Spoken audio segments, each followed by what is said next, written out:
The blade was silver. Zephyra knew this not because she could see it glinting in the moonlight, but because her skin had already started to burn where it pressed against her throat. Silver always announced itself to her kind with pain, a warning that came too late to matter. Any last words, half-breed? The voice belonged to Tracker Morden, a wolf she'd once called friend. Once, before the truth about her bloodline had been carved into her back during the awakening ritual. Before the crescent-shaped scar had appeared, marking her as something the Pax had spent centuries trying to erase from existence.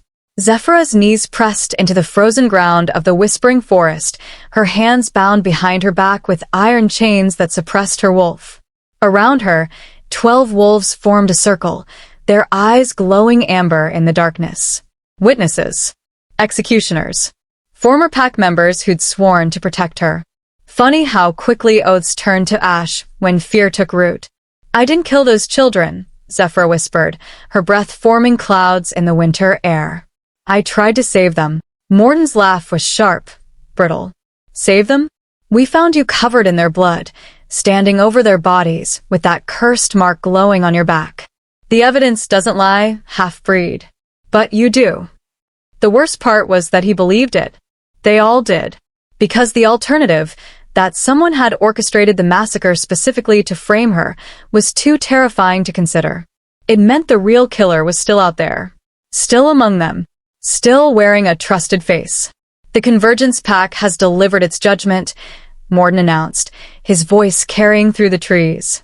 "For the crime of murdering 3 innocent cubs, for the sin of bearing the silver mark, for the stain of forbidden blood, Zephyra Ashcroft is sentenced to death by silver blade. May the moon goddess have mercy on her corrupted soul." Zephyra closed her eyes. 23 years old, and about to die for crimes she didn't commit, marked by a heritage she didn't ask for, abandoned by a pack that had raised her from birth. She thought of her mother, dead these past 10 years, who'd whispered secrets about the silver marked in her final moments. Secrets Zephyra had been too young to understand. Secrets that had died with her. The blade pressed harder against her throat. Zephyra felt the skin begin to split, felt the silver poisoning start to seep into her bloodstream. In moments, her healing would fail. In minutes, she'd be dead. That's when the howls split the night. It wasn't a normal wolf's howl. This sound carried power that made the earth tremble, made the ancient trees of the whispering forest bow their branches, made every wolf in the execution circle drop to their knees in instinctive submission. All except Zephyra, whose chains suddenly felt lighter, whose wolf stirred for the first time in days, pressing against the iron suppression with renewed strength. Through the trees, massive paws thundered against frozen ground. Morden's blade fell away from Zephyra's throat as he stumbled backward, his face draining of color.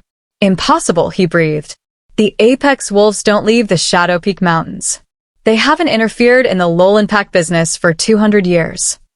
But the wolf that emerged from the darkness was no legend or myth. He was real, and he was enormous. Easily twice the size of the largest Convergence wolf, his fur was the color of midnight with silver threads running through it like veins of starlight. His eyes burned with an intelligence that was ancient and absolute. And they were fixed directly on Zephyra. The massive wolf stalked forward, and the execution circles scattered like leaves in a storm. Wolves who'd been ready to watch her die moments ago now fled into the forest, their courage evaporating in the face of true predatory power. Only Morden remained, foolish or brave enough to stand his ground. "She's ours to judge," Morden said, though his voice shook. "Convergence Pack law. You have no authority here, Apex."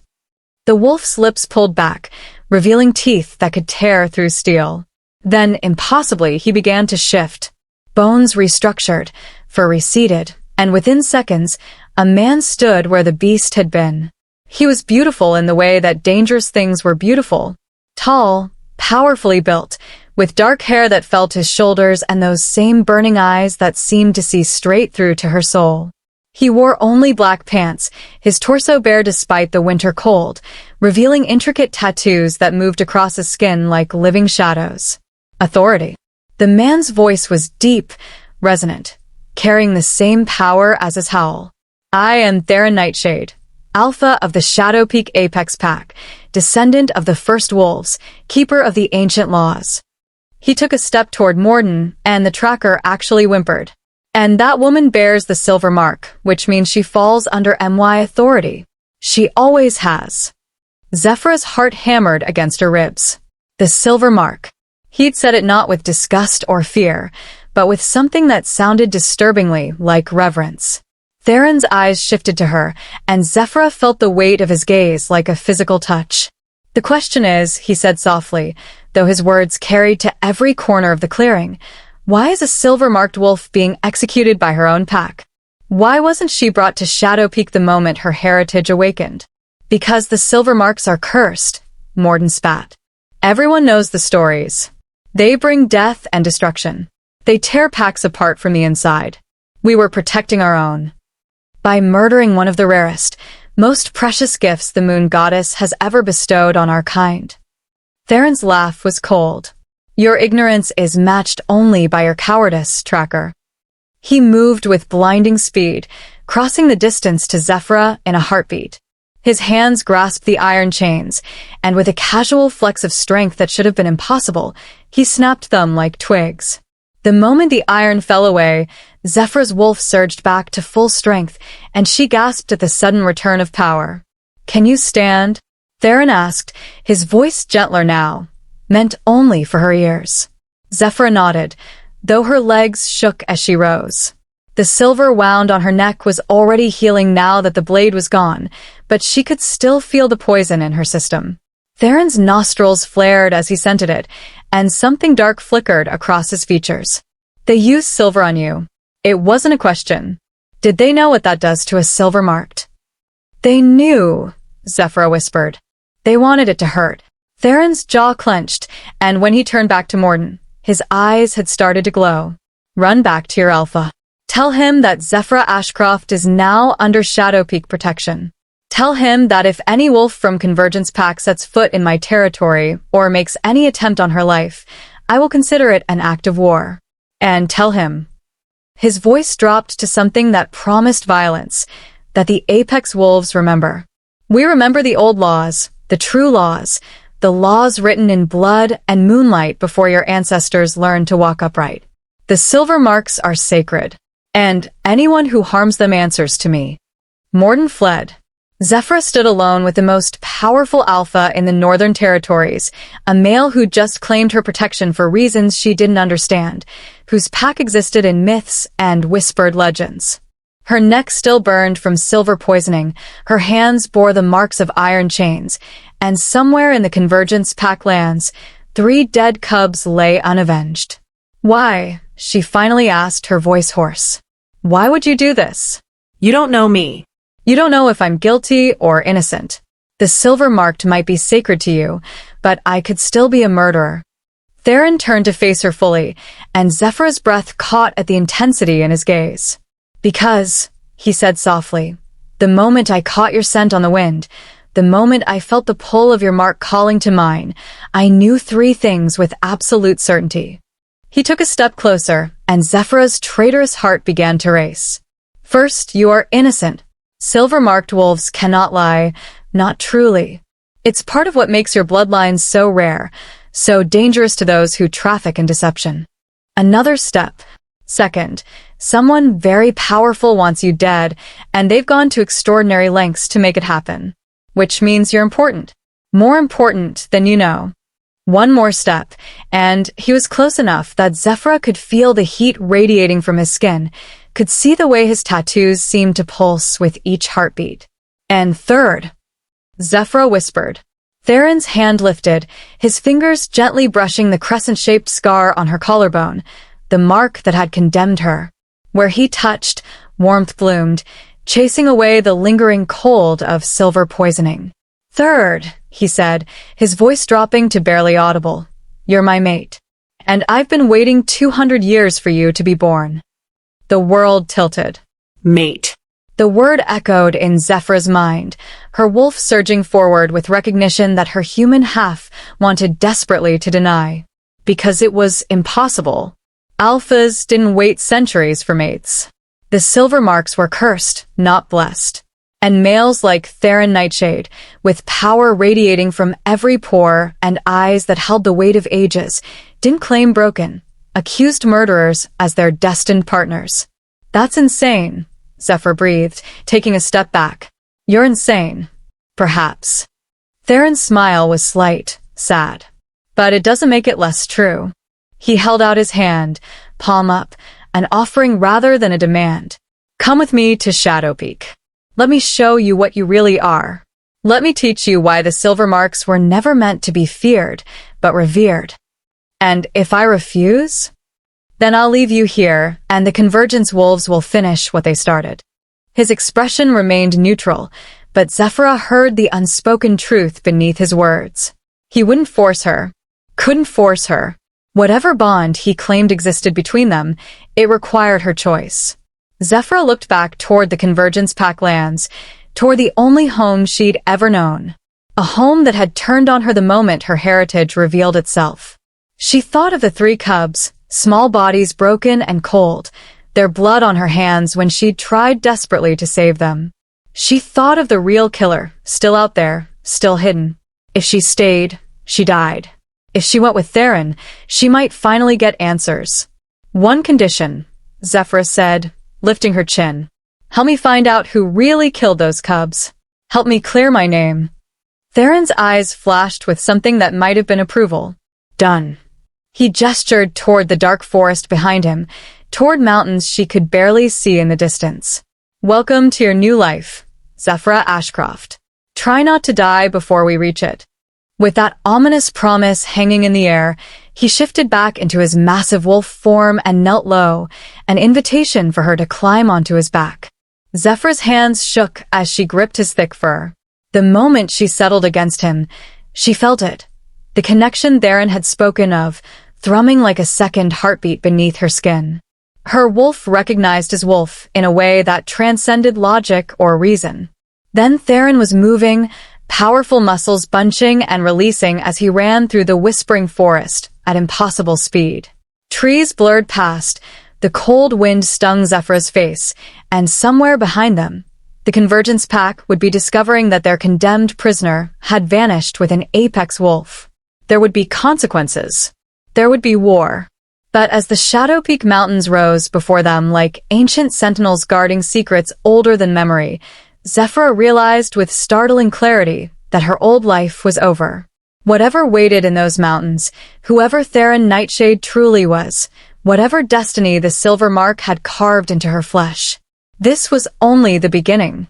This story contains 14 chapters of destiny, betrayal, forbidden love, and the truth about a bloodline that could save or destroy everything. Chapter 1. The Shadow Peak Territory. The journey to Shadow Peak took 3 hours at Theron's relentless pace, and by the time the forest opened into mountain territory, Zephyra's fingers were numb from gripping his fur, her thighs aching for maintaining her seat. But she didn't complain. Couldn't complain. Because every mile they traveled was another mile between her and the execution that had been seconds from completion. When Theron finally slowed, Zephyra lifted her head and felt her breath catch in her throat. The Shadow Peak territory was nothing like the Convergence Pack lands. Where her former home had been orderly, with clearly marked boundaries and structured dens, this place felt wild, ancient, untamed.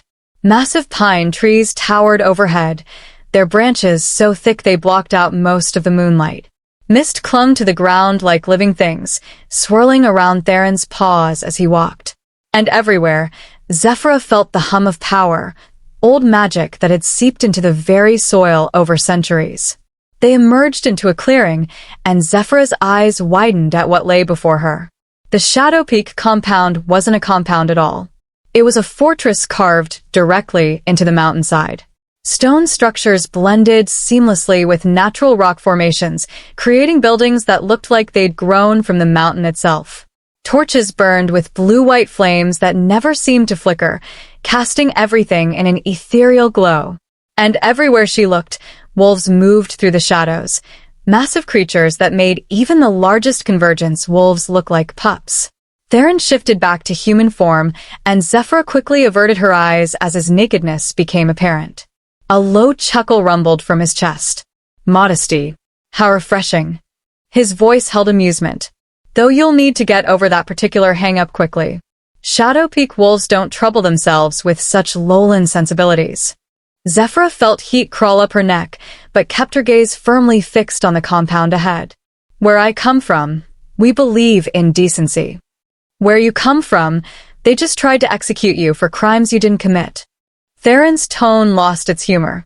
Perhaps it's time to reconsider which values are worth keeping. Before Zephyra could respond, a wolf emerged from the largest structure, a female with silver-white fur and eyes that glowed like molten gold. She shifted mid-stride, and a woman appeared wearing leather pants and a fitted top that left little to the imagination.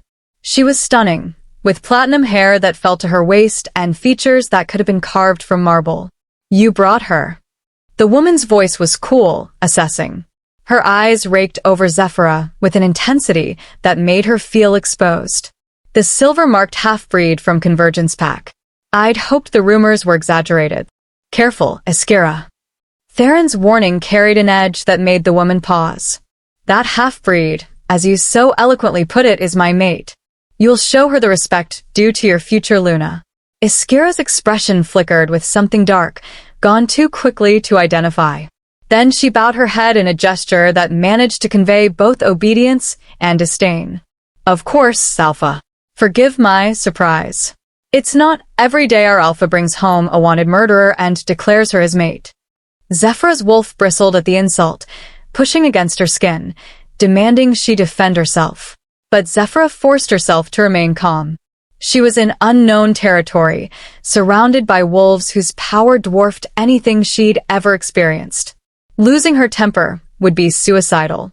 I didn't murder anyone, Zephyra said quietly, meeting Ashcroft's gaze without flinching. But I understand why you'd assume otherwise. After all, condemned wolves rarely survive long enough to protest their innocence. Something shifted in Ashcroft's expression, a flicker of what might have been grudging respect. Brave words for someone who should be dead. She turned to Theron. The council is assembled. They're less than pleased about this development. The council can voice their displeasure directly to me. Theron moved to stand beside Zephyra, close enough that his presence felt like a shield. Where is Evander? In the war room. He's been tracking Convergence Pack movements since you left. Ashcroft's eyes slid back to Zephyra. They're mobilizing. Alpha Garrick is calling it an act of war. What you did. Taking one of his wolves. She was never his wolf. Theron's voice dropped to something dangerous. The moment her mark awakened, she became Shadow Peak's responsibility. Garrick knows this. The old laws are clear. The old laws have been ignored for 2 centuries, Ashcroft countered. Most packs don't even remember them. And those that do think the silver-marked are myths, bedtime stories to frighten cubs into obedience. Zephyra's hands clenched at her sides. I'm standing right here. Perhaps you could discuss my existence with slightly less enthusiasm for my mythical status. Ashcroft's lips curved into something that wasn't quite a smile. She has a spine. Good. She'll need it if she's going to survive what's coming. The silver-haired woman turned back toward the compound. The council awaits, Alpha. Try not to let them eat your mate before she's had a chance to prove herself useful. As Ashcroft disappeared into the shadows, Zephyra rounded on Theron. What did she mean by that? Prove myself useful. Theron's expression was unreadable. Shadow Peak operates differently than lowland packs. Strength is respected. Power is currency. And right now, you're an unknown variable that I've dragged into our territory, claiming bonds and protections that most of my wolves believe are fairy tales. So what am I supposed to do? Fight them all to prove I deserve to exist. No. Theron's hand came up to cup her face, his thumb brushing across her cheekbone with unexpected gentleness. You're supposed to show them what a silver-marked wolf truly is. Show them why our ancestors revered your bloodline. Show them that you're not a curse, but a gift. Zephyra pulled away from his touch, hating how her body responded to the contact, how her wolf purred at his proximity. You keep saying that. Silver marked this, sacred bloodline that. But no one's ever explained what that actually means. My mother died before she could tell me. The convergence wolves only knew enough to fear it. So enlighten me, Alpha. What exactly am I? Theron was quiet for a long moment, his eyes searching her face, as if memorizing every detail. When he finally spoke, his voice carried the weight of centuries.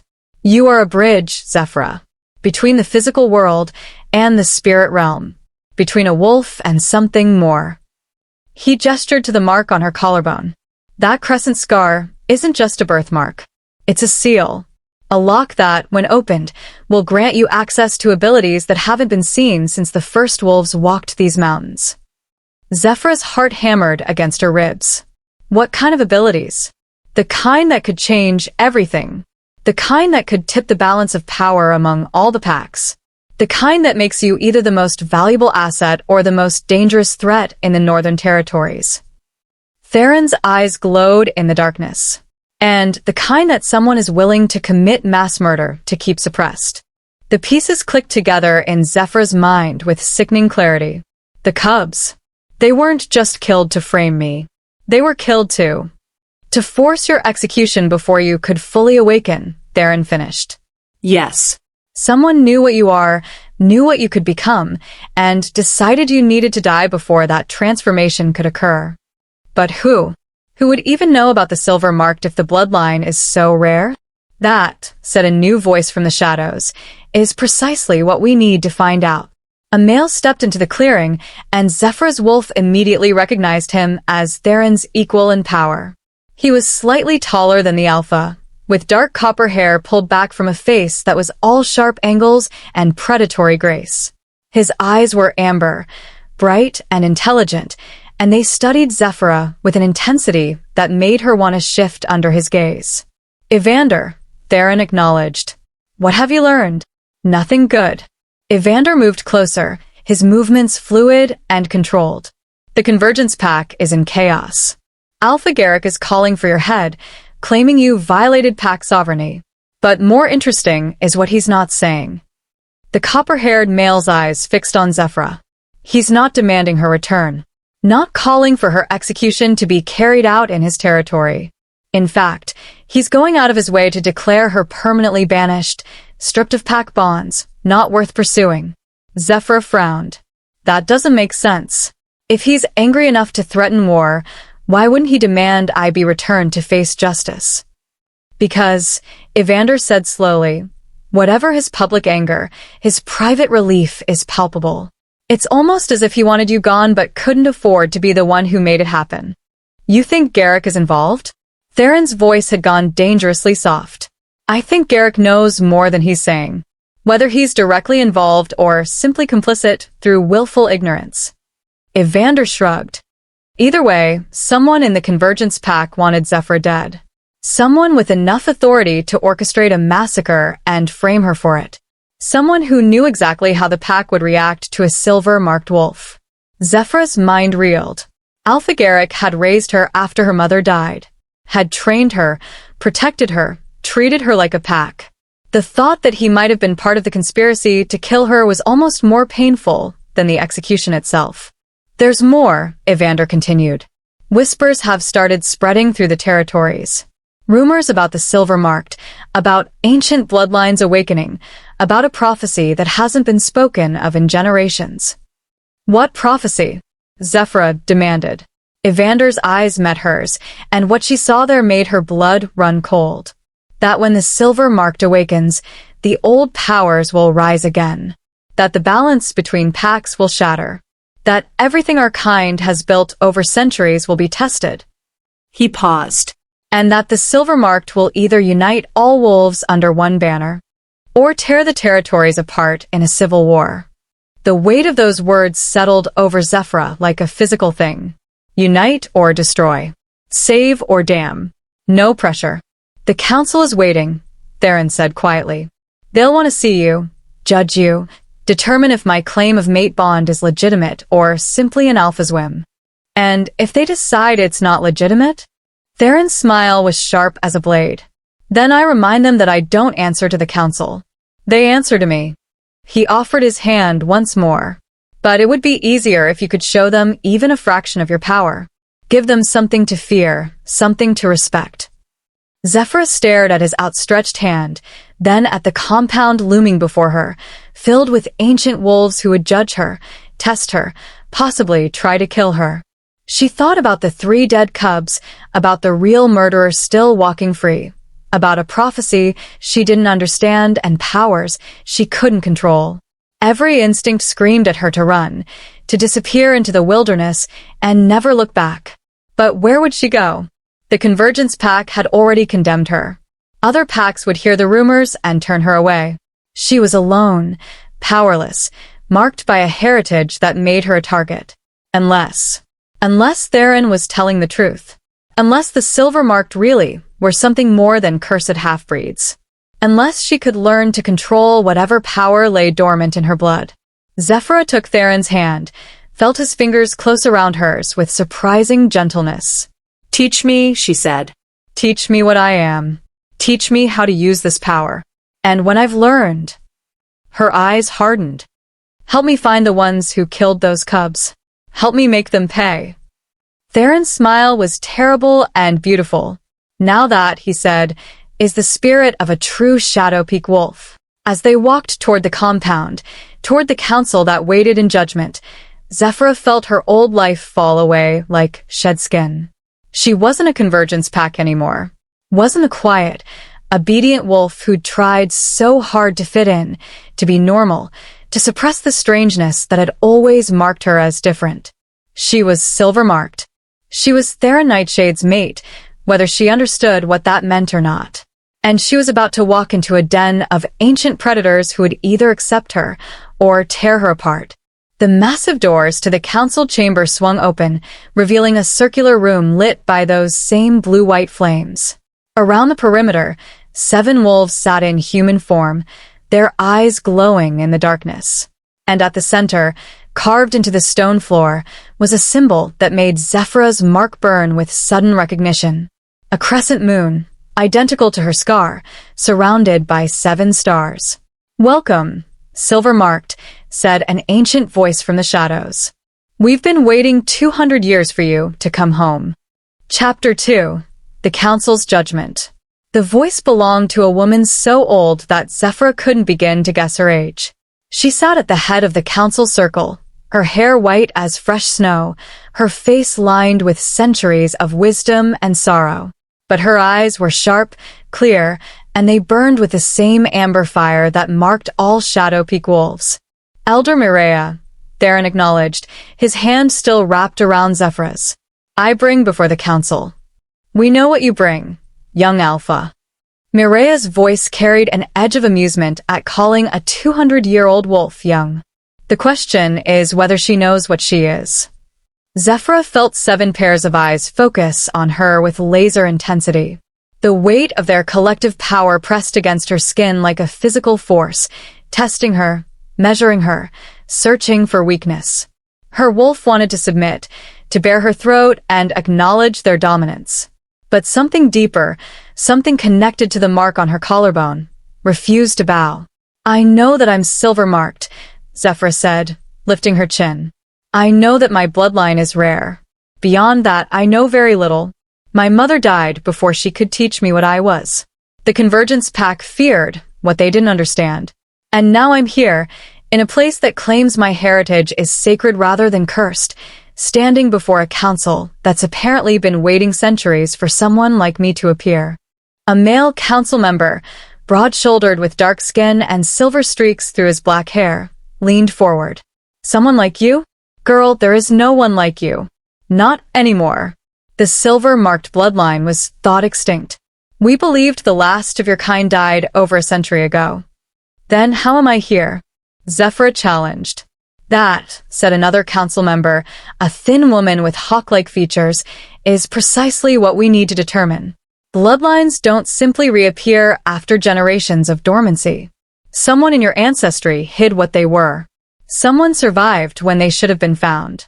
Zephyra thought of her mother, of the secrets she'd carried to her grave, of the way she'd made Zephyra promise never to tell anyone if strange things started happening around her. Had her mother known? Had she been protecting a secret that stretched back generations? My mother never shifted, Zephyra said slowly, the memory surfacing like something dredged from deep water. She lived among the Convergence Pack as humans. When she died, they said it was a human illness that took her. But I remember her telling me that some sacrifices were necessary to keep certain truths buried. The council members exchanged glances, and Zephyra saw understanding pass between them. A suppressed bloodline, Evander said from his position near the wall. She deliberately kept her wolf dormant to hide the silver mark. But it couldn't stay hidden forever. The mark always emerges eventually, usually during times of extreme emotional stress or during an awakening ritual, Zephyra finished.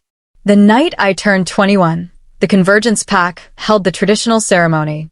Every young wolf undergoes it, a test to determine the strength of their wolf, their rank within the pack hierarchy. She unconsciously touched the crescent scar on her collarbone. I was the last to enter the sacred circle. When the ritual fire touched my skin, something broke, like a seal shattering. The mark appeared, glowing so bright it lit up the entire clearing. And the pack elders looked at me with such fear, such horror. Because they knew what you were, Mireia said softly. Or at least, they knew enough to be terrified. The old stories speak of silver-marked wolves with abilities that defied nature. Healers who could resurrect the dead. Warriors who could command the elements. Seers who could walk between worlds. Your kind were revered, yes. But they were also feared. Because power like that in the wrong hands could destroy everything. Zephyra's hands trembled. I don't have any special abilities. I'm just a wolf. A slightly unusual wolf. Maybe, but nothing like what you're describing. Because the seal on your power hasn't fully broken, Theron interjected. Your awakening ritual cracked it, made the mark visible. But the true awakening, the one that unlocks your full potential, requires something more. Requires what? Theron's eyes met hers, and Zephyra saw something flicker in their depths. Hunger. Anticipation. Desire. A mate bond. Fully consummated. The joining of a silver marked with their destined partner is what triggers the complete transformation. Heat flooded Zephyra's face. You can't be serious. The old texts are quite clear on this point, the hawk-faced councilwoman said dryly. Silver-marked wolves are bound to apex bloodlines through fate itself. When the bond is sealed through mating, both wolves undergo a transformation. The silver-marked gains access to their dormant abilities. The apex wolf's power doubles, sometimes triples. Together, they become something greater than either could be alone. Which is why, added the broad-shouldered male, your very existence makes our alpha one of the most powerful wolves in the territories. And why every other pack will be trying to either kill you or claim you for themselves. The room spun. Zephyra pulled her hand from Theron's grip, taking a step back. No. No, this is insane. You're talking about me like I'm some kind of breeding prize, a power-up for whoever manages to claim me first. I'm not doing this. I won't. You won't. Iskira's voice cut through her panic.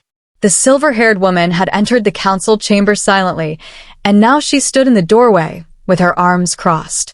You won't fulfill your purpose? You won't accept the destiny carved into your very flesh? You'd rather run back to the wolves who tried to execute you? I'd rather make my own choices. Zephyra's wolf surged forward, and for the first time since the execution attempt, she felt true anger burning through her fear. Everyone keeps talking about what I'm supposed to be, what I'm supposed to do, who I'm supposed to mate with. Has anyone considered that maybe I don't want any of this? Maybe I just want to live my life without prophecies and ancient bloodlines and fate deciding everything for me. The council chamber fell silent. Then, unexpectedly, Elder Mireia began to laugh. It was a warm sound, rich and genuine, and it broke the tension like a stone through ice. Oh, I like her, Mireia said, wiping tears from her eyes. She has fire. Good. She'll need it. The ancient wolf rose from her seat with surprising grace and approached Zephyra. You're right, child. You deserve choices. You deserve a life that isn't dictated by the circumstances of your birth. But here's the truth that no one else will tell you. You've never had those choices. From the moment you were born with the silver mark in your blood, your path was set. The only question was whether you'd walk it willingly or be dragged along kicking and screaming. That's supposed to make me feel better? It's supposed to make you angry, Mireia said. Angry enough to take control of your own destiny instead of letting it control you. Yes, you're silver-marked. Yes, you're mated to our alpha. Yes, you have power that could reshape the territories. But those are just facts, Zephyra. What you do with those facts, how you wield that power, what you choose to fight for, that's entirely up to you. The elder placed a weathered hand on Zephyra's shoulder, and Zephyra felt warmth flow from the contact, soothing, grounding. The council doesn't want to control you. We want to protect you long enough for you to learn what you're capable of. We want to train you so that when the real fight comes, and it will come, you're ready. What real fight? Zephyra whispered. Mireia's expression grew grave. The one that's been brewing for decades. The one between those who believe in the old ways, the sacred bonds between wolves and the natural order, and those who want to modernize, to strip away what they see as primitive superstition. The packs are fracturing, Zephyra. Lines are being drawn. And when a silver mark appears after a century of absence, both sides will see you as either a weapon or a symbol. The cubs, Zephyra said, pieces clicking together. The ones who were killed. They weren't just murdered to frame me. They were sacrifices, weren't they? Someone was trying to send a message. A message that old bloodlines are weak, Evander confirmed. That the sacred protections we've held for generations can be violated without consequence. That the packs who cling to tradition are vulnerable. His amber eyes burned with controlled fury. Those cubs were from the Riversong Pack, a small group that still practices the old rituals, still honors the ancient bonds. Their deaths were meant to prove that tradition can't protect you anymore. And framing me for it. Kill two birds with one stone, Theron said grimly. Eliminates a newly awakened silver marked before she can become a symbol of hope for the traditional packs. And demonstrates that even sacred bloodlines can be corrupted, turned into monsters. Zephyra's knees felt weak. She'd known the murders were about more than just her, but understanding the full scope of the conspiracy made her feel sick. Who would do this? What pack would be willing to murder cubs and frame an innocent wolf just to prove a political point? The council members exchanged dark looks. That's what we need to find out, Mireia said. But it won't be easy. Whoever orchestrated this has resources, connections, and no small amount of power. They've managed to hide their scent, literally and figuratively. Even our best trackers have found nothing.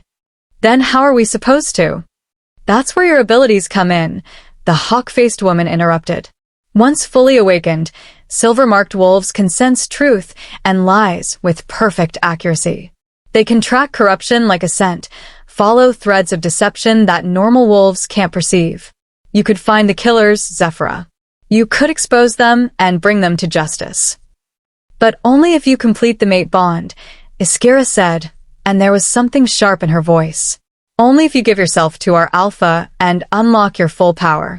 Which brings us back to the original problem. Are you willing to do what's necessary? Or will your need for independence get more innocents killed? Zephyra wanted to snap back, to tell Iskira exactly where she could shove her judgment. But the silver-haired wolf had a point. If completing the bond with Theron would give her the power to find the real killers, to stop whoever was orchestrating this conspiracy, could she really refuse out of stubbornness? She turned to Theron, studying his face in the blue-white firelight. He'd been quiet during most of the council's interrogation, letting others make the arguments, present the facts. Now he watched her with an intensity that made her breath catch. If I agree to this, Zephyra said slowly, if I let the mate bond form, what happens to me? Do I lose myself? Do I become some extension of your will, bound to obey your every command? No. Theron's answer was immediate, firm. The mate bond doesn't work that way, not with apex wolves. You'll feel my emotions, sense my location, understand my needs without words. And I'll feel the same from you. But your will remains your own. Your choices remain yours. I can't command you any more than you can command me. He's telling the truth, Mireia confirmed. Apex mate bonds are partnerships, not servitude. Though I won't lie to you, girl. The bond will change you. You'll feel connected to him in ways that go beyond the physical. His pain will hurt you. His joy will lift you. His death. She paused. Well, let's hope it doesn't come to that. Zephyra closed her eyes, trying to think past the fear and uncertainty. She thought about the 3 cubs, their small bodies broken and cold. She thought about the real killers, still out there, probably planning their next move. She thought about the prophecy that said she'd either unite the packs or tear them apart. No pressure. No pressure at all. I need time, Zephyra said finally. I need to think, to process all of this. You're asking me to bond myself to someone I barely know, to accept a destiny I don't understand, to become something I can't even imagine. I can't make that decision right now, not like this. She expected argument, pressure, maybe even threats. Instead, Theron simply nodded. You'll have time, he said. 3 days. Use them to explore the territory, to meet the pack, to learn what Shadow Peak is really about. Ask questions. Train with our warriors. Speak with the elders. Make an informed choice rather than one born from desperation. And after 3 days? Theron's expression was unreadable. After 3 days, the Convergence Pack's accusations will reach the Council of Alphas. They'll demand a formal hearing to determine your guilt or innocence. And I'll have to present evidence of your status as my mate and member of Shadow Peak. Or... He didn't finish, but Zephyra heard the unspoken threat. Or she'd be turned over to face execution. 3 days, Zephyra repeated. Then I'll give you my answer. The council has spoken, Mireia declared, her voice carrying an air of finality. Zephyra Ashcroft will remain in Shadow Peak under Alpha Theron's protection. She will be given guest status with all the rights and responsibilities that entails. In 3 days' time, we reconvene to hear her decision regarding the mate bond. The elder's eyes swept the room. Any who threatens her, any who attempt to force her choice, will answer to me personally. And I promise you, the punishment will be severe. The council members nodded their acceptance, and one by one, they filed out of the chamber. Only Theron, Evander, Iskira, and Mireia remained. I'll show you to your quarters, Iskira said, though her tone suggested she'd rather be doing literally anything else. Try not to get lost. The compound is larger than it looks, and some areas are restricted. As Iskira led her toward the door, Zephyra felt Theron's hand brush against her lower back, a fleeting touch that somehow conveyed both comfort and promise. 3 days, Zephyra, he murmured. Learn what you need to learn. Then make your choice with full knowledge of what it means. Zephyra followed Iskira into the torchlit corridors of Shadow Peak, her mind spinning with everything she'd learned. 3 days to decide the course of her entire life. 3 days to determine whether she'd accept a mate bond with an ancient alpha she barely knew. 3 days to become comfortable with powers she didn't understand. And somewhere in those 3 days, she needed to figure out who had murdered 3 innocent cubs and framed her for it. Because whether she completed the mate bond or not, whether she stayed in Shadow Peak or fled to some distant territory, those killers needed to pay. She'd been accused of being a monster. Maybe it was time to show them what a real monster looked like. As they walked through corridors that seemed to pulse with ancient magic, Zephyra made herself a promise. In 3 days, she would have answers. In 3 days, she would know the truth about her bloodline, her powers, and her supposed destiny. And in 3 days, someone was going to regret ever thinking that framing the silver marked for murder was a good idea. The hunt was on. Chapter 3. Secrets in the Shadows. Zephyra woke to sunlight streaming through windows carved directly into the mountain stone. For a moment, she forgot where she was, her mind still caught in dreams of execution circles and silver blades. Then memory crashed back, and she sat up abruptly, taking in her surroundings. The room Iskira had led her to last night was nothing like the simple den she'd occupied in Convergence Pack lands. This space was carved from living rock, the walls smooth as glass and embedded with veins of crystal that caught the morning light and scattered it in rainbow patterns across the floor.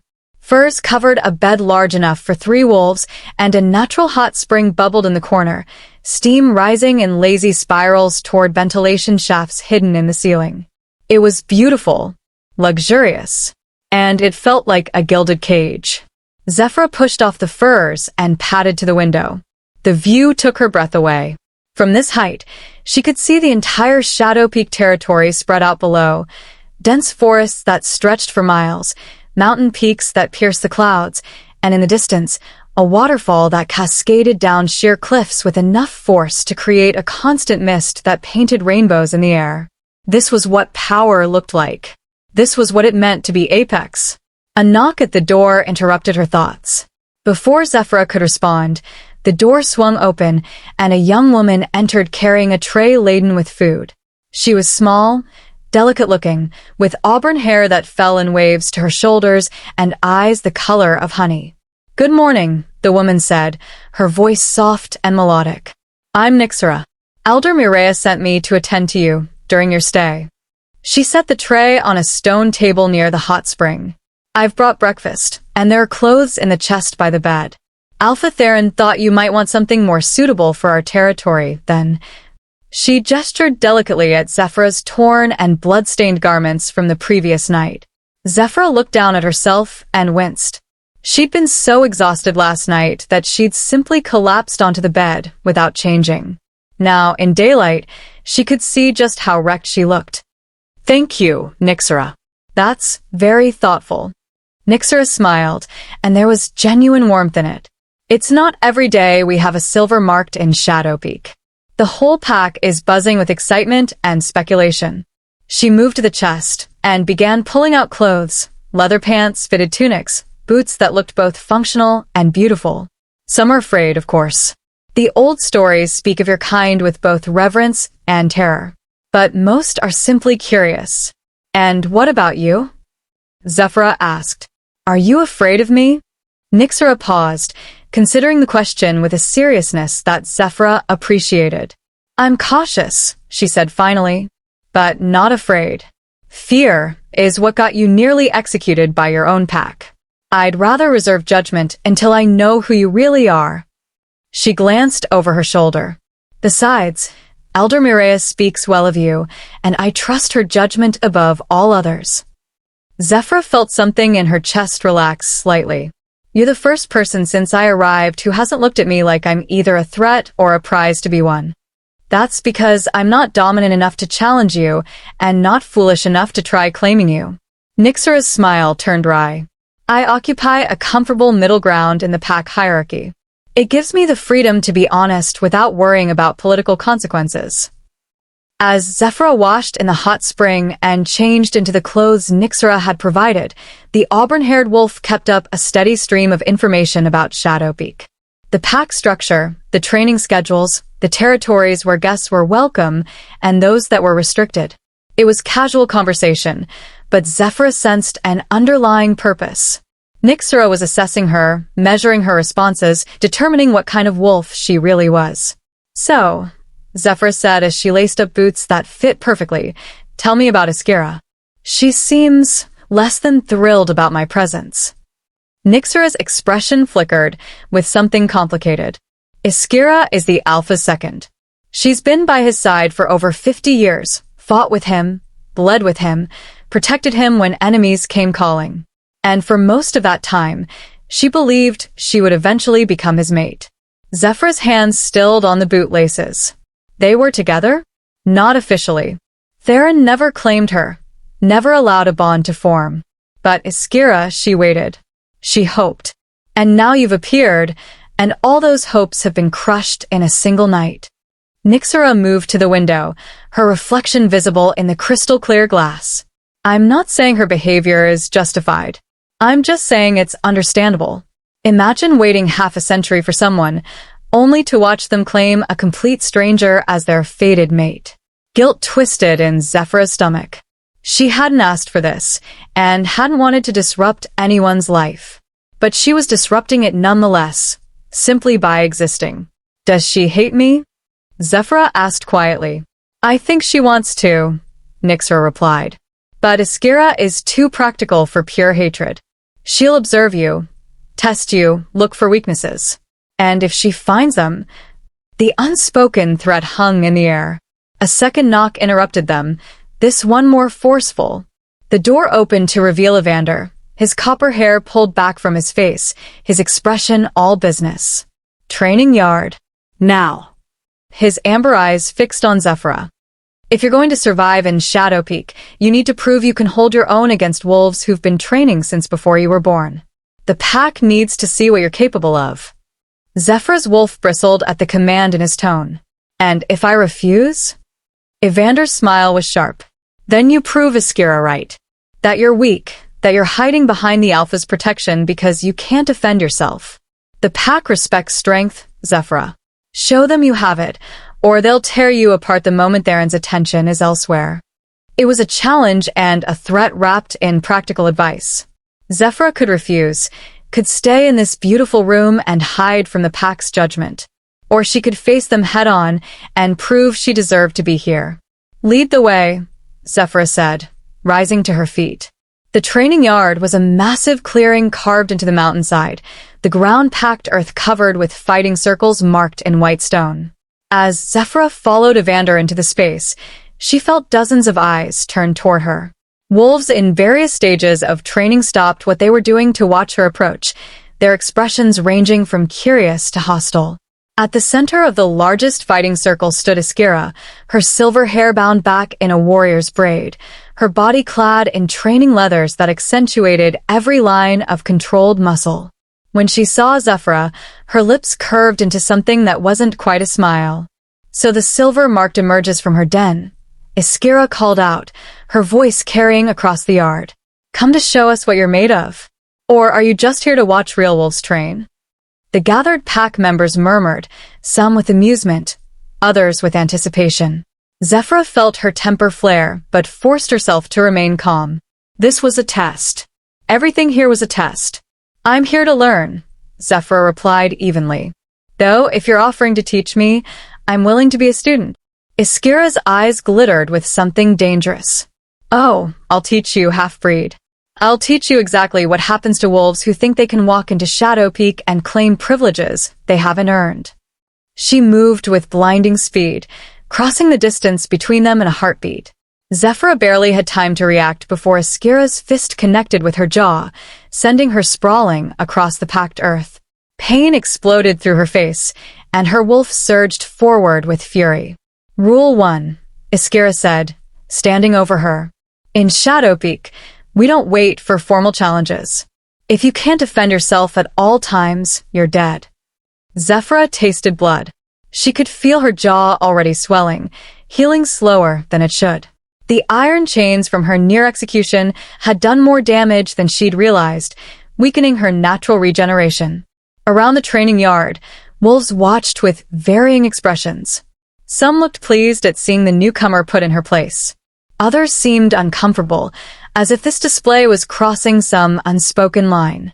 Get up, Ashcroft commanded, or prove that you're as weak as I suspect. Zephyra's hands pressed against the earth. Every instinct screamed at her to shift, to let her wolf take over and fight back with fang and claw.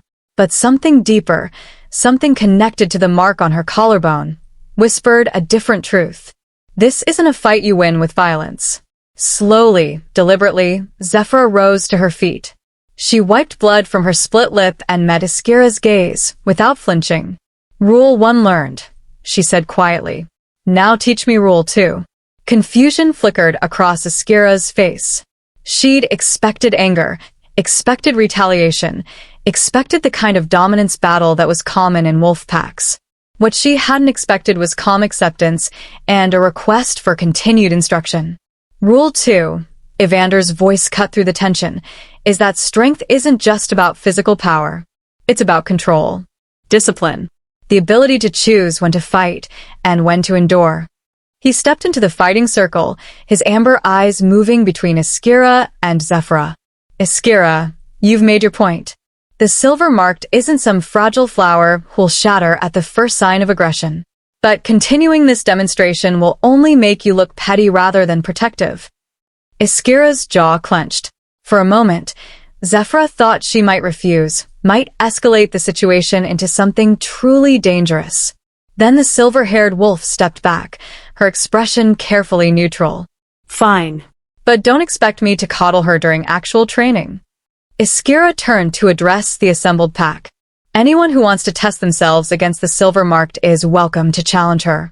Just remember that Alpha Theron has declared her under his protection. Draw blood, and you'll answer him. The gathered wolves shifted, weighing the risk against their curiosity. Several of the younger males looked tempted, eager to prove themselves. But none stepped forward. Not yet. I'll spar with her, said a new voice, and Zephyra turned to see a female wolf approaching the circle. She was tall, muscular, with dark skin and eyes that glowed like embers. Name's Sable. I'm one of the pack's mid-tier warriors. No political agenda, no grudge against silver-marked wolves. Just a fair fight to see what you can do. Zephyra studied the woman, searching for deception or hidden malice. But Sable's expression was open, honest, and her stance suggested confidence, without arrogance. Accepted, Zephyra said. They faced each other across the fighting circle as the pack formed a ring around them. Zephyra could feel her heart hammering against her ribs, could feel her wolf pressing close to the surface, eager to prove itself after 3 days of suppression and fear. Standard rules, Evander announced. First blood or submission ends the match. Shifting is permitted, but not required. Begin. Sable moved first, but unlike Iskira's surprise attack, this was measured, testing. She feinted left, then struck right, her fist aimed at Zephyra's ribs. Zephyra blocked, barely, and countered with a strike of her own that Sable deflected with ease. They circled each other, trading blows that were fast enough to be challenging but controlled enough to avoid serious injury. Zephyra quickly realized that Sable was holding back, gauging her skill level before committing to a real assault. You've had training, Sable observed, ducking under one of Zephyra's kicks. Convergence pack style. Defensive, conservative, focused on pack coordination rather than individual dominance. Is that a problem? Zephyra asked, breathing hard. Not a problem, just different. Sable's next strike came faster, harder, and Zephyra barely managed to deflect it. Shadow Peak trains for solo survival. We expect our wolves to be able to take down threats alone, without backup. You'll need to unlearn some of your pack-dependent instincts. The fight intensified, and Zephyra felt her body responding to the challenge. Her movements became more fluid, more instinctive. She wasn't winning, not by a long shot, but she wasn't being humiliated either.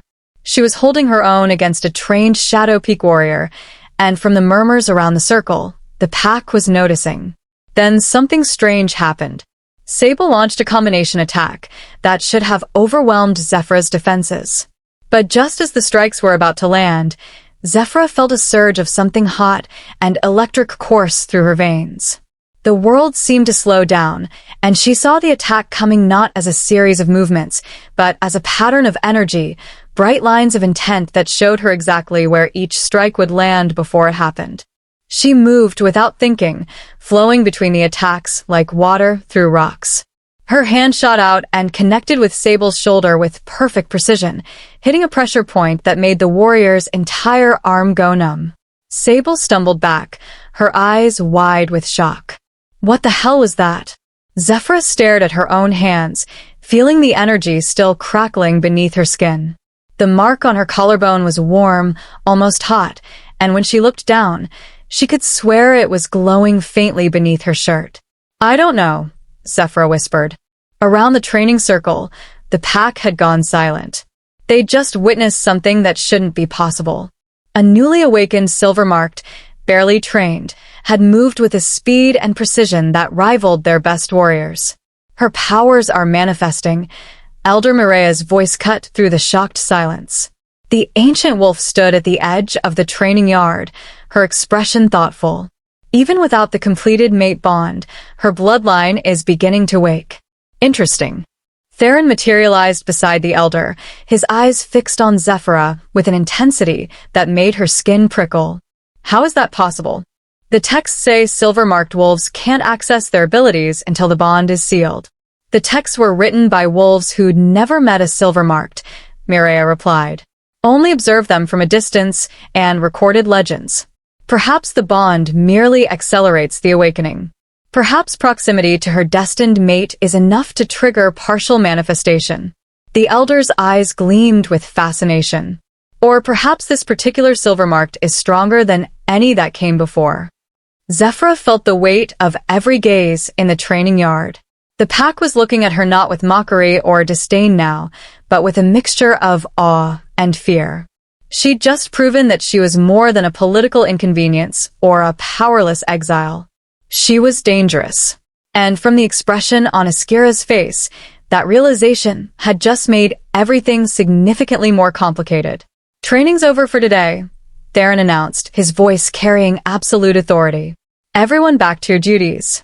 The pack dispersed quickly, though Zephyra caught whispers and backward glances as they went. Sable approached her, rubbing her still numb shoulder.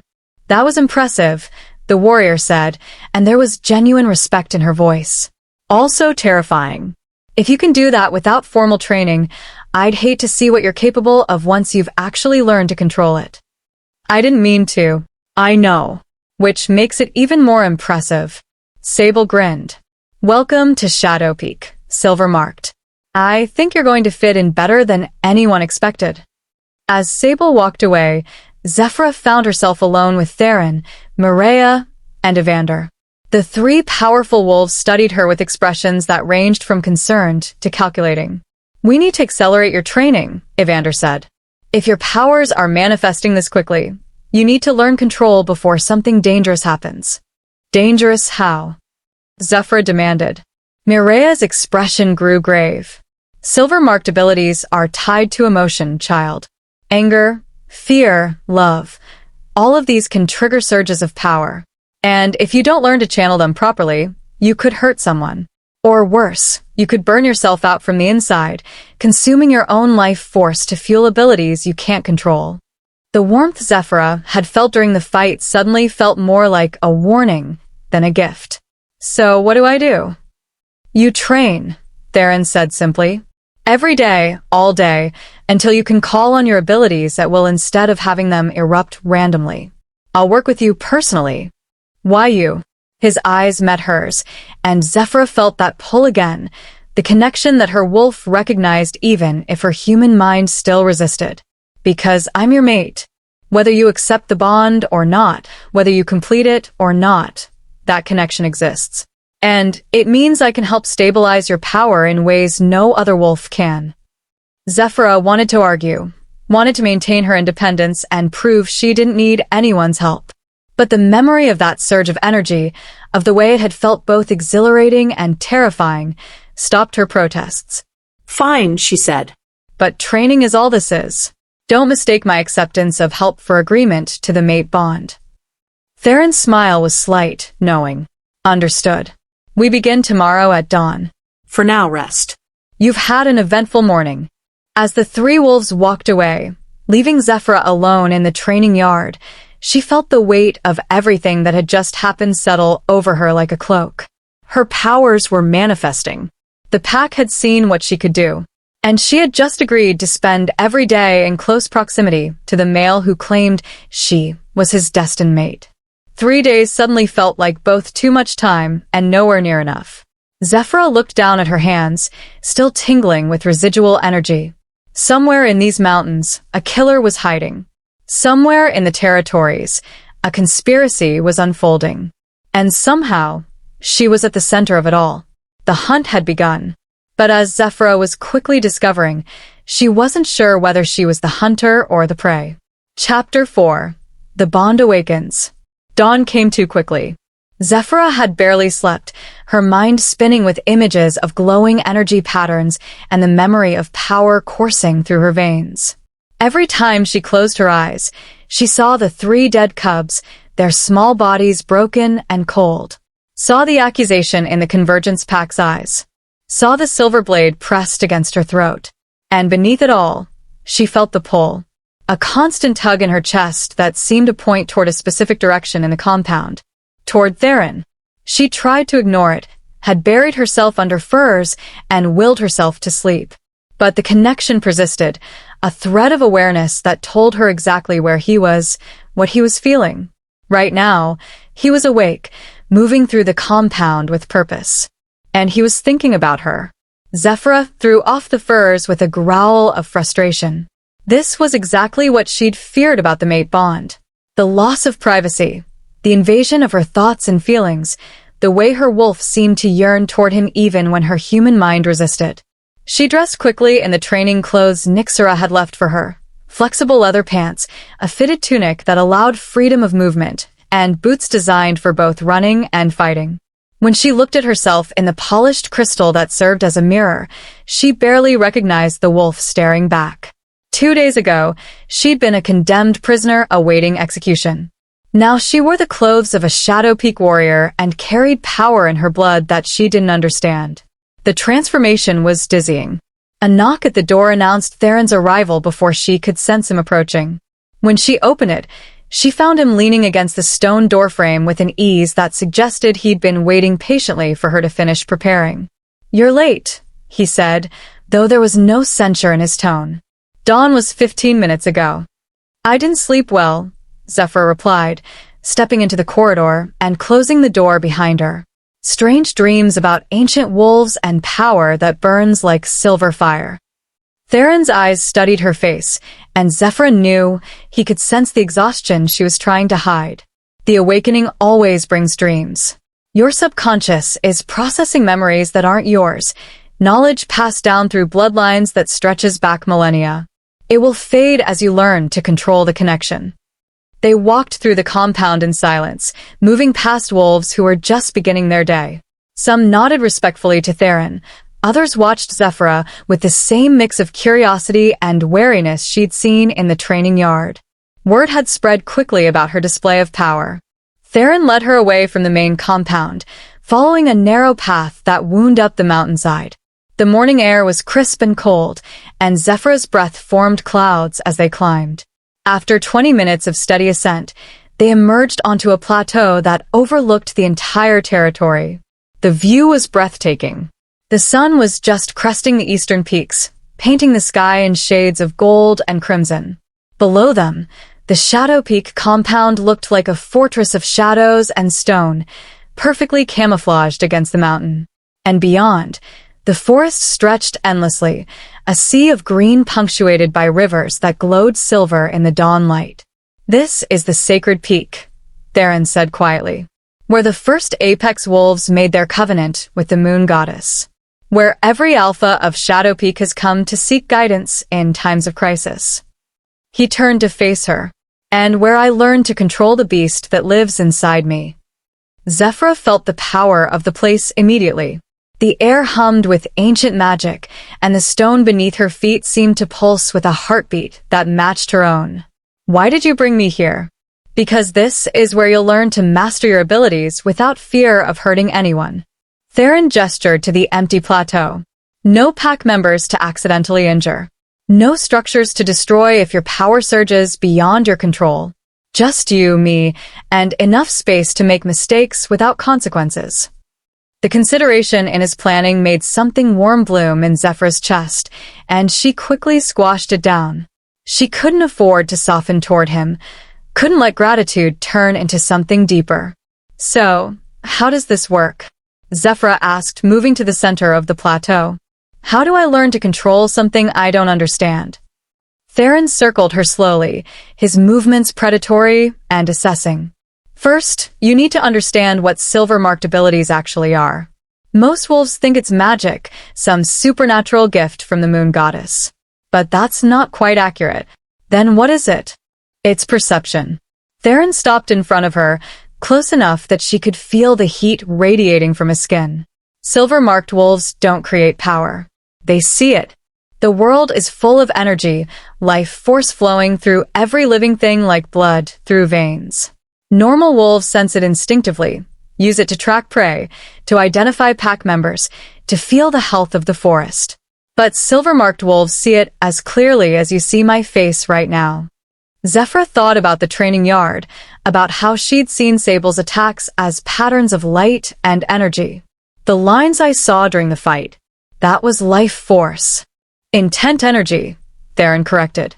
Every action begins as a thought, a spark of intent that travels from mind to muscle. You were seeing that intent before it manifested as physical movement. It gave you the ability to predict and counter attacks that should have been too fast to block. So, I can see the future? Not exactly. You can see present intent with perfect clarity. The difference is subtle but crucial. Theron began to pace, his teaching mode fully engaged. A wolf might intend to strike left, but change their mind mid-movement and strike right instead. You'd see both intentions, the original and the revision, giving you an advantage, but not perfect prediction. Zephyra processed this, trying to reconcile it with everything she'd been told about silver-marked wolves being cursed or dangerous. If this is just enhanced perception, why does everyone fear it so much? Theron's expression grew darker. Because perception is the foundation of every other ability. Once you can see life force, you can learn to manipulate it. Healing becomes possible because you can see damaged tissue and redirect energy to repair it.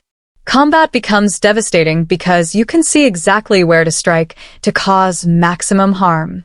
And in the hands of someone with enough power, He paused. you could theoretically drain life force from one source and channel it into another.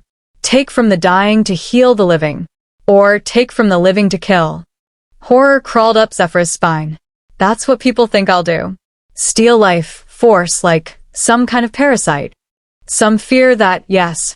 The old legends speak of silver-marked wolves who went mad with power, who drained entire packs to fuel their own immortality. Theron's eyes met hers. But those are just stories, cautionary tales to prevent abuse of ability. I've studied every historical account of silver-marked wolves. Not one of them was actually documented as being evil or corrupt. They were powerful, yes. Sometimes frighteningly so. But they used that power to protect, to heal, to maintain balance. Then why did the bloodline disappear? Theron's jaw clenched. Because fear is a powerful motivator. And jealousy even more so. Over time, packs that didn't have silver-marked wolves in their bloodlines began to see them as threats rather than assets. Alliances formed. Hunts were organized. And one by one, the silver marks were eliminated, their bloodlines wiped out or forced into hiding. Like Zephyra's mother had hidden. Like generations of her ancestors had suppressed their abilities to survive. So teaching me to control this power, Zephyra said slowly, isn't just about preventing accidents. It's about making sure I can defend myself when other packs decide I'm too dangerous to live. Yes. Theron's honesty was brutal, but appreciated. The moment word spreads that a silver marked has awakened, every pack in the territories will take a position. Some will want to protect you. Others will want to control you. And some will want you dead before you become a threat to their power. Comforting. Truth rarely is. Theron moved closer, and Zephyra felt her wolf respond to his proximity with a purr of approval that she firmly ignored. But here's another truth. You're not alone in this. Shadow Peak will stand with you. I will stand with you. Whether you accept the mate bond or not, whether you choose to stay here or leave when this is over, I won't let them hunt you the way they hunted your ancestors. The conviction in his voice made Zephyra's throat tight. She wanted to believe him, wanted to trust that someone would finally stand beside her instead of behind her or against her. But trust was a luxury she'd lost the night 3 cubs died and her pack turned on her. Prove it, Zephyra said. Teach me to control this power. Show me how to be strong enough that I don't need anyone's protection. Theron's smile was fierce with approval. That's the spirit. Now close your eyes and focus inward. Feel the energy moving through your own body first. That's where control begins. For the next hour, Theron guided Zephyra through exercises designed to help her sense and manipulate her own life force. It was harder than she'd expected, like trying to flex a muscle she'd never known existed. But gradually, she began to feel it, a warm current flowing through her veins, concentrating in her chest where her wolf lived, pulsing in rhythm with her heartbeat. Good, Theron murmured, his voice low and soothing. Now open your eyes and try to see that same energy in me. Zephyra's eyes snapped open, and for a moment, She saw Theron as she always had, a powerful male with dark hair and burning amber eyes, beautiful and dangerous in equal measure. Then she let her perception shift, let herself see the way she had in the training yard, and the world transformed. Theron blazed like a living star. Energy poured off him in waves, so bright and dense that it was almost painful to observe. She could see the shape of his wolf beneath his human skin, see the ancient power that ran through his bloodlines like veins of molten gold. And at the center of his chest, there was a point of light that pulsed in perfect synchronization with her own heartbeat. "What is that?" Zephyra whispered, pointing to the light in his chest. Theron looked down at himself, though Zephyra knew he couldn't see what she was seeing. "That's the mate bond. The connection between us that exists whether we acknowledge it or not." His eyes lifted to meet hers. "Can you see yours as well?" Zephyra looked inward and felt her breath catch. There, in the same place in her own chest, was a matching point of light. And between them, invisible to normal sight, but blazing in her enhanced perception, was a thread of silver energy that connected one light to the other. "It's beautiful," she breathed before she could stop herself. "It is," Theron agreed softly. "The mate bond is one of the purest forms of energy in existence. It can't be forged through force or deception. It simply exists, recognition between two souls that were meant to walk together." Zephyra wanted to look away, to break the connection and deny what she was seeing. But she couldn't. The bond was there, undeniable and real, pulsing with potential that terrified and excited her in equal measure. "What happens if I refuse it?" she asked. "If I choose not to complete the bond, does it just disappear?" Pain flickered across Theron's features. No. "It remains, dormant but present. You'll always feel the pull, always sense my emotions and location. And I'll feel yours.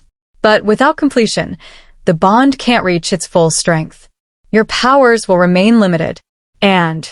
He hesitated. "And what?" "And both of us will feel incomplete for the rest of our lives. Like there's a piece of our soul that's missing, always out of reach." His voice dropped to barely above a whisper. "I've waited 200 years for you, Zephyra. I can wait longer if you need time. But I won't lie and say that refusal wouldn't hurt us both."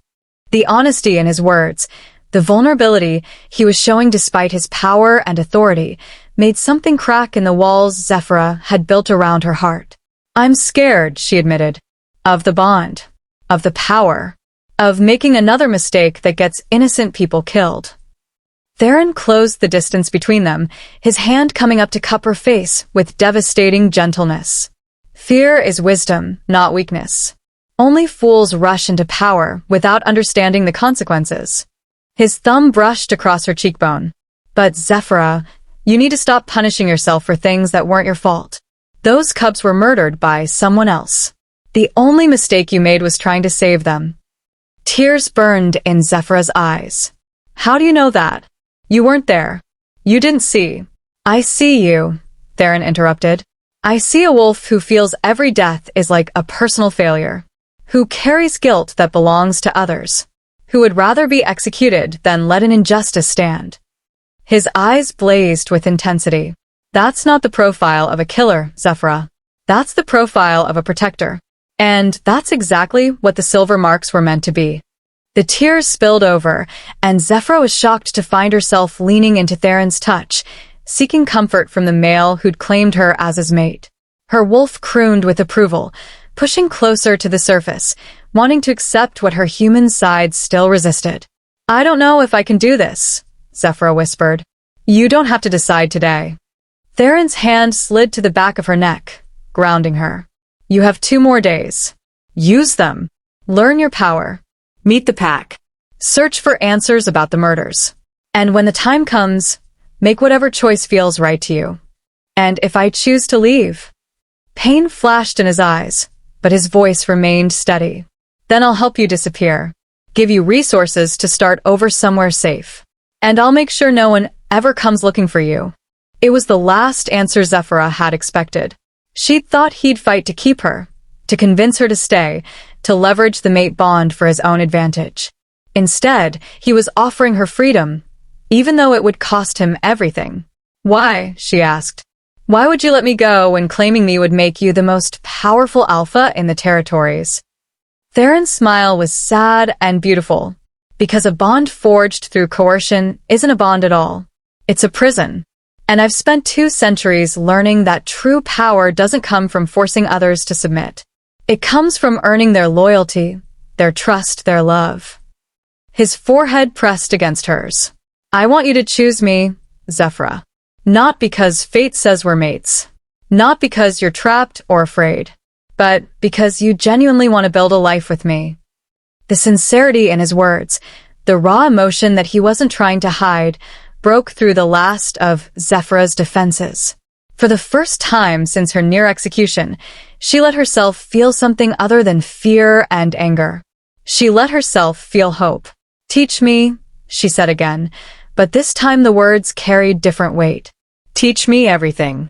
About my power, about Shadowpeak, about who you really are beneath the alpha authority and ancient bloodlines. Give me something real to base my decision on." Theron's eyes blazed with something that looked like joy. Deal. "But fair warning, once you really know me, you might decide I'm not worth the trouble." Zephyra found herself smiling despite everything. "I think that's a risk you'll have to take." They spent the rest of the morning training, Theron teaching Zephyra how to control her enhanced perception, how to filter the overwhelming flood of energy information so she could function in normal situations. It was exhausting work, requiring concentration that left her head pounding. But with each exercise, she felt more in control, less like a passenger in her own body. By midday, Zephyra could reliably see life force in living things around her.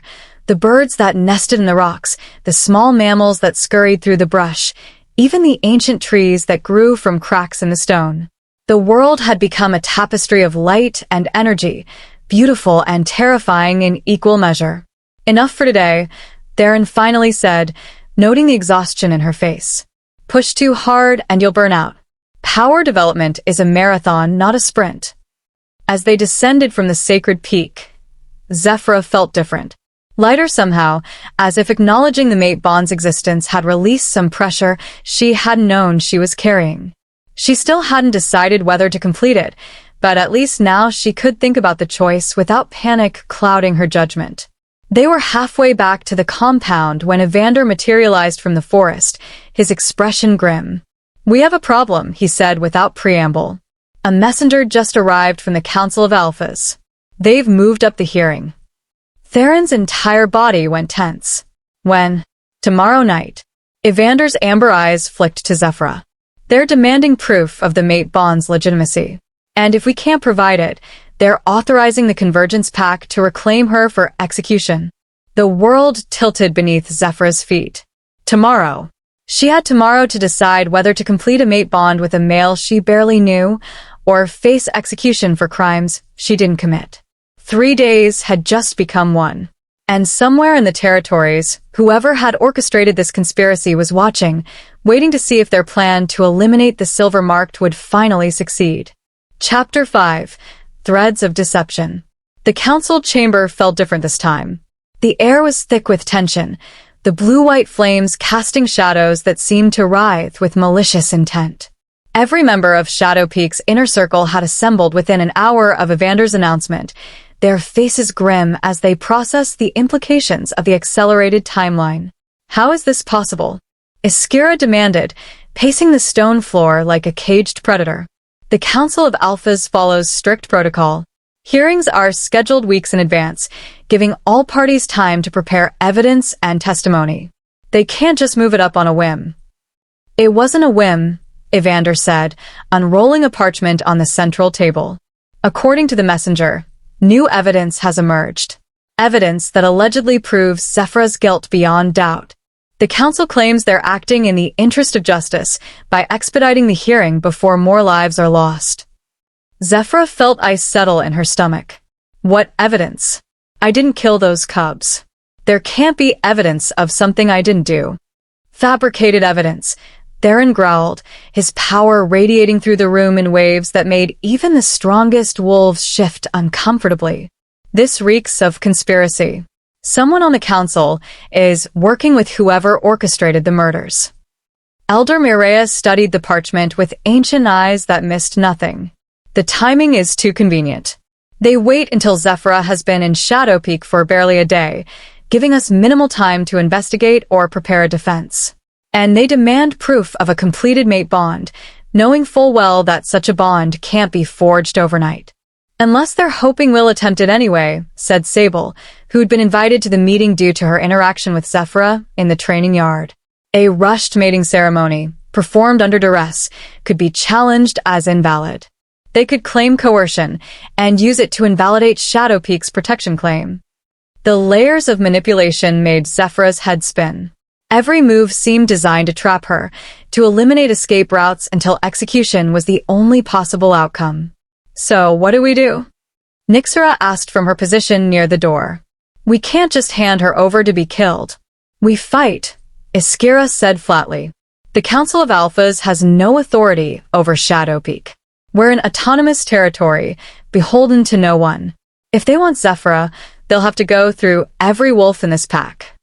Which would spark civil war, Evander countered. The moment we openly defy the Council, we become enemies of every pack that supports their authority. We'd be fighting on multiple fronts against enemies we can't defeat through force alone. Then we prove her innocence, Theron said, his voice cutting through the argument. We find the real killers, expose the conspiracy, and present evidence so compelling that the Council has no choice but to dismiss the charges. In one day. Iskira's laugh was bitter. We've had the best trackers in the territory searching for leads since the murders occurred. They've found nothing. What makes you think we can uncover the truth in 24 hours? All eyes turned to Zephyra. She felt the weight of their expectation, their hope that her silver-marked abilities would somehow provide answers that normal investigation couldn't. Can you do it? Theron asked quietly. Can you use your perception to find what we've missed? Zephyra thought about the training session, about seeing life force and intent energy as clearly as physical objects. Could she apply that same perception to a crime scene? Could she see the truth that others had overlooked? I don't know, she admitted. But I'll try. Take me to where the cubs were found. Let me see what my abilities can reveal. The Riversong Pack won't allow that, Evander said. They've declared the site sacred ground, forbidden to outsiders. Going there without permission would be seen as a violation, possibly even an act of war. Then we don't ask permission. Zephyra stood, feeling her wolf surge forward with determination. We go tonight, under cover of darkness. If the Riversong Pack truly wants justice for their cubs, they'll forgive the trespass once we deliver the real killers. Iskira's eyes gleamed with approval. Bold, reckless, possibly suicidal. I like it. I'm coming with you, Theron said, in a tone that brooked no argument. As am I, Evander added. If this goes wrong, you'll need someone who can negotiate with Riversong's Alpha without triggering a territorial conflict. Elder Mireia nodded slowly. The rest of us will prepare for the hearing. Gather every piece of evidence we can find, contact allies and other packs who might speak on Zephyra's behalf. We'll build a defense on multiple fronts. And if the investigation doesn't yield answers? Sable asked. The silence that followed was answer enough. If they couldn't prove Zephyra's innocence, if they couldn't find the real killers, then tomorrow night would end in either her execution or open war. They left Shadow Peak 3 hours before midnight, moving through the forest with the silent efficiency of apex predators. Theron led, his massive wolf form cutting through the underbrush like a shadow made flesh. Evander flanked their right, while Zephyra ran between them in her own wolf form, feeling the cool night air against her fur. This was the first time she'd shifted since the execution attempt, and the freedom of it made her want to howl with joy. In wolf form, the complications of mate bonds and prophecies seemed distant. She was simply a predator moving through the night, following her instincts. But beneath the joy, anxiety churned. What if her abilities couldn't help? What if she saw nothing at the murder site except what everyone else had already documented? What if this desperate gambit only confirmed her guilt in the eyes of the Council? Stop thinking like prey, Theron's voice echoed in her mind, and Zephyra nearly stumbled in shock. She'd forgotten that mate bonds allowed mental communication, even without completion. How are you doing that? She demanded. The bond grows stronger as we spend time together. By tomorrow, we'll be able to communicate across miles without effort. There was warmth in his mental voice, affection and support that helped steady her nerves. You can do this, Zephyra. Trust your instincts. Trust your power. They ran for 2 hours, crossing from Shadow Peak territory into neutral lands and finally approaching the borders of Riversong Pack. The scent markers were clear, warnings that trespassers would be dealt with harshly. But they pressed on, moving with care to avoid detection. The murder site was in a clearing beside a stream that gave the pack its name. Even from a distance, Zephyra could feel the wrongness of the place. The natural energy flow of the forest seemed to twist and darken around it, as if the earth itself remembered the violence that had occurred there.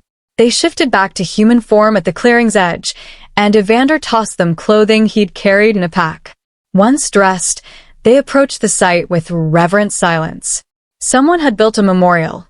3 small cairns of river stones, each topped with wildflowers that glowed softly in the moonlight. The flowers were fresh, replaced daily by grieving pack members. Around the cairns, the ground had been carefully tended, kept clear of debris and overgrowth.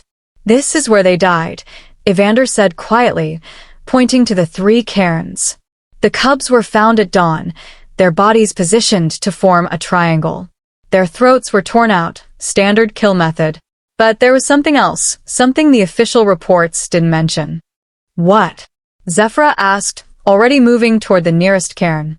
Symbols carved into the earth beneath each body. Ancient markings that no one in the Riversong Pack recognized. Evander knelt, brushing aside flowers to reveal faint lines etched into the stone. The pack elders covered them, called them blasphemous. But I managed to sketch them before the site was cleaned. He pulled out a leather journal, opening it to a page covered in intricate drawings.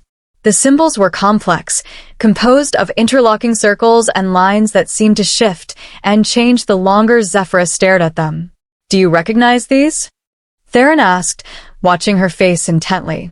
Zephyra felt something stir in the back of her mind, knowledge that wasn't hers, but came from bloodlines stretching back through generations. They're binding marks, used in old rituals to trap spiritual energy, to prevent souls from moving on to the next realm. Horror washed through her as the implications became clear. Whoever killed these cubs wasn't just murdering them. They were trying to trap their spirits, to use their life force for something. For what? Evander's voice had gone hard with barely controlled rage. I don't know, but nothing good. Zephyra moved to the center of the triangle formed by the 3 cairns and closed her eyes. I need to see. Really see. Keep watch for patrols. She let her perception shift the way Theron had taught her, letting herself see beyond the physical world into the realm of energy and life force. The clearing exploded into view, every plant and stone blazing with residual power. But it was the ground beneath the cairns that made her breath catch. The binding marks were still active. Even weeks after the murders, they glowed with a sickly green light, pulsing with trapped energy that screamed for release. And within each mark, she could see the faint outline of a small form, a child's spirit bound to the place of their death, unable to move on. They're still here, Zephyra whispered, tears streaming down her face. The cubs. Their spirits are trapped in those marks, suffering, unable to find peace. Theron was at her side in an instant, his hand on her shoulder grounding her. Can you free them? I don't know. I've never done anything like this. But even as she said it, Zephyra felt her power responding to the trapped spirits, reaching out to them with threads of silver light. Her mark burned on her collarbone, growing hot enough that she gasped with pain. Zephyra, don't, Evander warned. If you use your power here, every wolf in Riversong territory will sense it. Will be discovered. I can't just leave them like this. Zephyra's voice broke. They're children. They're scared and hurting, and they've been trapped here for weeks while their pack mourns, and I'm accused of killing them. I have to at least try. Theron's hand tightened on her shoulder. Then do it. We'll handle whatever comes after. Zephyra knelt in the center of the triangle and placed her hands on the ground. She reached deep into her power, into the silver flame that lived at her core, and let it pour outward. Light erupted from her palms, spreading across the clearing in waves that made the binding marks hiss and writhe like living things. The symbols fought back, trying to maintain their hold on the trapped spirits. But Zephyra's power was older, purer, and it burned through the corrupt magic like silver fire through shadow. One by one, the binding mark shattered, releasing the cub's spirits in bursts of golden light. For a moment, Zephyra could see them clearly. 3 small wolves, translucent and glowing, staring at her with eyes full of gratitude and relief. Then they were gone, finally free to move on to whatever realm awaited them beyond this one. Zephyra collapsed backward, exhausted, and Theron caught her before she could hit the ground. "Well done," he murmured against her hair. "You gave them peace. And gave us about 3 minutes before the entire Riversong pack descends on this location," Evander said, his ears already picking up the sound of approaching wolves. That display of power lit up the spiritual realm like a beacon. "Then we'd better make those 3 minutes count." Zephyra forced herself to her feet, swaying slightly. "Because I saw something else in those binding marks. A signature. The person who created them left traces of their own energy behind." She moved to the nearest shattered symbol, kneeling to study the residual power that still clung to the stone. Now that the binding was broken, she could see it clearly. A thread of energy that was distinctly different from the marks themselves, darker and tinged with something that felt wrong on a fundamental level. "Can you track it?" Theron asked. "Maybe.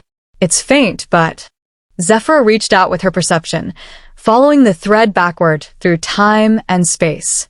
It led away from the clearing, into the forest, toward— Her eyes snapped open in shock. "It leads toward Convergence pack territory. Whoever created these marks came from my former pack." "That doesn't prove anything," Evander cautioned. "The energy trail could have been planted to further frame you. Or it could prove that someone in the Convergence pack is responsible for the murders," Theron countered. "Someone with access to old magic and the willingness to sacrifice cubs for their agenda." Howls erupted from the forest around them, Riversong wolves responding to the energy surge, converging on their location from all directions. "Time to go," Evander said urgently. They shifted and ran, moving at speeds that blurred the forest around them. Behind them, the Riversong pack gave chase, their howls echoing through the night with fury and confusion. But Shadow Peak wolves were faster, stronger, and they had a head start that meant everything. As they crossed back into neutral territory, Zephyra felt the pursuit falling behind. The Riversong wolves wouldn't follow them all the way to Shadow Peak, not without risking open conflict. They were safe, but safety was relative. Because in freeing those cub spirits, Zephyra had confirmed what many feared, that she possessed power capable of manipulating the boundary between life and death. The council would hear about this display, and it would only strengthen their resolve to eliminate her. They ran through the remainder of the night, reaching Shadow Peak just as dawn painted the eastern sky in shades of gold. As they crossed into pack territory, Zephyra felt the weight of what they discovered settling over her like a shroud. Someone in the Convergence pack had murdered 3 innocent cubs. Someone with access to old magic had trapped their spirits in a ritual that served some darker purpose. And that same someone had framed Zephyra, knowing exactly how the pack would react to a silver-marked wolf accused of killing children. The conspiracy went deeper than they'd imagined, and they had less than 12 hours to expose it before the Council of Alphas rendered their judgment. As they entered the compound, Elder Mireia was waiting for them, her ancient face grave. "Tell me you found something," she said. "Because I just received word from the council. They're sending an escort to retrieve Zephyra at sunset. Whether we have proof of her innocence or not, whether the mate bond is complete or not, they're taking her to face judgment." The deadline had just been moved up again. They had 12 hours to solve a conspiracy, expose a killer, and somehow prove that the wolf everyone wanted dead was actually the only one trying to save them all. Chapter 6. the trail of blood. The war room was chaotic. Maps covered every surface, marked with territories, pack boundaries, and possible suspects. Evander had assembled every piece of intelligence gathered over the past weeks, spreading it across the massive stone table, while pack members argued theories and strategies in heated voices. Zephyra stood at the center of it all, exhausted from the night's exertion but unable to rest. The clock was ticking down with merciless precision. Sunset was less than 12 hours away. The energy signature leads to the convergence pack, she said for the third time, trying to cut through the noise. That's where we need to focus our investigation. It's too obvious, Zephyra argued, pointing to a section of the map that showed convergence territory. If someone wanted to frame you, planting evidence that leads back to your former pack would be the perfect way to reinforce the narrative. Make it look like they tried to eliminate a threat from within their own ranks. Or it's exactly what it appears to be, Sable countered. Someone in the convergence pack orchestrated the murders, framed Zephyra, and is now using their influence with the council to ensure she's executed before the truth can emerge. Then who? Theron's voice cut through the argument like a blade. Who in the convergence pack has both the power to create those binding marks and the political connections to manipulate the Council of Alphas? The room fell silent as everyone processed the implications of that question. Creating binding marks required knowledge of ancient magic that most modern wolves had forgotten. And manipulating the council required influence that went far beyond a single pack's authority. Alpha Garrick, Nyxera said hesitantly. He's been on the council for over 30 years. He has connections in every major pack. And he was the one who pushed hardest for Zephyra's immediate execution. Zephyra felt her stomach twist. Garrick had raised her after her mother died. Had trained her, protected her, treated her like a pack. The thought that he could be behind the murders made her physically sick. But what's his motive? Evander asked. Why would an alpha risk everything to eliminate a single wolf from his own pack? Because she's not just a single wolf, Elder Mireia said from the doorway. The ancient wolf entered the war room with slow, measured steps, her eyes sharp despite her age. She's a silver-marked. And Alpha Garrick has spent decades consolidating power by positioning himself as a champion of modernization. He's been slowly dismantling the old traditions, replacing them with systems that centralize authority under the council. The pieces began to click together in Zephyra's mind. A silver-marked wolf represents everything he's trying to eliminate. Ancient bloodlines, old magic, power that exists outside the council's control. Exactly, Mireia confirmed. If word spread that a silver-marked had awakened, the traditional packs would rally around her as a symbol of the old ways returning. It would undermine everything Garrick has built over the past 30 years. So he orchestrates her execution under the guise of justice, Theron said slowly. Frames her for a crime so heinous that even traditional packs would support her death. And in doing so, he proves that ancient bloodlines are dangerous, that the old magic should stay buried. But it's more than just political positioning, Evander added, studying one of the sketches of the binding marks. These symbols aren't just for trapping spirits. They're for harvesting spiritual energy. Someone is collecting life force, storing it in those marks for a purpose we don't yet understand. A chill ran down Zephyra's spine. What could you do with that much harvested energy? Extend your life, Mireia said quietly. Enhance your power. Or... She paused, her expression growing dark. Attempt to awaken a bloodline that was never meant to be yours. The implications hung in the air like poison. If Garrick was collecting spiritual energy from murdered cubs, if he was attempting some kind of ritual to steal bloodline abilities. He's trying to make himself silver-marked, Zephyra whispered. He's killing children to steal power that isn't his. That's a serious accusation, Zephyra said, but her voice lacked its usual sharp edge. Even she looked disturbed by the theory. We'd need proof. Solid, undeniable proof that links Garrick to the murders. Otherwise, the council will dismiss it as desperate fabrication. The energy trail, Zephyr said. I can follow it directly to its source. If it leads to Garrick, if I can see him clearly enough to identify his energy signature as a match. You'd have to get close to him, Theron interrupted, his protective instincts clearly warring with practical necessity.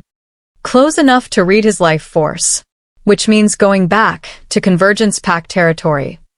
It's the only way, Zephyra said, though fear coiled in her gut at the thought. Garrick won't come here. We have to go to him. It's suicide, Iskira stated flatly. The moment you cross into Convergence territory, you'll be arrested. They're expecting you to try something desperate. There will be patrols, guards, probably a dozen wolves waiting to drag you to the council in chains. Then we make it look like I'm not trying to investigate, Zephyra said, an idea forming. What if I go there to confess? To throw myself on Garrick's mercy and beg him to speak on my behalf at the hearing? Evander's eyes lit with understanding. A condemned wolf seeking her former alpha's intervention. It's desperate enough to be believable. And it would give you an excuse to get close to him, close enough to read his energy. And if you're right, Theron asked, if his signature matches the binding marks? What then? Then I have proof, Zephyr said. Not just theoretical evidence, but something I can testify to at the hearing. Something the council can't dismiss as fabrication because it comes from my silver mark perception, which everyone knows can't lie. You'd be admitting to the council that you have access to abilities that terrify them, Sable pointed out. That could backfire spectacularly. But it's better than having no defense at all, Nyxera added. Right now, all we have is speculation and circumstantial evidence. Zephyra's testimony, backed by her ability to perceive truth, could be the difference between execution and acquittal. Theron was silent for a long moment, his jaw clenched with the effort of containing his objections. Finally, he nodded once. We do this carefully. Zephyra doesn't go alone. I'll accompany her as far as the border. And we take precautions. What kind of precautions? Zephyra asked. Theron moved to stand before her, his expression intense. If things go wrong, if Garrick realizes what you're doing and moves to eliminate you before the hearing, I need to be able to reach you instantly. Which means... He hesitated. Which means we need to strengthen the mate bond. Not complete it, he added quickly, seeing her alarm. But reinforce the connection enough that I can sense if you're in danger and come for you. How do we do that? Zephyra's voice came out smaller than she intended. A partial bonding ritual. It requires blood exchange and physical contact. Theron's eyes searched her face. I know this is asking a lot. I know you wanted time to make your decision freely. But... Do it, Zephyra interrupted. If it keeps me alive long enough to expose Garrick, if it gives us a chance to prove the truth, then do whatever needs to be done. The council members filed out, giving them privacy for the ritual. Only Elder Maria remained, her presence necessary to oversee the ceremony and ensure it was performed correctly. This will change things between you, Maria warned as she prepared the ritual space, drawing symbols on the stone floor with crushed herbs and silver dust. The bond will grow stronger. You'll feel more of his emotions, more of his presence in your mind. It's not complete, but it's a significant step toward it. I understand, Zephyra said, though her hands trembled slightly. Theron took both her hands in his touch warm and grounding. I need you to know something before we do this. This isn't manipulation. This isn't me trying to force the bond or trap you into completion. If we survive the hearing, if you still want to leave after this is over, I'll honor that choice. This ritual is purely for protection. The sincerity in his eyes, the way he made sure she understood she still had choices, made something warm bloom in Zephyra's chest. I trust you, she said, and realized with surprise that it was true. Mireia began to chant in the old language, words that predated modern pact structure and written history. The symbols on the floor began to glow with soft silver light, and Zephyra felt power building in the air around them. Your hands, Mireia instructed. Theron produced a silver knife, its blade etched with symbols similar to those on the floor. He made a small cut on his palm, then offered the blade to Zephyra. She copied his action, feeling the brief sting as the blade parted her skin. They pressed their bleeding palms together, and the effect was immediate and overwhelming. Energy poured between them like a river breaking through a dam. Zephyra gasped as she felt Theron's emotions flooding into her consciousness, His fear for her safety, his rage at those who'd hurt her, his desperate hope that they'd find the truth in time.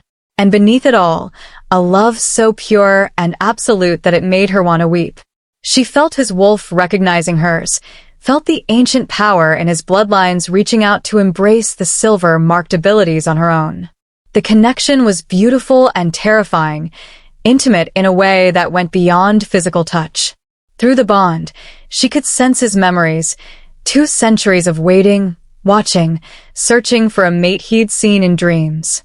The loneliness of outliving everyone he cared about. The weight of leadership and the isolation that came with being the most powerful wolf in the territories. And she felt him sensing her memories in return. The pain of her mother's death, the desperate need to belong that had driven her to suppress her own strangeness, the terror of execution, and the bone-deep loneliness of exile. "I see you." Theron's voice echoed in her mind, but different now. Deeper. More real. All of you. And you're more magnificent than any vision could have prepared me for. "I see you too," Zephyr responded. "And you're not what I expected." Disappointed? Humbled. She felt tears streaming down her face. "You've carried so much pain alone. For so long." "Not alone anymore," Theron replied, and through the bond, she felt his joy at that simple truth. The chanting reached a crescendo, and Mireya's voice rang out with power. "The bond is sealed at the 2nd level. 2 wolves, 1 purpose. Protection given, protection received. So it is witnessed, so it shall be." The silver light faded, but the connection remained. Zephyra could feel Theron's presence in the back of her mind now, constant and reassuring. She knew without asking that he could feel her the same way. "How do you feel?" Mireya asked, studying them both, with ancient eyes. "Like I'm not myself anymore," Zephyra admitted. "Like I'm more than I was, but also less separate." "That's the bond working as intended," Mireya said. "You're still individuals with separate wills. But you're also connected in ways that transcend normal pack bonds. Take comfort in it. Let it strengthen you for what comes next." The door to the war room burst open, and Evander entered at a run. "We have a problem. Multiple problems. The first, Riversong Pack has filed a formal complaint with the council about the intrusion into their territory. They're demanding additional charges be brought against Zephyra for desecrating sacred ground." "Of course they are," Iskira muttered from behind him. "The second problem is worse," Evander continued, his expression grim. "I just received word from my contacts in the Convergence Pack. Alpha Garrick isn't there. He left early this morning with a small escort, heading toward neutral territory near the council grounds. He says he's going to testify at the hearing." Zephyra felt her blood run cold. If Garrick wasn't in Convergence territory, she couldn't get close enough to read his energy signature. Their entire plan had just collapsed. "When will he arrive at the council grounds?" Theron demanded. "Sunset. At the same time the escort comes for Zephyra." Evander's amber eyes reflected the impossible situation. "We can't get to him before the hearing. And once we're at the council grounds, surrounded by wolves from every pack, there's no way to investigate without being obvious about it." "Then we do it during the hearing," Zephyra said, feeling a reckless determination rise within her. "I'll read him while he's testifying. In front of the entire council. And if he's guilty, if his energy signature matches the binding marks, I'll expose him right there." "That's insane," Iskira said, but there was a note of respect in her voice. "The council will be furious that you're using silver-marked abilities in their sacred chamber. They might execute you on the spot just for demonstrating that kind of power. Or they might realize that they're being manipulated," Theron countered. "That one of their own has orchestrated mass murder to consolidate power and eliminate threats to his political agenda." "It's a huge risk," Sable said. "It's the only option we have left," Zephyr replied. Through the mate bond, she felt Theron's reluctant agreement, his fear for her safety warring with his understanding that she was right. Evander pulled out a pocket watch and checked the time. 7 hours until sunset. 7 hours to prepare for a hearing that will determine not just Zephyra's fate, but possibly the future of every pack in the territories. Mireya placed a weathered hand on Zephyra's shoulder. "Then we'd better make those 7 hours count, child. because what you're about to attempt has never been done before. Using silver-marked abilities to expose corruption at the highest levels of pack government, it could change everything. Or get me killed, Zephyra said. Or that, Maria agreed with a slight smile. But you knew the risks when you accepted your heritage. Sometimes the only way forward is through the fire. Zephyra looked at the faces around her. Theron, whose love poured through their bond like liquid warmth. Evander, calculating and brilliant. Iskira, grudgingly supportive despite her jealousy. Sable, Nyxera, and the others who'd begun to accept her as a pack despite her outsider status. For the first time in her life, she wasn't alone. And maybe, just maybe, that would be enough to survive what came next. Then let's prepare, Zephyra said, squaring her shoulders.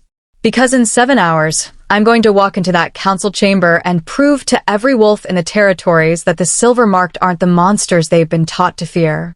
Through the mate bond, she felt Theron's fierce pride, his unwavering faith in her strength. Together, his voice whispered in her mind. Together, she agreed. The countdown to sunset had begun. Chapter 7. The Council of Alphas. The council grounds were ancient, built in an era when wolves still believed the moon goddess walked among them in physical form. Massive stone pillars rose from the earth like the bones of some long-dead giant, supporting a circular amphitheater that had witnessed centuries of judgments, treaties, and executions. Zephyra stood in the center of it all, her hands bound with silver chains that burned her wrists with every breath. The chains were ceremonial, meant to demonstrate her status as accused rather than to actually restrain her. But they were real silver, and the constant pain served as a reminder of exactly how precarious her situation was. Around the amphitheater's perimeter, representatives from every major pack in the Northern Territories had gathered. Alphas sat in positions of honor, their seconds and advisors arranged behind them in careful hierarchies of power. Zephyra could feel hundreds of eyes on her, could sense the mixture of fear, curiosity, and hostility radiating from the assembled wolves. At the highest point of the amphitheater, 7 thrones marked the seats of the Council of Alphas, the ruling body that governed disputes between packs and maintained the fragile peace that kept the territories from descending into constant warfare. 6 of the thrones were occupied. The 7th sat empty, waiting for Alpha Garrick to take his place. Theron stood with the Shadow Peak delegation, positioned close enough that Zephyra could feel his presence through their bond, but far enough that no one could accuse him of interfering with the proceedings. Through their connection, she felt his barely controlled rage at seeing her bound in silver, his wolf demanding he tear apart everyone responsible for her pain. Stay calm, she sent through the bond. We need the council to see us as rational, not aggressive. They've chained you like a criminal. Theron's mental voice was tight with fury. Like you're some rabid beast that needs to be put down. Let them underestimate me. It will make the revelation that much more effective. A horn sounded, low and mournful, and the crowd fell silent. From the eastern entrance, Alpha Garrick entered with an escort of his most trusted warriors. He looked exactly as Zephyra remembered, tall, powerfully built, with silver-streaked hair and eyes that had always seemed kind. Eyes that had taught her to hunt, to fight, to survive in a world that didn't want her.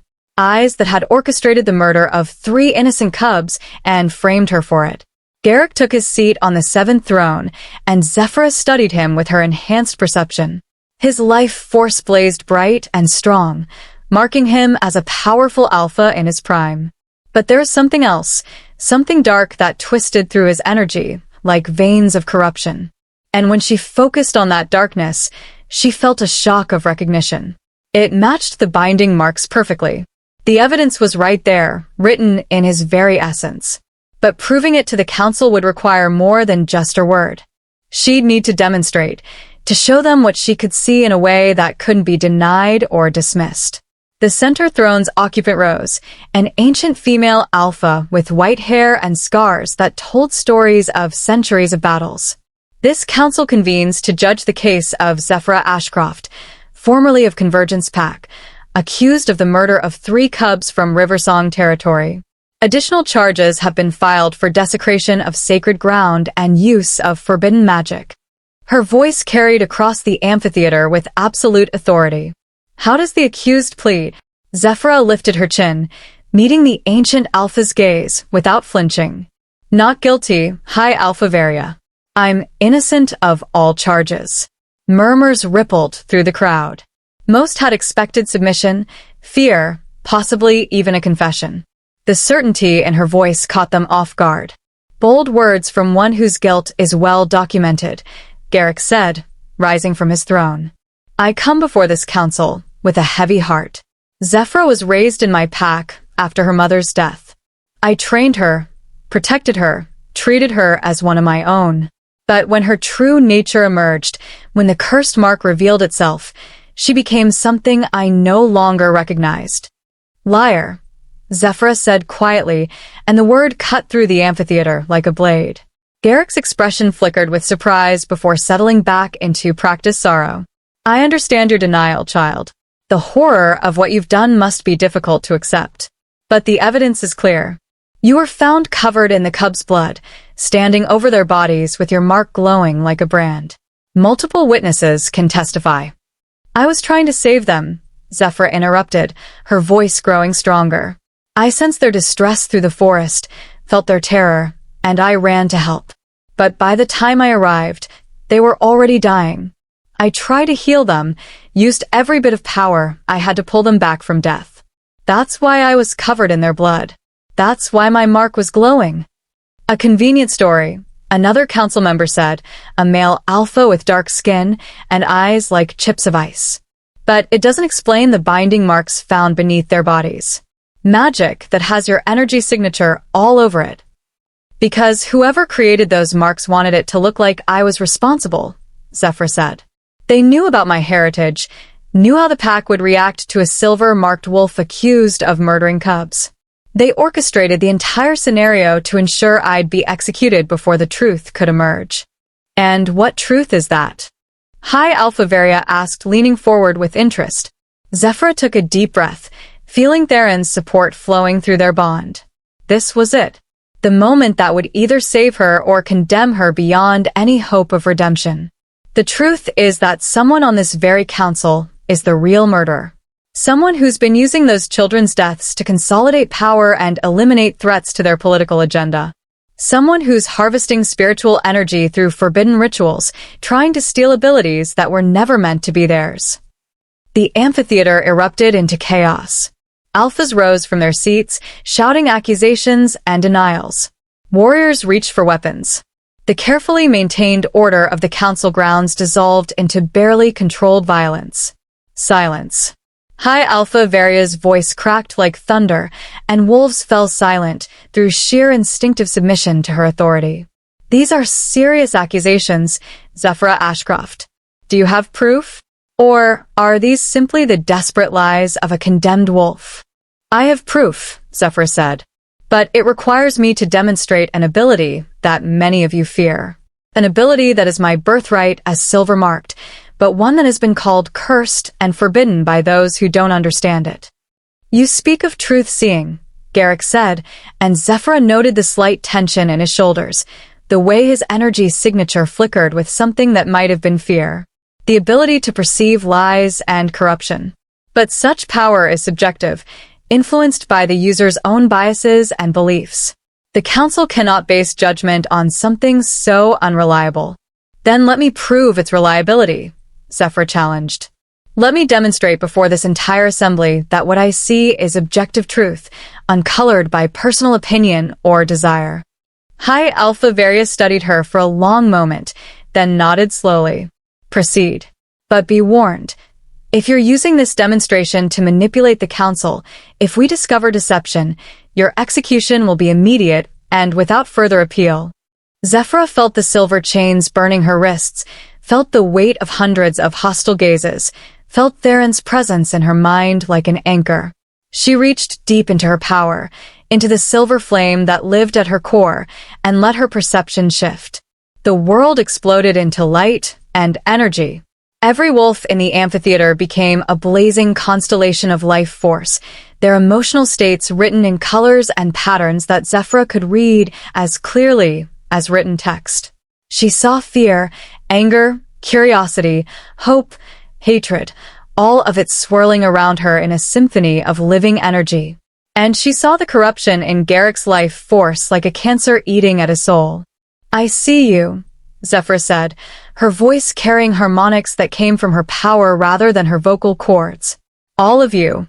I see Alpha Mordecai of the Ironwood Pack, and your life force burns with integrity and honor. You came here seeking justice, believing I was guilty, but you're willing to change your position if evidence warrants it." The Alpha she named looked startled but nodded slowly, confirming the accuracy of her reading. "I see Alpha Zephyra of the Stormwind territory, and you carry guilt for something that happened in your past. A decision that costs lives, a mistake that haunts you still. You judge me harshly because you judge yourself even more harshly." Zephyra's face went pale, but she didn't deny it. Zephyra moved her gaze across the assembled wolves, reading them one by one, demonstrating that her ability wasn't subjective interpretation but clear perception of objective truth. Some looked uncomfortable at being so thoroughly seen. Others seemed almost relieved, as if being known completely was a gift rather than a violation. Then she turned her full attention to Garrick. "And I see you, Alpha Garrick of Convergence Pack. I see the corruption that eats at your life force like poison. I see the darkness of forbidden magic that you've woven into your very essence. And I see." She paused, letting her perception dig deeper, following the threads of power back to their source. "I see the binding marks. Not just traces of them, but the actual patterns etched into your spiritual energy. You created them. You performed the ritual. You murdered those cubs and trapped their spirits to harvest their life force." "These are fantasies," Garrick said, but his voice lacked conviction. "Hallucinations brought on by stress and fear. The council cannot." "I can show them," Zephyra interrupted. She raised her bound hands, feeling her power surge despite the silver's suppression. "I can make visible what I see. Would you like me to demonstrate, Alpha Garrick? Would you like this entire council to witness the truth written in your own energy?"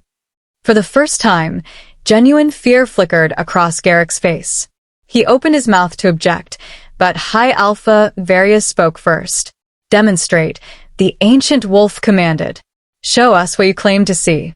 Zephyra called on power she'd barely begun to understand, reaching into abilities that hadn't been used in over a century. Silver light poured from her hands, spreading across the amphitheater in waves that made wolves gasp and stumble backward. The light touched Garrick, and suddenly everyone could see what Zephyra saw, the binding marks etched into his spiritual essence, glowing with the trapped energy of murdered children. The evidence was undeniable, irrefutable, written in light and magic that couldn't be faked or manipulated. "No," Garrick breathed, then louder. "No, this is a trick. She's manipulating what you're seeing, making you believe lies." But the other council members were already rising from their thrones, their expressions a mixture of horror and rage. They'd seen the truth. In HD, it condemned Garrick absolutely. Alpha Garrick of Convergence Pack, High Alpha Varia's voice was colder than winter frost. "You stand accused of murdering 3 innocent cubs, of performing forbidden rituals, of manipulating this council to execute an innocent wolf to cover your crimes. How do you plead?" Garrick's composure shattered. His eyes darted around the amphitheater, searching for allies, finding only condemnation. Then his gaze landed on Zephyra, and what she saw there made her blood run cold. Hatred. Pure, absolute hatred for the wolf who'd ruined his carefully laid plans. "This is your fault," Garrick snarled, his voice losing all pretense of civility. "You and your cursed bloodline. The silver mark should have stayed extinct. Should have stayed buried in the past where you belong." He moved with shocking speed for an alpha caught in the open. His hand shot out, and suddenly he was holding a knife Zephyra hadn't seen him draw. Not just any knife, but one that blazed with the same corrupt energy as the binding marks. "If I can't eliminate you through law," Garrick said, lunging forward. "I'll do it the old-fashioned way." Everything happened at once. Theron roared, breaking through the Shadow Peak delegation with explosive force, crossing half the amphitheater in seconds that stretched like years. The council guards moved to intercept Garrick, but they were too slow, too unprepared for an alpha to attack during sacred proceedings. And Zephyra, bound in silver chains that suppressed her wolf, couldn't shift to defend herself. The knife came down, aimed directly at her heart. Zephyra felt time slow, felt her enhanced perception showing her exactly how the blade would pierce her chest, exactly how the corrupt magic would poison her system beyond healing. Then Theron was there, his massive wolf form materializing between her and the blade. The knife that should have killed Zephyra buried itself in Theron's shoulder instead, and his howl of pain echoed across the amphitheater like the end of the world. Through their bond, Zephyra felt everything. The agony of silver and corrupt magic tearing through his system, the terror that he'd been too slow to fully protect her, the absolute certainty that he'd do it again without hesitation. "No," Zephyra screamed through their connection. "No, no, no." Garrick was dragged away by council guards, his knife stripped from his grasp, his political power shattered beyond repair. But Zephyra didn't care about his arrest or her vindication. She could only see Theron, collapsed on the stone floor, bleeding from a wound that pulsed with the same dark energy that had killed 3 innocent cubs. The silver chains around her wrists shattered as her power surged beyond anything she'd accessed before. Silver flame erupted from her hands, pure and bright and desperate, and she fell to her knees beside her mate. "Don't you dare," she whispered, her hands hovering over his wound. "Don't you dare die on me. Not now. Not like this." "Worth it." Theron's mental voice was weak but certain. "You're alive. Worth everything." "You're an idiot," Zephyra sobbed, and let her power pour into him with abandon. She didn't care who saw, didn't care about the political implications or the fear her abilities might inspire. The only thing that mattered was keeping Theron alive. The silver flame consumed the corruption, burned away the poison, and began knitting torn flesh back together. It should have been impossible, healing wounds this severe laced with forbidden magic. But Zephyra was silver-marked, and her mate was dying, and nothing in the world could stop her from saving him. Around them, the amphitheater had fallen silent. Wolves watched in awe as silver light blazed bright enough to rival the setting sun, as ancient power flowed through Zephyra's hands into Theron's broken body. And slowly, impossibly, the wound began to close. When it was done, when Theron's breathing had steadied and his life force burned bright once more, Zephyra collapsed forward onto his massive wolf chest, exhausted beyond anything she'd ever experienced. "Thank you," Theron whispered through their bond. "My brave, magnificent, terrifying mate." "I love you," Zephyra replied, and realized with shock that it was true. Somewhere between execution attempts and conspiracy investigations, between bonding rituals and desperate rescues, she'd fallen completely, irrevocably in love with the alpha who'd waited 200 years for her. "I know," Theron responded, and she could feel his joy blazing through their connection like sunrise. "I've known since the moment you decided I was worth saving." High Alpha Varia's voice cut through their private moment. "The accused, Zephyra Ashcroft, is hereby cleared of all charges. The evidence has proven her innocence beyond doubt. Further, Alpha Garrick of Convergence Pack is stripped of his title and authority to be held for trial on charges of murder, forbidden magic, and conspiracy against the Council." The proclamation should have brought relief, triumph, vindication. But Zephyra could only focus on Theron, on the mate who'd taken a blade meant for her, who'd risked everything to protect her. The Council recognizes the bond between Zephyra Ashcroft and Alpha Theron Nightshade of Shadow Peak, Varia continued. The Silver-Marked is granted full protection under Shadow Peak authority. Any who move against her move against one of the Council's own. It was over. The conspiracy exposed, the real killer imprisoned, her innocence proven before every pack in the territories. But as Zephyra helped Theron shift back to human form, as Shadow Peak wolves surrounded them with protective force, she realized that this wasn't an ending at all. It was the beginning. Chapter 8. Healing Hearts. The journey back to Shadow Peak passed in a blur of exhaustion and emotion. Zephyra rode in wolf form beside Theron, their bodies pressed close as they ran through the forest under a sky painted with stars. Every few minutes, she'd reach out through their bond to confirm he was truly alive, truly healed, truly hers. Still here, he'd respond each time, amusement and love coloring his mental voice. "You're not getting rid of me that easily." The Shadow Peak pack greeted their return with howls that echoed through the mountains, a celebration that could be heard for miles. Word had already spread about the hearing, about Zephyra's vindication and Garrick's exposure. To the pack, she was no longer an outsider or a curiosity. She was their alpha's mate, the silver-marked who'd proven her worth before the Council of Alphas itself. But Zephyra felt none of the triumph she'd expected. As they entered the compound and she finally shifted back to human form, all she could think about was how close she'd come to losing Theron. How his blood had soaked into the council grounds. How his pain had felt like her own, amplified through their bond until she'd thought it might tear her apart. "You need to rest," Elder Mireia said, appearing beside her with the uncanny timing of someone who'd lived centuries. "Both of you. What you did today, the power you channeled, it's left you depleted in ways that sleep alone won't fix." "I'm fine," Zephyra lied, swaying slightly on her feet. Mireia's expression was knowing. "You nearly burned yourself out healing him. The only reason you're still standing is stubbornness and adrenaline. Come. I've prepared chambers for you both." The chambers turned out to be a suite carved deep into the mountain, accessible only through passages that wound like veins through living rock.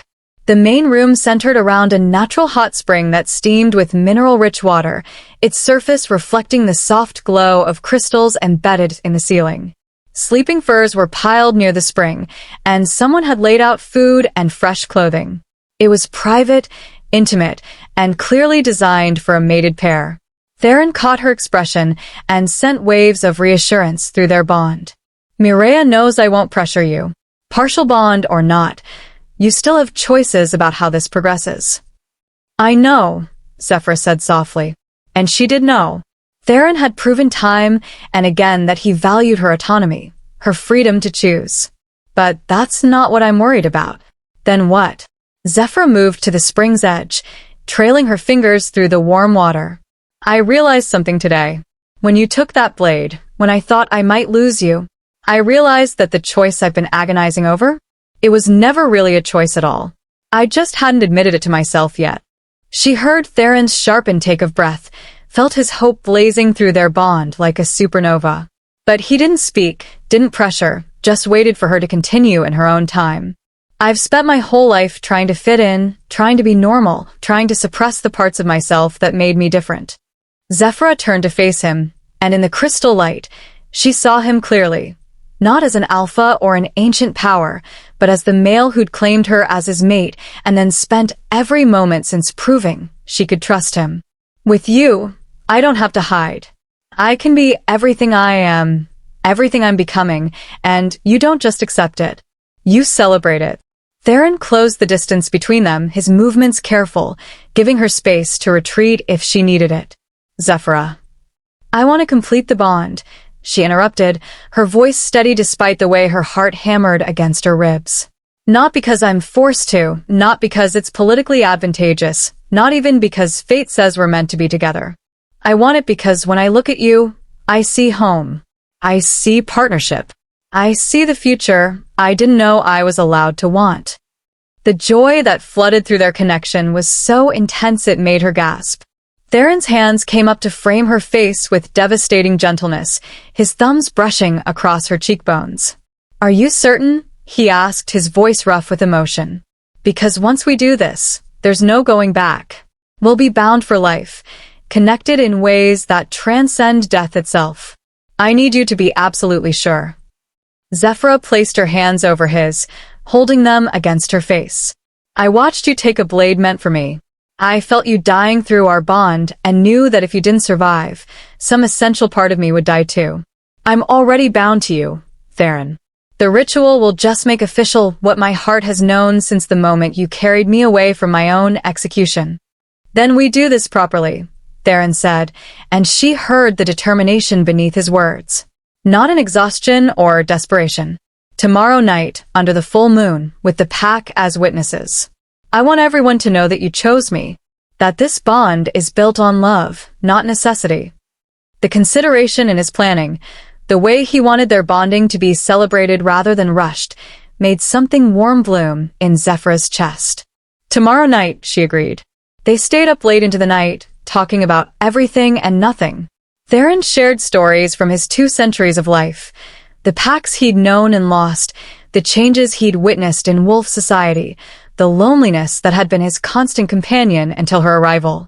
Zephyra told him about her mother, about the secrets she'd carried to her grave, about the girl Zephyra had been before the silver mark awakened and changed everything. And slowly, through conversation and silence, through the bond that connected them and the physical proximity that made her wolf purr with contentment, Zephyra felt herself relaxing, felt the last of her defensive walls crumbling. Eventually, exhaustion claimed them both. They fell asleep near the hot spring, Zephyra's head on Theron's chest, his arms wrapped around her with protective strength. And for the first time since her mother's death, Zephyra slept without nightmares. She woke to sunlight streaming through crystal veins in the rock and the sound of wolves moving through the compound outside.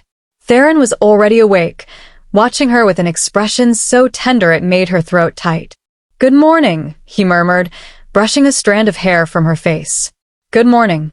Zephyra stretched, feeling muscles protest from yesterday's exertions. "How long was I asleep?" 14 hours.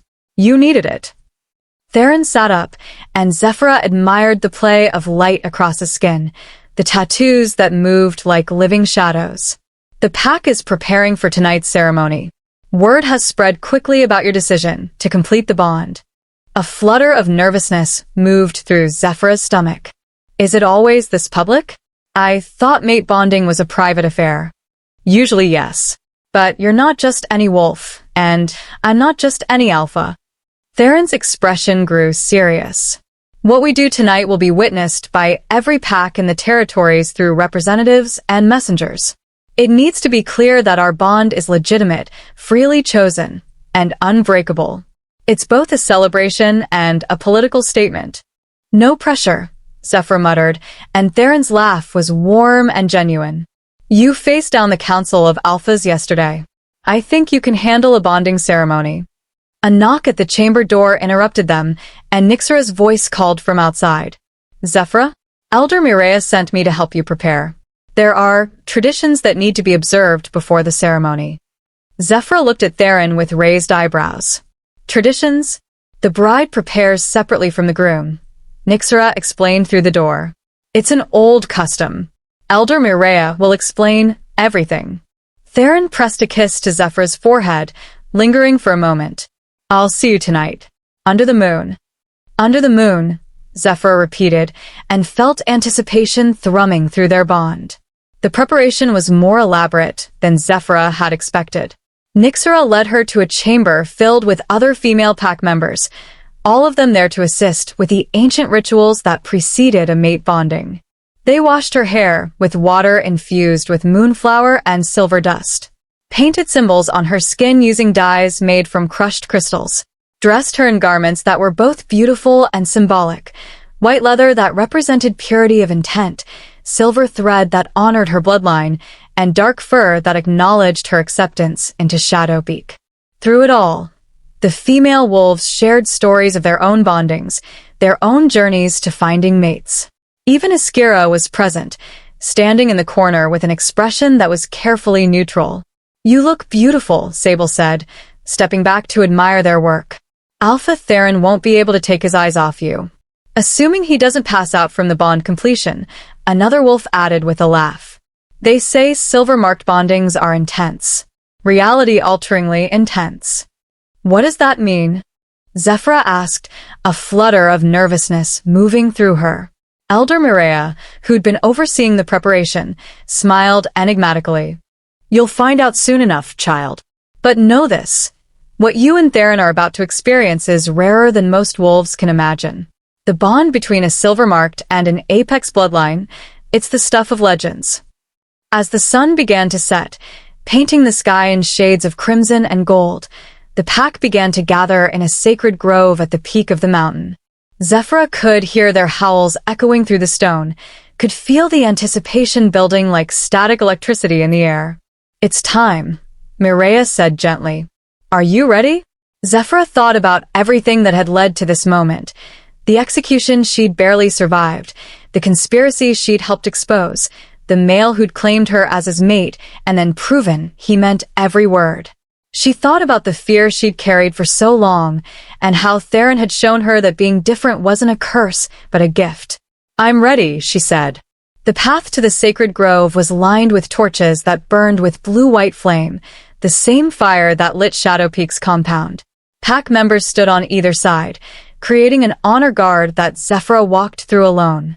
Each wolf bowed their head as she passed, acknowledging her not as an outsider, but as their future Luna. The grove itself was a circular clearing surrounded by ancient pines, their branches heavy with moonflower blooms that released sweet perfume into the night air. At the center stood a stone altar similar to the one at the council grounds, but older, rougher, carved by hands that had worked before written language existed. And beside the altar stood Theron. He wore ceremonial garb that Zephyra had never seen before, dark leather marked with silver symbols that matched those painted on her own skin, his hair unbound and falling to his shoulders, his eyes glowing amber in the firelight. When he saw her, his breath caught audibly, and the love that poured through their bond made her stumble. "Beautiful," his voice whispered in her mind. "You're absolutely magnificent." "So are you," Zephyr replied, and meant it with every fiber of her being. They met at the altar as the full moon rose over the mountains, its light painting everything in shades of silver. The assembled pack fell silent, hundreds of wolves witnessing what many had thought they'd never see, a silver-marked bonding with an apex bloodline. Elder Mireia stepped forward, her ancient voice carrying across the grove. "We gather tonight to witness the bonding of two souls, Theron Nightshade, Alpha of Shadow Peak, heir to the ancient bloodlines that have protected these mountains since wolves first learned to shift, and Zephyra Ashcroft, silver-marked, bearer of abilities that bridge the physical and spiritual realms." The elder raised her hands, and power began to build in the air around them. This is not a casual joining, not a political alliance or a convenient partnership. This is the recognition of souls that were forged for each other in the fires of creation itself. The bond they form tonight cannot be broken by time or distance, by hardship or death. It is absolute, eternal, sacred. Mireia looked between them, her expression grave. "Do you both enter this bond freely, without coercion or doubt?" "I do," Theron said, his voice carrying absolute certainty. "I do," Zephyra echoed, feeling the truth of it resonate through her entire being. "Then speak your vows. Let the moon witness your promises." Theron took both her hands in his touch warm and grounding. "Zephyra, I've waited 2 centuries for you. 200 years of watching other wolves find their mates, build their families, live complete lives while I remained alone. I could have chosen someone out of convenience or political advantage. But I waited because I knew, deep in my soul, that you were worth waiting for." His thumbs brushed across her knuckles. "You're brave when you have every reason to be afraid. You're compassionate when the world has shown you cruelty. You're strong in ways that have nothing to do with power and everything to do with character. I vow to stand beside you, not in front of you or behind you. I vow to celebrate your strength rather than trying to control it. I vow to love you not in spite of your differences, but because of them. From this night forward, your fight is my fight. Your joy is my joy. Your soul is the home I've been searching for." Tears streamed down Zephyra's face as she felt the truth of his words through their bond. When it was her turn to speak, she squeezed his hands and let her heart speak freely. "Theron, I've spent my whole life feeling like I didn't belong anywhere. Like the parts of me that were different made me unworthy of love or acceptance. You showed me that I wasn't broken or cursed. You showed me that being silver-marked isn't something to hide, but something to embrace. Her voice grew stronger. You've proven time and again that you value my choices, my autonomy, my freedom. You took a blade meant for me, without hesitation. You've given me protection when I was hunted, truth when I was drowning in lies, and love when I thought I was unlovable. She met his burning gaze. I vow to be your partner in all things. I vow to stand with Shadow Peak, to protect this pack as fiercely as you do. I vow to trust you with my heart, my power, and my future. And I vow to love you with everything I am, everything I'm becoming, for as long as we both shall live. The air around them began to shimmer with silver light as their vows resonated with the ancient magic of the grove. Elder Mirea's voice took on harmonics that seemed to come from the earth itself. By the power vested in me by the moon goddess and the old laws, I recognize this bond. Let the joining be sealed in blood and spirit, in flesh and soul. May the moon witness and bless this union. Theron pulled her close, and when his lips met hers, the world exploded into light and sensation. The partial bond they'd formed shattered and reformed, stronger, deeper, complete in ways that transcended physical reality. Zephyra felt herself merging with Theron on a level that went beyond mere emotion or thought. She felt his wolf recognizing hers as mate, as partner, as the other half of something that had been incomplete for 2 centuries. She felt his power flowing into her, doubling her own abilities, awakening parts of her silver-marked heritage that had been dormant. And she felt her power flowing into him in return, transforming him into something greater than any apex wolf had been in generations. The assembled pack howled as silver light erupted from the bonded pair, spreading across the grove in waves that made ancient trees bow and moonflowers bloom with supernatural brilliance. The mark on Zephyra's collarbone burned bright enough to see through her clothing, and answering marks appeared on Theron's skin, silver crescents that intertwined with his existing tattoos, marking him as mate to the silver-marked. When they finally broke apart, both breathing hard, Zephyra felt complete in a way she'd never experienced. She could sense Theron's presence not just in her mind, but woven through her very soul. Could feel his strength, his love, his absolute commitment to their future together. Mine, his wolf declared through their bond. Ours, Zephyra corrected, and felt his joy at the distinction. The pack's howls reached a crescendo as Elder Mirea raised her hands in blessing. The bond is complete. I present to you Zephyra Nightshade, Luna of Shadow Peak, silver-marked, made to the Alpha.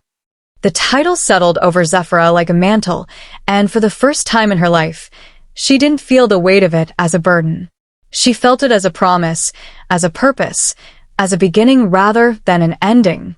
As the pack celebrated around them, as wolves she'd come to think of as family embraced her with genuine joy, Zephyra looked at Theron and saw her future written in his eyes. There would be challenges ahead. Other packs would test them, try to exploit or eliminate the threat they represented. Garrick's conspiracy had been just the beginning of larger conflicts brewing between traditional and modern factions. But they would face it all together. Not as alpha and subordinate, not as powerful male and rescued female, but as true partners bound by choice and love and magic older than memory itself. Ready to see what we can do together? Theron asked, pulling her close. Zephyra smiled, feeling her power humming in harmony with his, feeling the potential of what they could become blazing through their completed bond. Let's find out. Chapter 9, Power and Purpose. The morning after the bonding ceremony, Zephyra woke up wrapped in Theron's arms with sunlight streaming through the crystal-veined ceiling. But it was the sensation flowing through their completed bond that truly captured her attention. She could feel everything. Not just Theron's emotions or his physical presence, but the very essence of who he was. His memories were accessible to her now. 2 centuries of experiences laid open like books she could read at will. And she knew, through their connection, that he could sense her the same way. It should have felt invasive, overwhelming. Instead, it felt like coming home.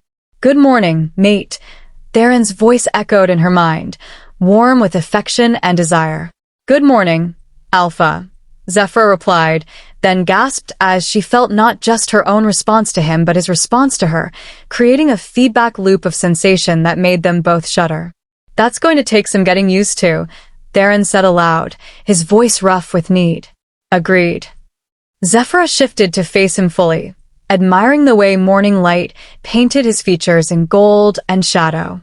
Is it always this intense? Not for most bonds, no. But we're not most bonds. Theron's hand came up to trace the silver marks that now adorned her collarbone, marks that had appeared during the ceremony and pulsed with power in sync with her heartbeat. Silver-marked and apex bloodlines together were something new, or rather, something very old that the territories haven't seen in generations. A knock at their chamber door interrupted the moment. Alpha? Luna? Evander's voice carried urgency. The council has sent a messenger. They're requesting your presence at an emergency session. Zephyra felt Theron's frustration through their bond, his desire to spend their first morning as bonded mates in peace rather than politics. But duty called, and they both knew it. We'll be there shortly, Theron called back. They dressed quickly in clothing that reflected their new status. Theron in the dark leather and silver of Shadow Peak's Alpha, Zephyra in garments that blended the traditional white of a Luna with silver thread that honored her bloodline. When she caught her reflection in the polished crystal, she barely recognized herself. She looked powerful, confident, like someone who belonged. The war room was packed when they arrived. Not just Shadow Peak's inner circle, but representatives from a dozen other packs who'd arrived overnight. The atmosphere crackled with tension and barely suppressed excitement. What's happened? Theron demanded, his alpha authority filling the space. Hi, Alpha, Varia's voice came from a communication crystal at the center of the table, her image flickering in the magical projection. Alpha Garrick has confessed. Fully and completely. The binding marks, the murdered cubs, the conspiracy to frame Zephyra and eliminate the silver-marked bloodline before it could resurface. Relief washed through Zephyra, followed quickly by suspicion. He confessed? Just like that? After denying everything at the hearing? Not quite just like that, Varia replied grimly. It seems the corrupt magic he'd been using to harvest spiritual energy had a price. Once his deception was exposed, once the marks were made visible to all, the backlash began consuming him from the inside. He confessed in exchange for healing, for someone to remove the corruption before it killed him. And did you? Theron asked. We did not. The council voted to let the magic run its course. Garrick died at dawn, consumed by the very power he'd stolen from innocent children. Varia's expression was cold. Justice has been served. Zephyra should have felt satisfaction at that news. Garrick had orchestrated the deaths of 3 cubs, had tried to have her executed, had betrayed everything the packs were supposed to stand for. His death was deserved. But all she felt was hollow sadness for how far he'd fallen, for the corruption that had eaten away at someone who'd once been worthy of an alpha's title. You're allowed to grieve, Theron sent through their bond. Even for enemies. That compassion is part of what makes you who you are. There's more, Varia continued. Garrick's confession revealed the scope of his conspiracy. He wasn't working alone. There are others throughout the territories who share his vision. Wolves who believe the old bloodlines are dangerous, that silver-marked abilities should remain extinct, that the council should have absolute authority over all supernatural gifts. How many others? Evander asked, his tactical mind already assessing the threat. We don't know. Garrick named 3 before he died, all of them mid-level pack officials. But he implied the network stretched much wider, into packs we'd never suspect. Varia's image flickered, with concern. The council is calling an emergency summit. Every alpha in the Northern Territories will be required to attend, to root out any conspirators in their ranks and reaffirm their commitment to the old laws. When? Theron's hand found Zephyra's, his touch grounding. 3 days. At the council grounds. And Alpha Theron. Varia paused meaningfully. They're expecting you to bring your mate. The packs need to see the silver-marked, need to understand that she represents protection rather than threat. Your bonding has already sent ripples through every territory. Some see it as a sign of hope, a return to the old ways. Others see it as a dangerous concentration of power. She's not a symbol to be displayed, Theron said, his voice dropping to something dangerous. I know, but right now, she's the most important wolf in the territories whether she wants to be or not. Varia's expression softened slightly. I'm sorry, Luna Zephyra. I know you've only just completed your bond, that you deserve time to adjust to your new life. But the territories are fracturing, and you might be the only thing that can hold them together. The weight of that responsibility settled over Zephyra like a physical thing. 3 days ago, she'd been a condemned prisoner awaiting execution. Now she was expected to be a unifying force for every pack in the north. I'll be there, Zephyra said, surprising herself with the certainty in her voice. Not as a symbol or a political statement, but as Luna of Shadow Peak, as Theron's mate, and as someone who understands what it means to be feared for things beyond your control. Varia's smile was approving. The council looks forward to your wisdom, Luna. The communication crystal went dark, and the room erupted into discussion. Pack representatives argued about the implications, about security concerns, about political strategies. But Zephyra tuned them out, focusing instead on the bond with Theron and what she could sense through their connection. He was proud of her, and terrified for her in equal measure. 3 days later, she sent it to him privately.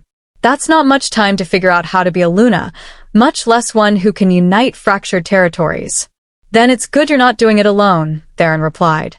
We'll figure it out together. That's what mates do. The next 3 days passed in a whirlwind of preparation and training.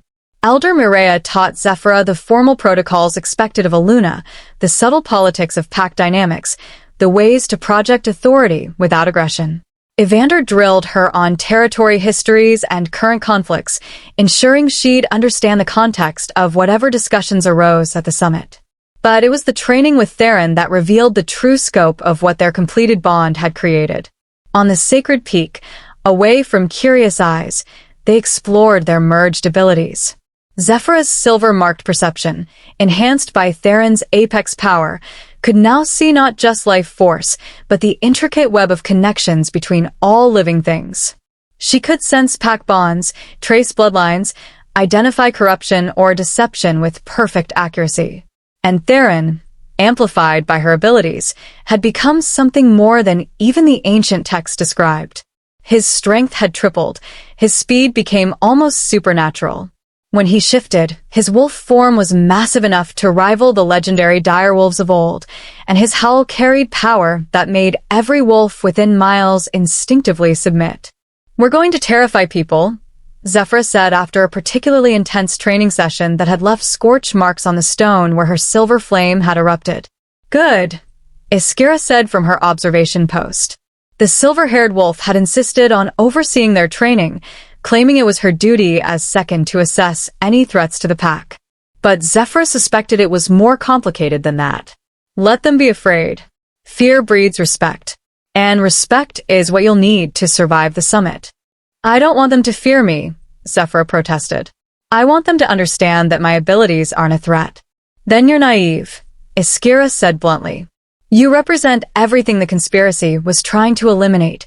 Old power, ancient bloodlines, abilities that exist outside the Council's control. Half the alphas at that summit will be looking for ways to bind you, control you, or eliminate you. The other half will be trying to use you for their own political advantage. Which is why she'll have the full support of Shadow Peak, Theron interjected, his tone brooking no argument. Any who move against my mate move against me. And they'll quickly discover why my bloodline has ruled these mountains for 2 centuries. The threat in his words was absolute, and Zephyra felt a flutter of concern. She didn't want Theron starting wars on her behalf, and didn't want to be the cause of more violence and death. Peace, she sent through their bond. We find a peaceful solution first. Violence only as a last resort. Agreed, Theron replied, though she could sense his wolf's reluctance to make that promise. But if peaceful solutions fail, I won't hesitate to protect you. That night, as they lay together in their chambers, Zephyra voiced the fear she'd been carrying since Varia's announcement. What if I can't do this? What if I'm not strong enough or wise enough to be what they need? Theron pulled her closer, his warmth chasing away the chill of doubt. You freed the spirits of murdered cubs. You exposed corruption at the highest levels of pack government. You proved your innocence before the entire Council of Alphas. You've already done impossible things, Zephyra. This is just the next challenge. But those were about survival, about proving I wasn't a monster. This is different. This is about leadership, about inspiring wolves to choose unity over division. I don't know how to do that. Then we learned together. Theron's hand traced patterns on her skin, soothing and grounding. You don't have to have all the answers tomorrow. You just have to be willing to stand up and speak your truth. The wolves who are meant to follow will recognize that truth and respond to it. And the ones who aren't meant to follow will either be convinced or removed from power. His voice carried the weight of 2 centuries of leadership. Change is never easy, Zephyra. There will be resistance, possibly violence. But the alternative is letting the territories fracture completely, letting wolves like Garrick succeed in eliminating everything that makes our kind special. Zephyra thought about that as sleep began to claim her. About the cubs who'd died, about her mother who'd hidden her bloodline to survive, about generations of silver-marked wolves who'd been hunted to extinction because others feared what they couldn't control. Maybe that was the real message she needed to deliver at the summit. Not that silver-marked abilities were harmless, but that fear itself was the real enemy. That the old bloodlines and ancient powers weren't threats to be eliminated, but gifts to be celebrated and protected. Through their bond, she felt Theron's agreement with her thoughts, felt his love and support wrapping around her like armor. Together, his voice whispered in her mind as she drifted off. Together, she agreed. The morning of the summit arrived too quickly. As Shadow Peak's delegation prepared to leave, Zephyra stood before her pack, wearing the formal garments of a Luna and feeling the weight of hundreds of eyes on her. Many of you have known me only a few days, she said, her voice carrying across the assembled wolves. You've seen me at my weakest, seen me bound and accused, seen me terrified and desperate. But you've also seen me fight. You've seen me stand before the council and speak truth that others wanted silenced. She paused, letting her gaze sweep across faces that had become familiar, beloved even. I can't promise that what I do at the summit today will be popular or safe. I can't promise that standing with Shadow Peak won't make you targets of those who fear change. What I can promise is that I will never stop fighting for what's right. I will never let fear dictate my choices. And I will never forget that you accepted me when my own pack condemned me. Sable stepped forward from the crowd, her voice clear and strong. We follow you, Luna. Not because you're bonded to our alpha, but because you've proven yourself worthy. Whatever comes, Shadow Peak stands with you. One by one, wolves stepped forward to affirm their loyalty. Even Iskira, though her expression remained carefully neutral, nodded her head in acknowledgement of Zephyra's authority. The show of support made Zephyra's throat tight with emotion. These wolves barely knew her, had every reason to reject her as an outsider, and yet they were willing to follow her into unknown danger. They recognized what I saw from the beginning, Theron sent through their bond. That you're worth following. As they departed for the council grounds, Zephyra felt the full weight of her new identity settling over her. She was Luna Zephyra Nightshade now. Silver-marked. Mate to an apex alpha. Representatives of bloodlines thought extinct. And in a few hours, she would stand before every alpha in the Northern Territories and try to convince them that the future didn't have to be built on the ashes of the past. No pressure. Through the bond, she felt Theron's amusement at her sarcastic thought, felt his confidence in her abilities, felt his promise that regardless of what happened, they would face it together. The council grounds appeared on the horizon, and Zephyra took a deep breath, centering herself in the power that hummed through her veins. Whatever came next, she would meet it not as a condemned wolf begging for mercy, but as a Luna claiming her place in a world that desperately needed to change. The summit was about to begin. Chapter 10. The Gathering Storm. The council amphitheater had been transformed since Zephyra's trial. Where before it had been arranged for judgment, now it was configured for deliberation. Alphas from 23 territories sat in concentric circles, their delegations arrayed behind them in careful displays of power and allegiance. The air crackled with tension as ancient rivals found themselves seated within sight of each other, old grudges barely suppressed beneath the veneer of diplomatic necessity. Zephyra entered beside Theron, and every conversation died. She felt the weight of hundreds of gazes, felt wolves assessing her with everything from curiosity to hostility. Some looked at her with hope, as if the silver marked might somehow solve problems that had plagued the territories for generations. Others looked at her with fear, seeing only a concentration of power that threatened the careful balance they'd maintained. Through their bond, she felt Theron's protective instincts flaring, felt his wolf demanding he place himself between her and any perceived threats. But she squeezed his hand gently, sending waves of calm through their connection. "I can do this," she assured him. "I know," he replied. "Doesn't mean I have to like watching you face them alone." "I'm not alone. You're right here with me." They took their seats in the Shadow Peak section, and Zephyra was acutely aware of the whispers that followed their movement. She caught fragments of conversation. Bonded already. Power surge was felt across 3 territories. "Marks on his skin, did you see? Dangerous combination." High Alpha Varia rose from her central position, her ancient authority silencing the amphitheater, without her having to speak a word. "This summit has been called to address a crisis that threatens the foundation of pack society." Alpha Garrick's conspiracy was not an isolated incident. It was a symptom of a deeper division that has been growing for decades. Various gaze swept the assembled alphas. "Some among you believe the old ways are obsolete, that ancient bloodlines and supernatural abilities should be regulated or eliminated in favor of centralized council authority. Others believe that abandoning our traditions will destroy what makes us wolves rather than merely animals that can take human form.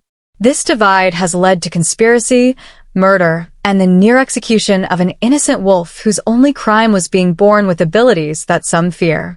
A male alpha that Zephyra didn't recognize stood, his voice carrying challenge. "With respect, High Alpha, the issue is not tradition versus progress. The issue is unchecked power. The silver-marked bloodlines were hunted to extinction for a reason. They were too powerful, too dangerous, too capable of disrupting the balance between packs." "That's propaganda," another alpha countered, a female with copper hair and eyes like liquid amber. The silver marks were eliminated because they couldn't be controlled, and those in power feared that they couldn't dominate. Let's not pretend it was about protecting anyone. The amphitheater erupted into argument, alphas shouting over each other, old alliances and enmities surfacing with venomous intensity. Zephyra watched it all with her enhanced perception, seeing the truth beneath the political posturing. Fear. That's what drove most of them. Fear of change, fear of losing power, fear of a world where the careful hierarchies they'd built over centuries might suddenly become meaningless. She stood, and the movement caught attention through sheer unexpectedness.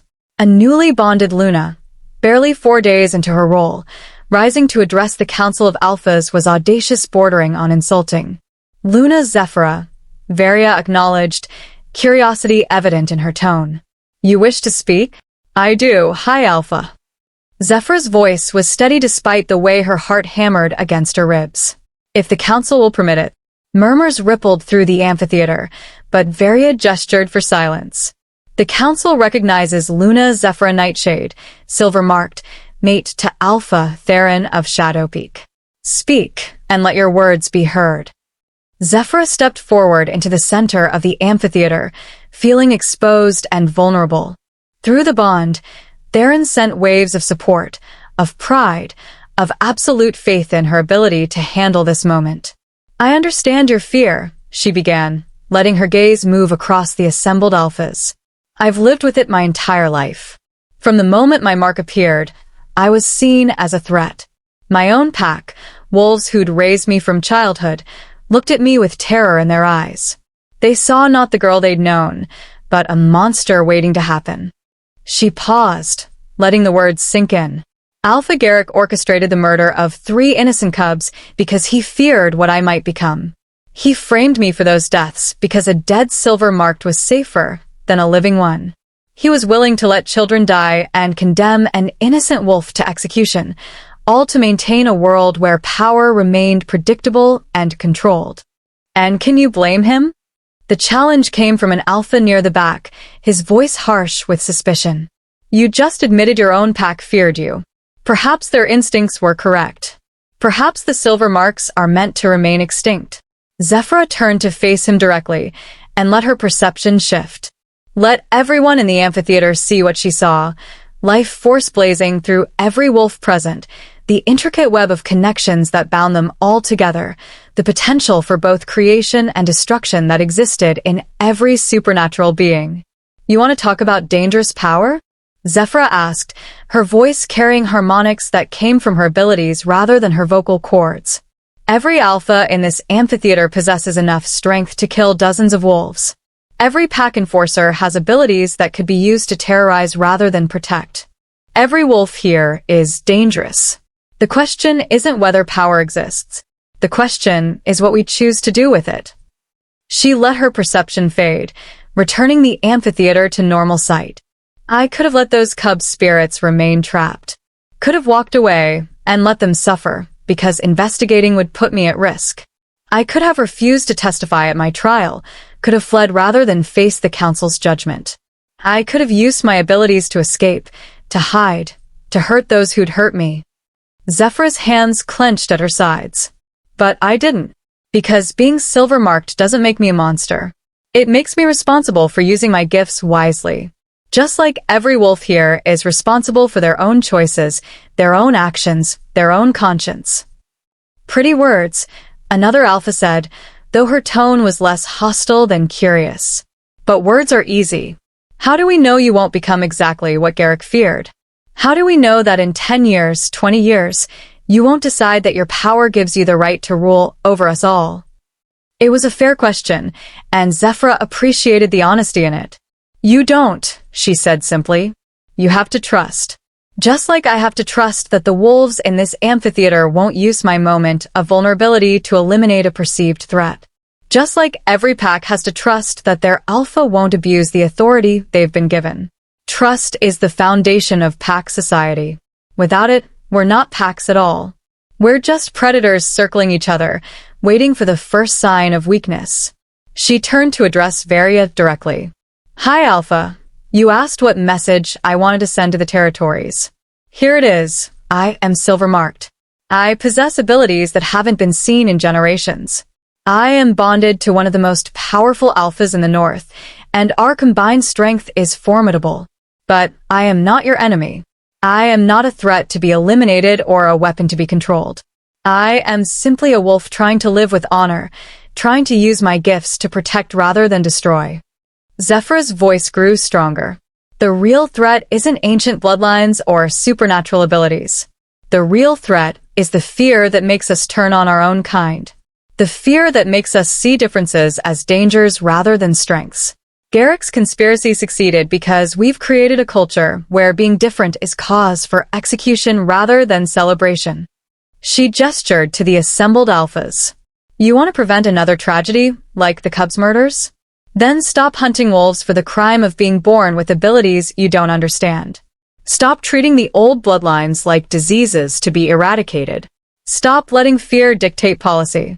And what would you have us do instead? Varia asked, her expression unreadable. Teach, Zephyra said. Learn. Communicate. There were reasons the old bloodlines were revered, reasons the silver-marked were seen as gifts rather than curses. Those reasons didn't disappear just because the bloodlines went dormant. If you're afraid of what I can do, then ask me. Let me show you. Let me prove that my abilities serve the greater good rather than threaten it. She paused, feeling the weight of history and prophecy pressing down on her shoulders. I'm not asking you to blindly trust me. I'm asking you to give me the chance to earn that trust. And in return, I promise to be transparent about my abilities, to submit to reasonable oversight, to demonstrate that the silver mark deserves to exist without persecution. The amphitheater fell silent as wolves processed her words.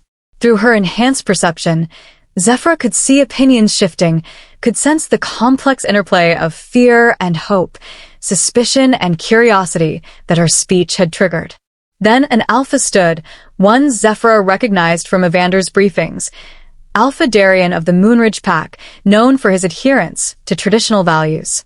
Luna Zephyra speaks with wisdom beyond her years, Darien said, his voice carrying across the amphitheater. I came here today prepared to demand restrictions on silver-marked abilities, to argue that such power should be bound by council oversight. But I find myself reconsidering. He turned to address his fellow alphas. My pack has oral histories of the silver-marked. Stories passed down through generations about wolves who could heal the dying, who could sense deception, who could bridge the gap between our physical world and the spiritual realm.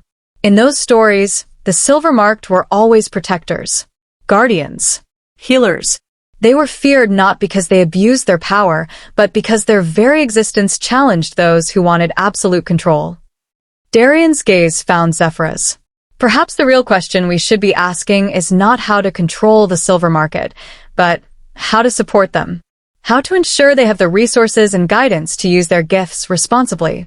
Murmurs of agreement rippled through sections of the amphitheater, though Zephyra could see other alphas who remained unconvinced, suspicious, ready to oppose any motion that would legitimize her bloodline. The Moonridge Pack stands with Shadow Peak, Darien declared. We recognize Luna Zephyra's authority and will support any reasonable measures to protect and educate silver-marked wolves should others emerge. One by one, other alphas began to stand. Not all of them, but enough to shift the balance of power in the amphitheater. Zephyra watched as alliances formed in real time, as the territories chose sides not based on fear, but on hope. But there were holdouts. 5 alphas remained seated, their expressions ranging from hostile to coldly calculating. And the one at their center, a male with ice-blue eyes and an aura that radiated controlled violence, finally spoke. A touching speech, Luna Zephyra. You almost had me convinced. Alpha Kale of the Frostborn Pack stood with predatory grace. But I notice you didn't address the real concern. Not whether you'll abuse your power, but whether you can control it at all. He gestured to the assembled wolves. You've been silver-marked for what, a week? 2? You're a newly awakened wolf with abilities you barely understand, bonded to an alpha whose power amplifies your own. That's not a recipe for responsible stewardship. That's a recipe for catastrophic accidents. Kale's eyes glittered with challenge. So, here's my proposal. Prove you can control your abilities. Demonstrate before this council that you're not a danger to yourself or others. If you can do that, I'll withdraw my objections. But if you can't... He let the threat hang unspoken. Zephyra felt Theron's rage flaring through their bond, felt his wolf demanding he defend his mate from this calculated attack. But she also felt something else. Opportunity. Kale wasn't wrong. She was newly awakened, barely trained, still learning the limits of her abilities. Proving she could control her power would do more than any speech to convince the skeptical alphas. Let me do this. She sent it to Theron. He's trying to provoke you into making a mistake, Theron warned. If something goes wrong, then we deal with it together. But if I back down now, we lose any credibility we've built. Through the bond, she felt his reluctant agreement, felt his trust in her judgment even as his protective instincts screamed at him to intervene. What kind of demonstration? Zephyra asked Kale directly. The Frostborn Alpha's smile was sharp as a blade. Something that will test your perception, your control, and your judgment. Something that will show us whether you're a master of your abilities or a slave to them. He gestured, and 3 of his pack members stepped forward, each carrying a sealed box. In these boxes are objects. Some harmless, some dangerous, some that radiate magical signatures designed to confuse supernatural perception. Using only your silver-marked abilities, identify what's in each box without opening them. Prove you can distinguish truth from deception, danger from safety. It was a clever test. Too easy and it would prove nothing. But if she made a mistake, if she misidentified something and proved her abilities were unreliable. And if I succeed? Zephyra asked. Then the Frostborn Pack will support your legitimacy. You'll have my word, given before this entire council, that I'll oppose any future attempts to restrict or eliminate silver-marked wolves. And if I fail..." Kale's smile widened. "Then you submit to council oversight. Your abilities will be monitored, your movements restricted, your actions subject to approval by a committee of alphas who will determine when and how you're permitted to use your gifts." It was a trap. Zephyra could see that clearly. But it was also an opportunity to prove herself, to demonstrate that her abilities were reliable rather than chaotic. Through the bond, she felt Theron's support flowing like a river of strength. "You can do this," he sent. "I believe in you." "Stay close," Zephyra replied. "Just in case."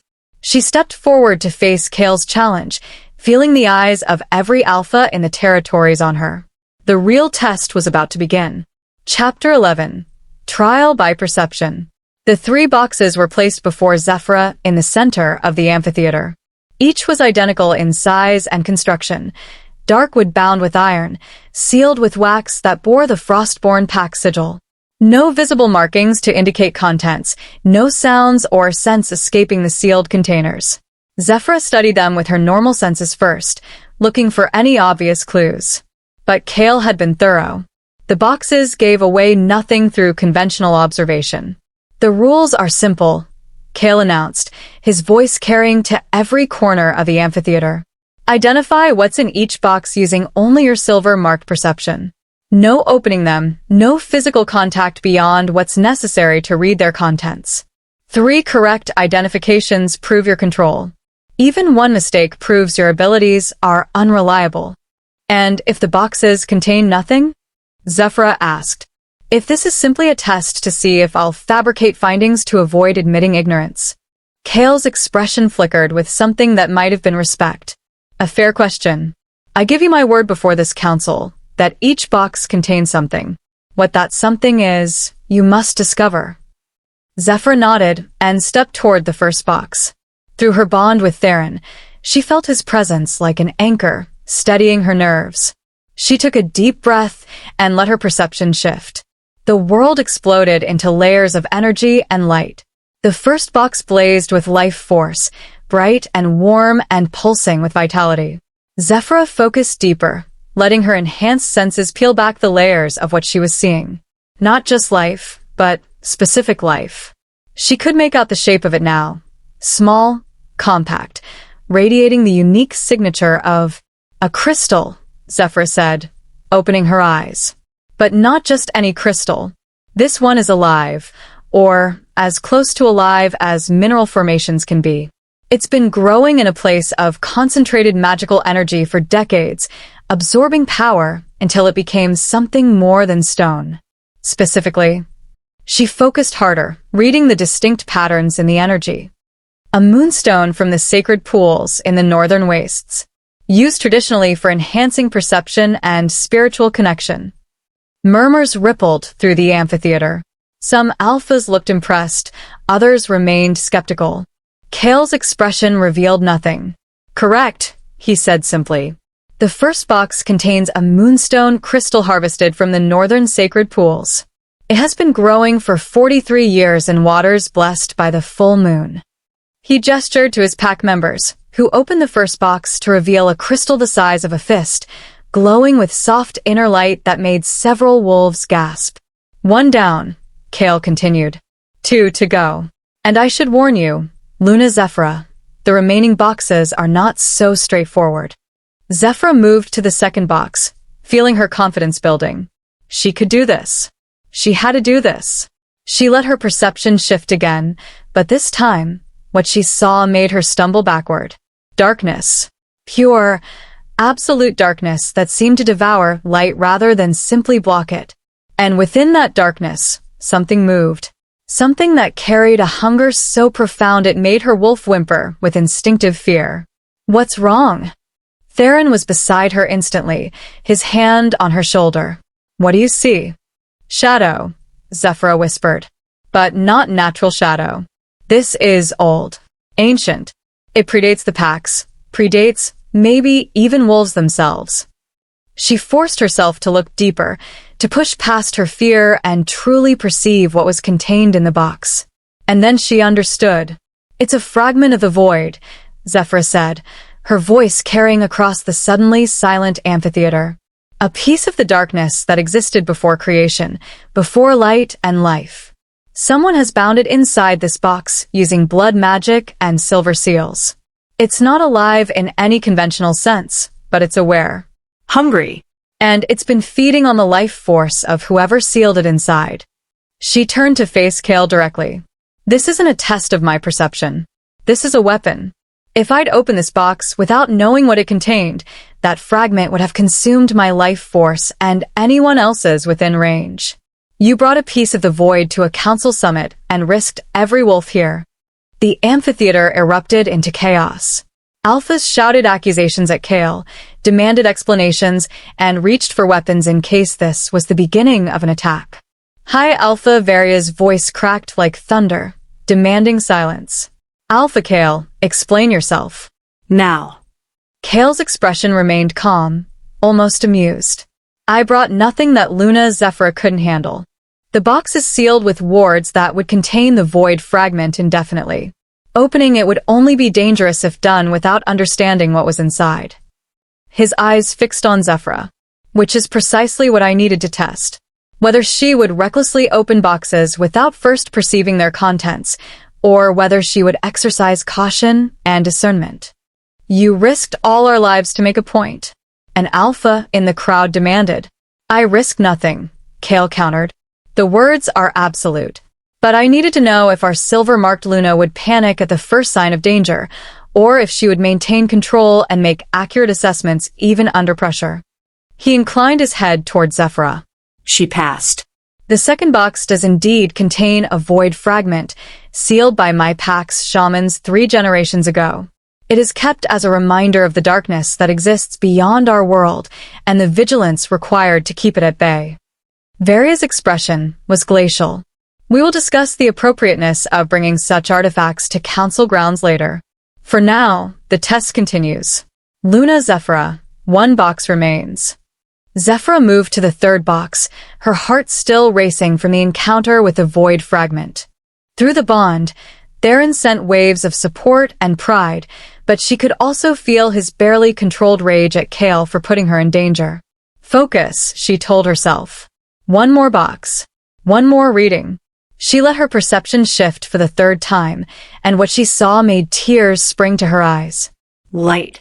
Pure, beautiful light that radiated warmth and compassion and unconditional love. It was the opposite of the void fragment, a concentration of everything good and nurturing in the universe. But there was something else, something that made her breath catch. "It's a spirit anchor," Zephyra said softly. "A vessel containing the spiritual essence of someone who died protecting others. Their soul chose to remain, to be bound to an object so their love and protection could continue even after death." She blinked away tears, seeing the intricate patterns of energy more clearly. A mother. She died protecting her cubs from something that would have destroyed them. Her last act was to channel her life force into this anchor, creating a guardian that would watch over her children even in death. Zephyra's voice broke slightly. "She's beautiful. And she's been waiting in this box for someone to recognize what she is, to honor her sacrifice, to perhaps finally release her, so she can rest." The amphitheater had gone completely silent. Even the skeptical alphas looked moved by Zephyra's description. Kale's expression had shifted from calculating to something that might have been grief. "The 3rd box contains the spirit anchor of my mother," Kale said quietly. "She died when I was young, protecting me and my siblings from a void incursion. Her sacrifice saved our lives but left her spirit bound to this plane, unable to move on to whatever comes after." His ice-blue eyes met Zephyra's. "I've carried this anchor for 70 years, unable to release her because breaking the seal would mean losing the last piece of her I have left." He stepped forward, and Zephyra saw vulnerability beneath his cold exterior. "Can you free her? Can your abilities release her spirit without destroying the anchor, so she can finally rest?" It was a gift and a test wrapped together.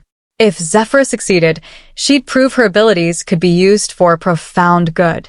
If she failed, She'd demonstrate that silver-marked power, however well-intentioned, could cause harm. I can try, Zephyra said. But I need to touch the anchor directly. And I'll need help. She looked at Theron. Your strength combined with mine, channeled through our bond. It's the only way to safely separate the spirit from the physical anchor. Theron moved to stand beside her without hesitation. Tell me what you need. Kale's pack members opened the third box, revealing a simple pendant, a wolf carved from dark stone, worn smooth by decades of handling. As soon as the box opened, Zephyra felt the presence within it more clearly. The mother's love, her determination to protect, her exhaustion from 7 decades of vigilance. Rest, Zephyra sent to the spirit. Your children are safe. Your sacrifice is honored. It's time to let go. She felt resistance, not from malice, but from habit. The spirit had been holding on for so long that release felt like abandonment. Zephyra lifted the pendant, and Theron placed his hand over hers. Their combined power flowed into the anchor, silver light and ancient apex strength merging into something that was greater than either alone. Through her perception, Zephyra could see the bonds that held the spirit to the physical realm, threads of love and duty wound so tightly they'd become chains. Gently, carefully, she began to unwind them. Each thread released brought a flood of memories, a mother's first sight of her cubs, the joy of teaching them to shift, the terror of the void incursion, the choice to sacrifice everything so they might live. Zephyra experienced it all through the spirit's perspective, feeling the weight of 7 decades of watching over children who'd grown into strong wolves without their mother's guidance. As the final thread came loose, the spirit's form became visible to everyone in the amphitheater, a she-wolf made of light and love, standing before her son with pride radiating from every line of her ethereal body. Thank you. The spirit's voice echoed in Zephyra's mind, and through the bond, she knew Theron heard it too. Take care of my son. He carries too much weight alone. Then she was gone, dispersing into particles of light that rose toward the sky, finally free to move beyond the veil that separated life from death. Kale stood frozen, tears streaming down his face as he watched his mother's spirit depart. When the last of the light faded, he dropped to one knee before Zephyra, his voice thick with emotion. The Frostborn pack stands with Shadow Peak, he said. Luna Zephyra, you have proven your abilities serve life rather than destroy it. You have my loyalty, my respect, and my gratitude. He looked up at her with eyes that had lost their coldness. Thank you for giving her peace. Thank you for showing me that power wielded with compassion can heal wounds I thought would never close. One by one, the other holdout alphas stood and acknowledged Zephyra's demonstration. Not all of them were as moved as Kale, but all of them had seen undeniable proof that silver-marked abilities, when properly controlled, were a gift rather than a curse. High Alpha Varia rose from her throne, and the entire amphitheater fell silent. Luna Zephyra Nightshade has proven herself before this council, Varia declared, her voice carrying absolute authority. Her abilities are precise, her judgment sound, her compassion genuine. The council hereby recognizes the silver-marked bloodline as legitimate, protected, and to be honored rather than feared. Any pack that moves against silver-marked wolves moves against this council's direct decree. The proclamation was more than Zephyra had dared hope for. Not just acceptance, but protection. Not just tolerance, but honor.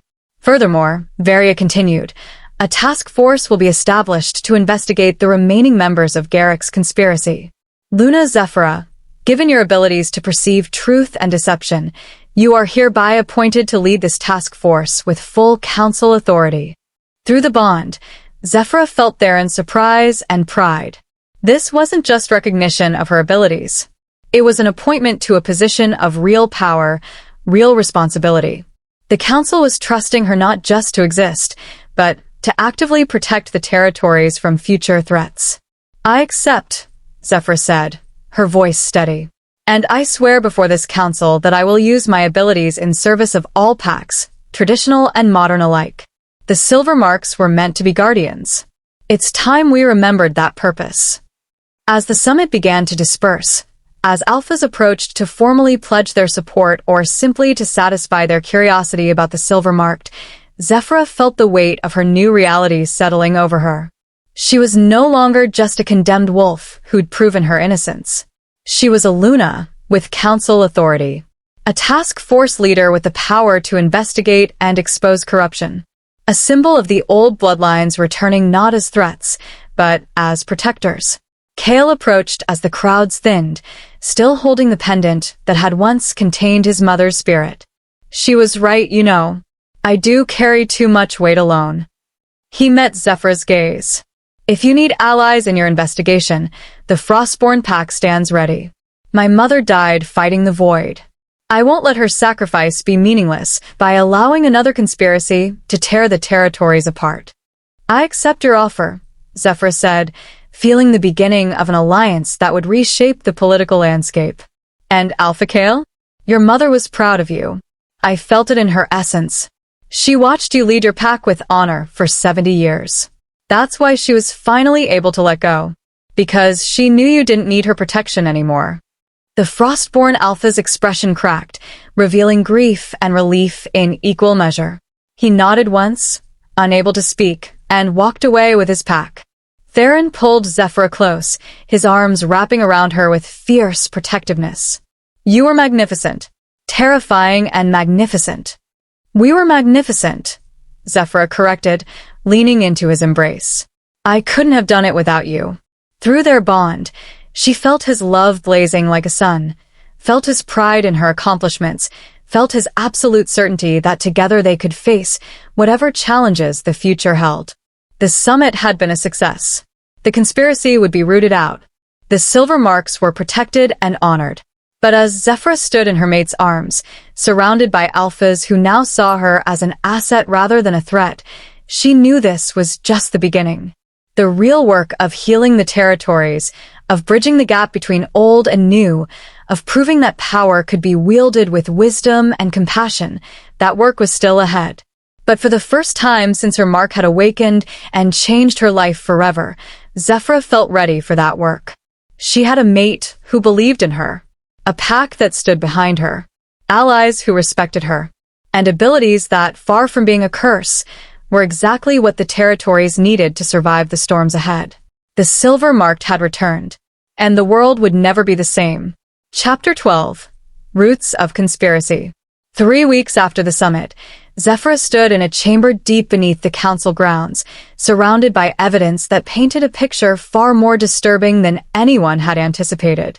Maps covered the walls, each marked with locations where conspirators had been identified.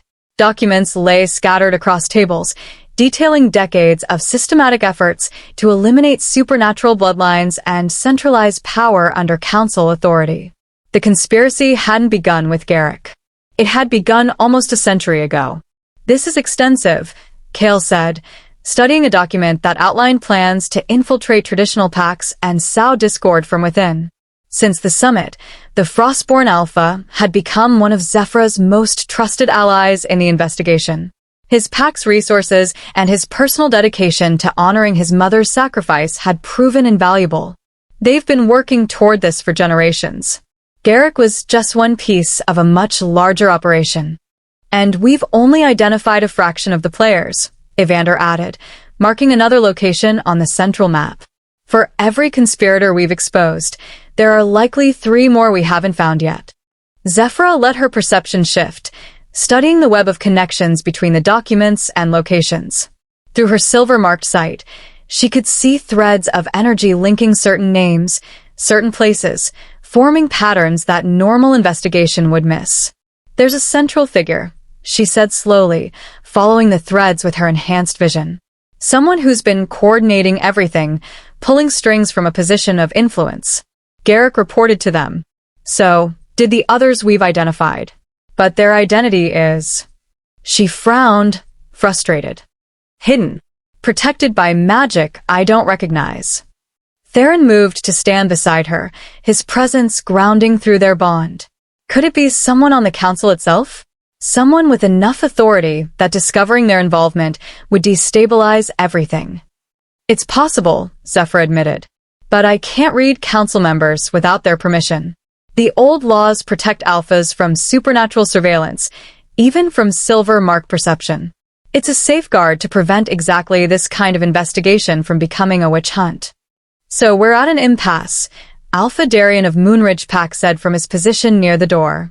He'd been another constant presence in the investigation, bringing traditional pack knowledge that helped contextualize the conspiracy's true scope.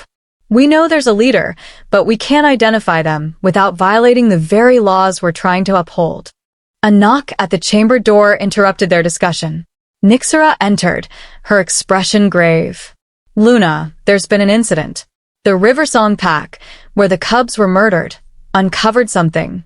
Alpha Lorcan requests your immediate presence. Zephyra exchanged glances with Theron.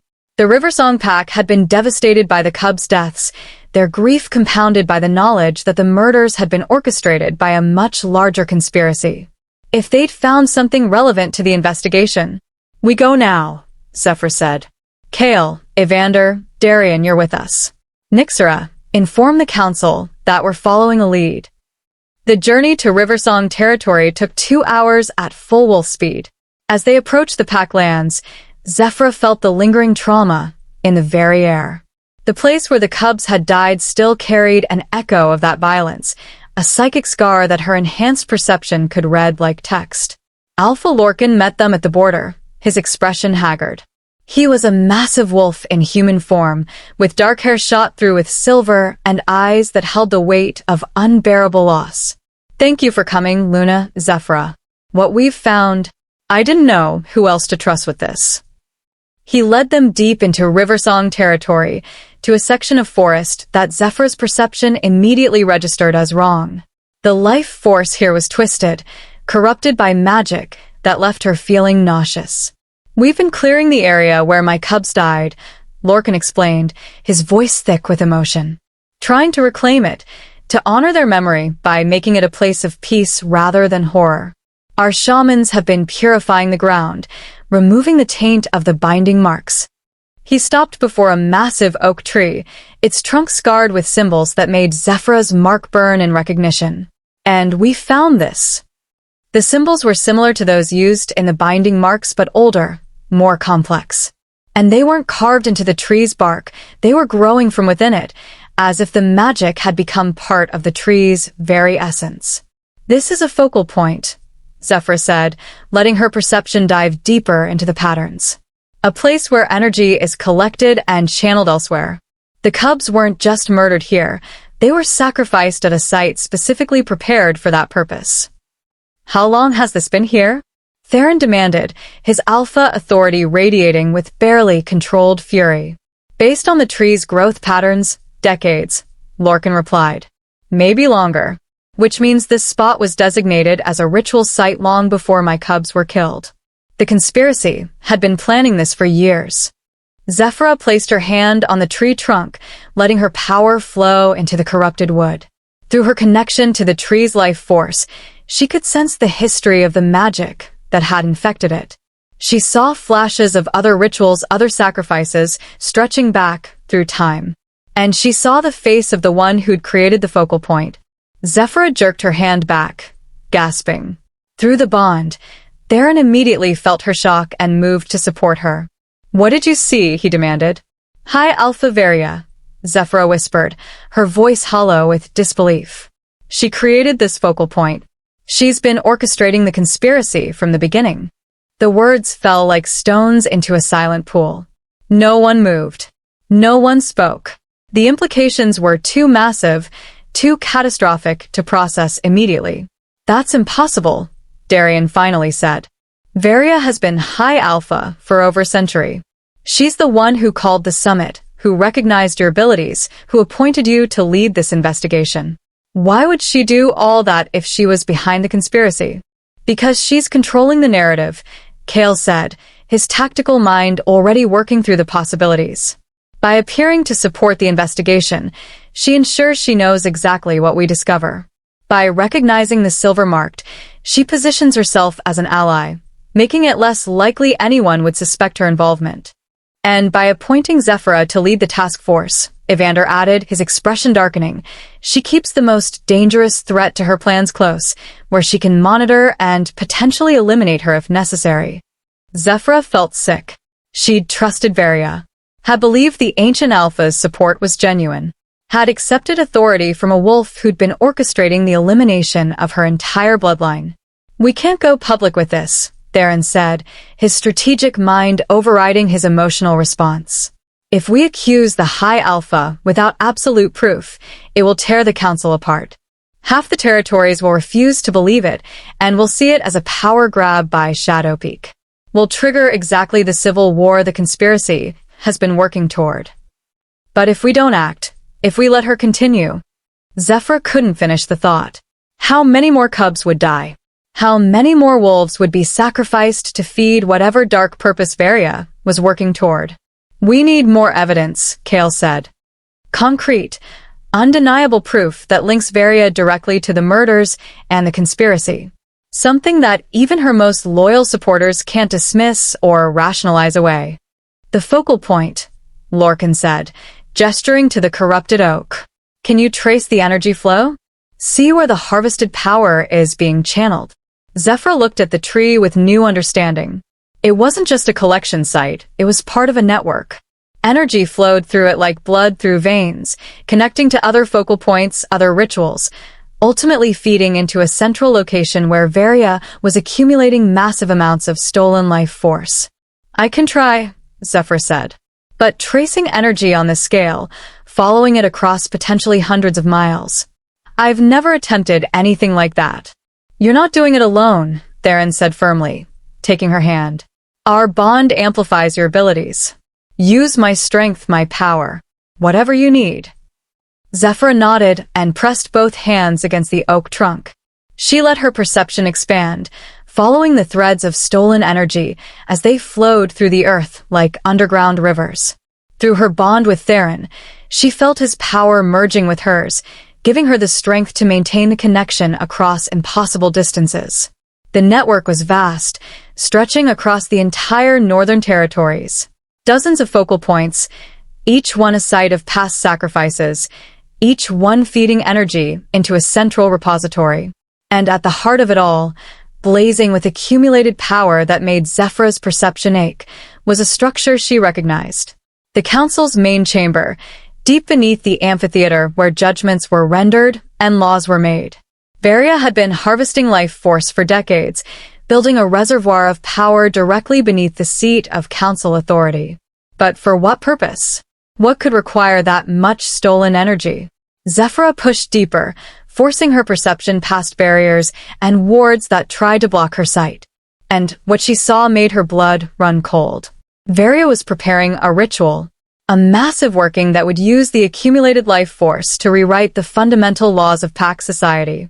She wasn't just trying to eliminate supernatural bloodlines, she was attempting to bind all wolves to the Council's direct authority. To create a hierarchy where free will became obsolete, where every pack member would be forced to obey Council decrees without question or resistance. It was enslavement on a scale that would affect every wolf in the territories. She's planning it for the next full moon, Zephyra said, pulling her hands away from the tree. 4 days from now. The ritual will be performed during the regular council session, when alphas from every pack are present. She'll bind them all at once, turn them into extensions of her will.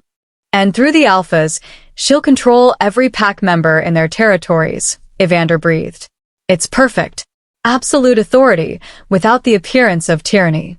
The alphas will believe they're making their own decisions, never realizing they're puppets following her commands.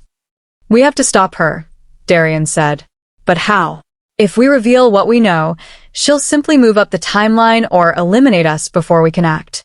We need a way to expose her during the ritual itself, when she's too committed to the work to cover her tracks. We need to let her begin, Kale said, though the words clearly pained him. Let her start the ritual with the alphas present. And then, at the critical moment, we interrupt it. Force her to reveal her true intentions before witnesses who can't deny what they're seeing. That's incredibly dangerous, Theron protested. If the timing is off, if we interrupt too late, the alphas could already be bound. We'd lose our chance to stop her. It's also our only option, Zephyra said quietly. Varia is too powerful, too entrenched, to be taken down through conventional means.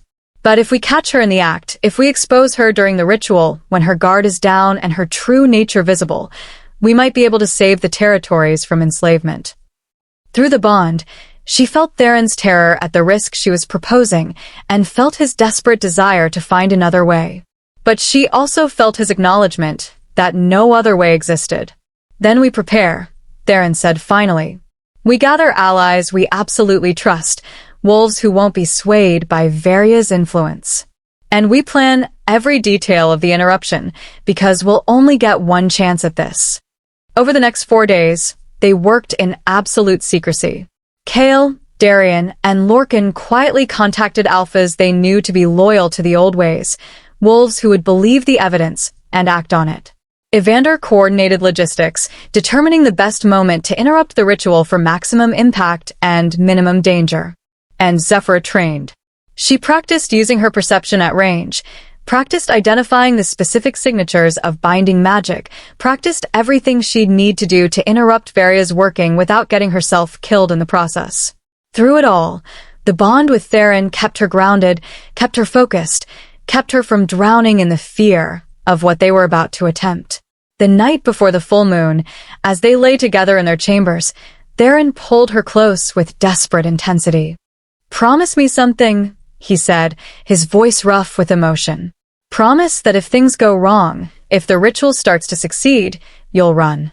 You'll save yourself even if it means leaving me behind." "I can't promise that," Zephyra replied honestly. "We're bonded, Theron. If you're enslaved, I'm enslaved through our connection. Will we survive this together or not at all?" "Then we survive," Theron said fiercely. "Because I didn't wait 2 centuries for you just to lose you to a power-mad alpha's delusions of control."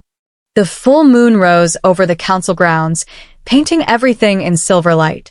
Zephyra stood with the Shadow Peak delegation, wearing her formal Luna garments and trying to look like nothing was wrong. Around the amphitheater, other alphas took their positions, unaware that beneath their feet, a ritual was being prepared that would strip away their free will. Varia took her throne at the apex of the amphitheater, her ancient face serene. "Welcome, alphas, to this council session. Tonight, we discuss proposals for strengthening interpack cooperation and ensuring the territories remain united in the face of external threats." Standard opening for a standard session. No indication that anything unusual was about to happen.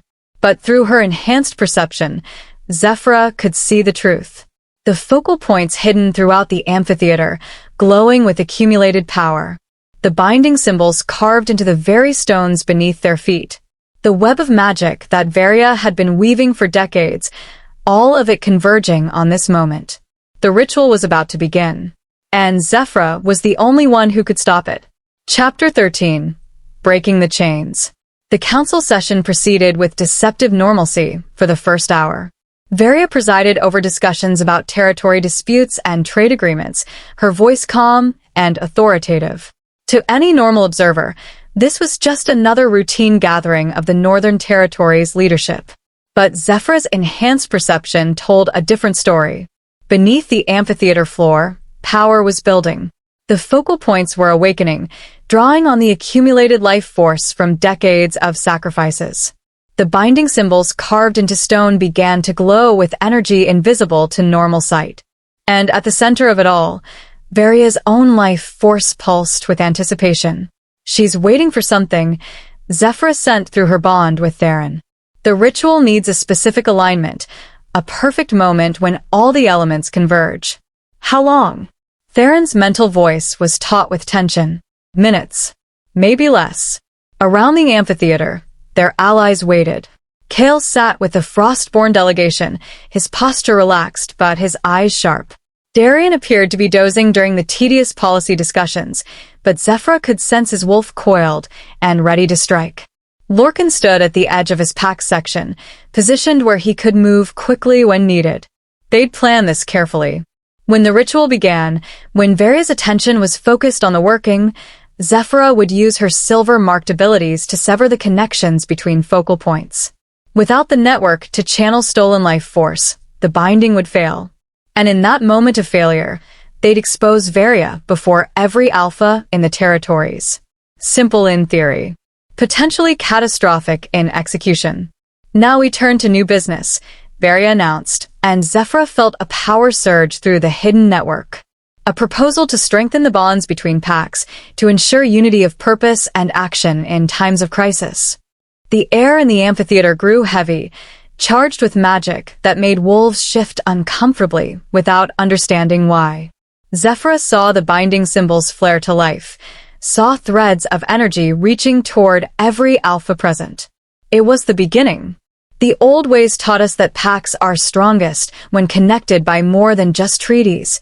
Varia continued, her voice taking on harmonics that resonated with power. When connected by bonds that transcend individual will, that unite purpose at the deepest levels of being. Several alphas began to look alarmed, sensing something wrong but unable to identify the threat. Varia's power was subtle, weaving through their defenses like smoke through cracks. I propose a new bond, Varia said, and now her eyes glowed with inner fire. A connection between all packs, mediated through the council, that will ensure no wolf ever stands alone, ever acts against the greater good, ever threatens the unity we've built.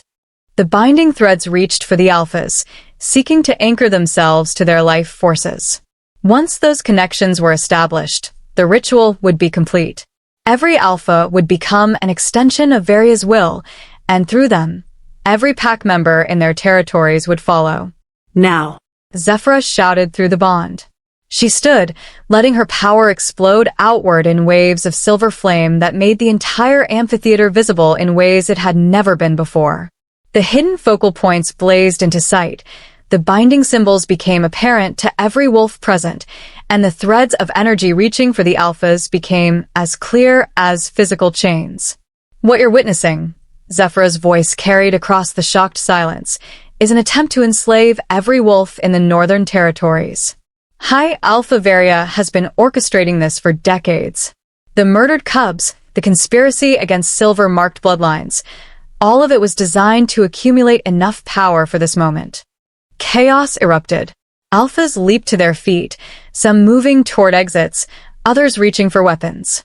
Warriors from various packs clashed as confusion and panic took hold.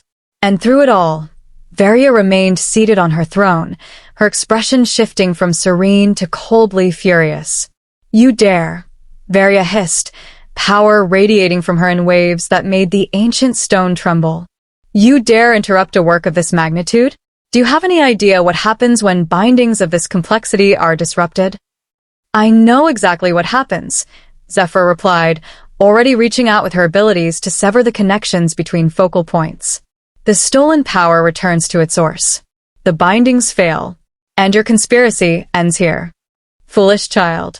Varia rose from her throne, and suddenly she was more than just an ancient alpha.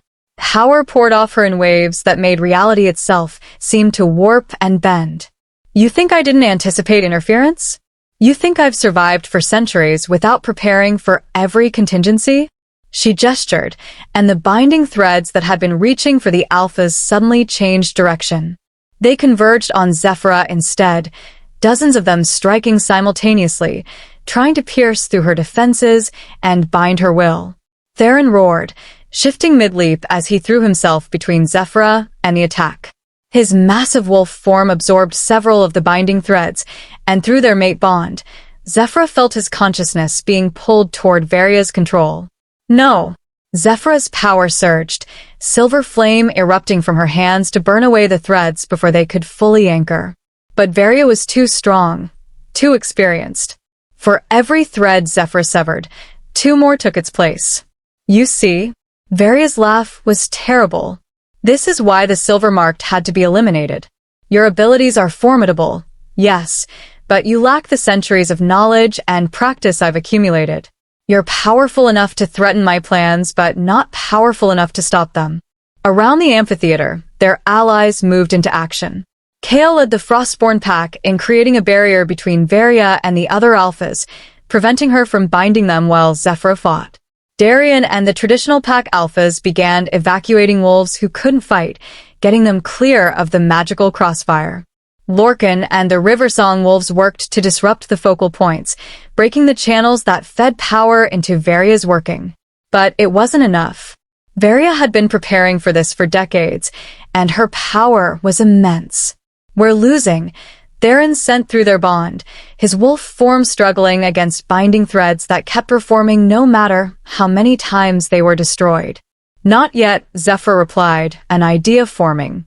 The focal points aren't just feeding power into the ritual.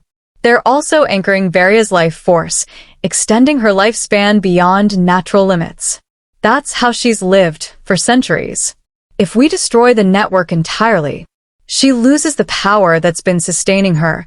Theron finished, understanding flooding through their connection.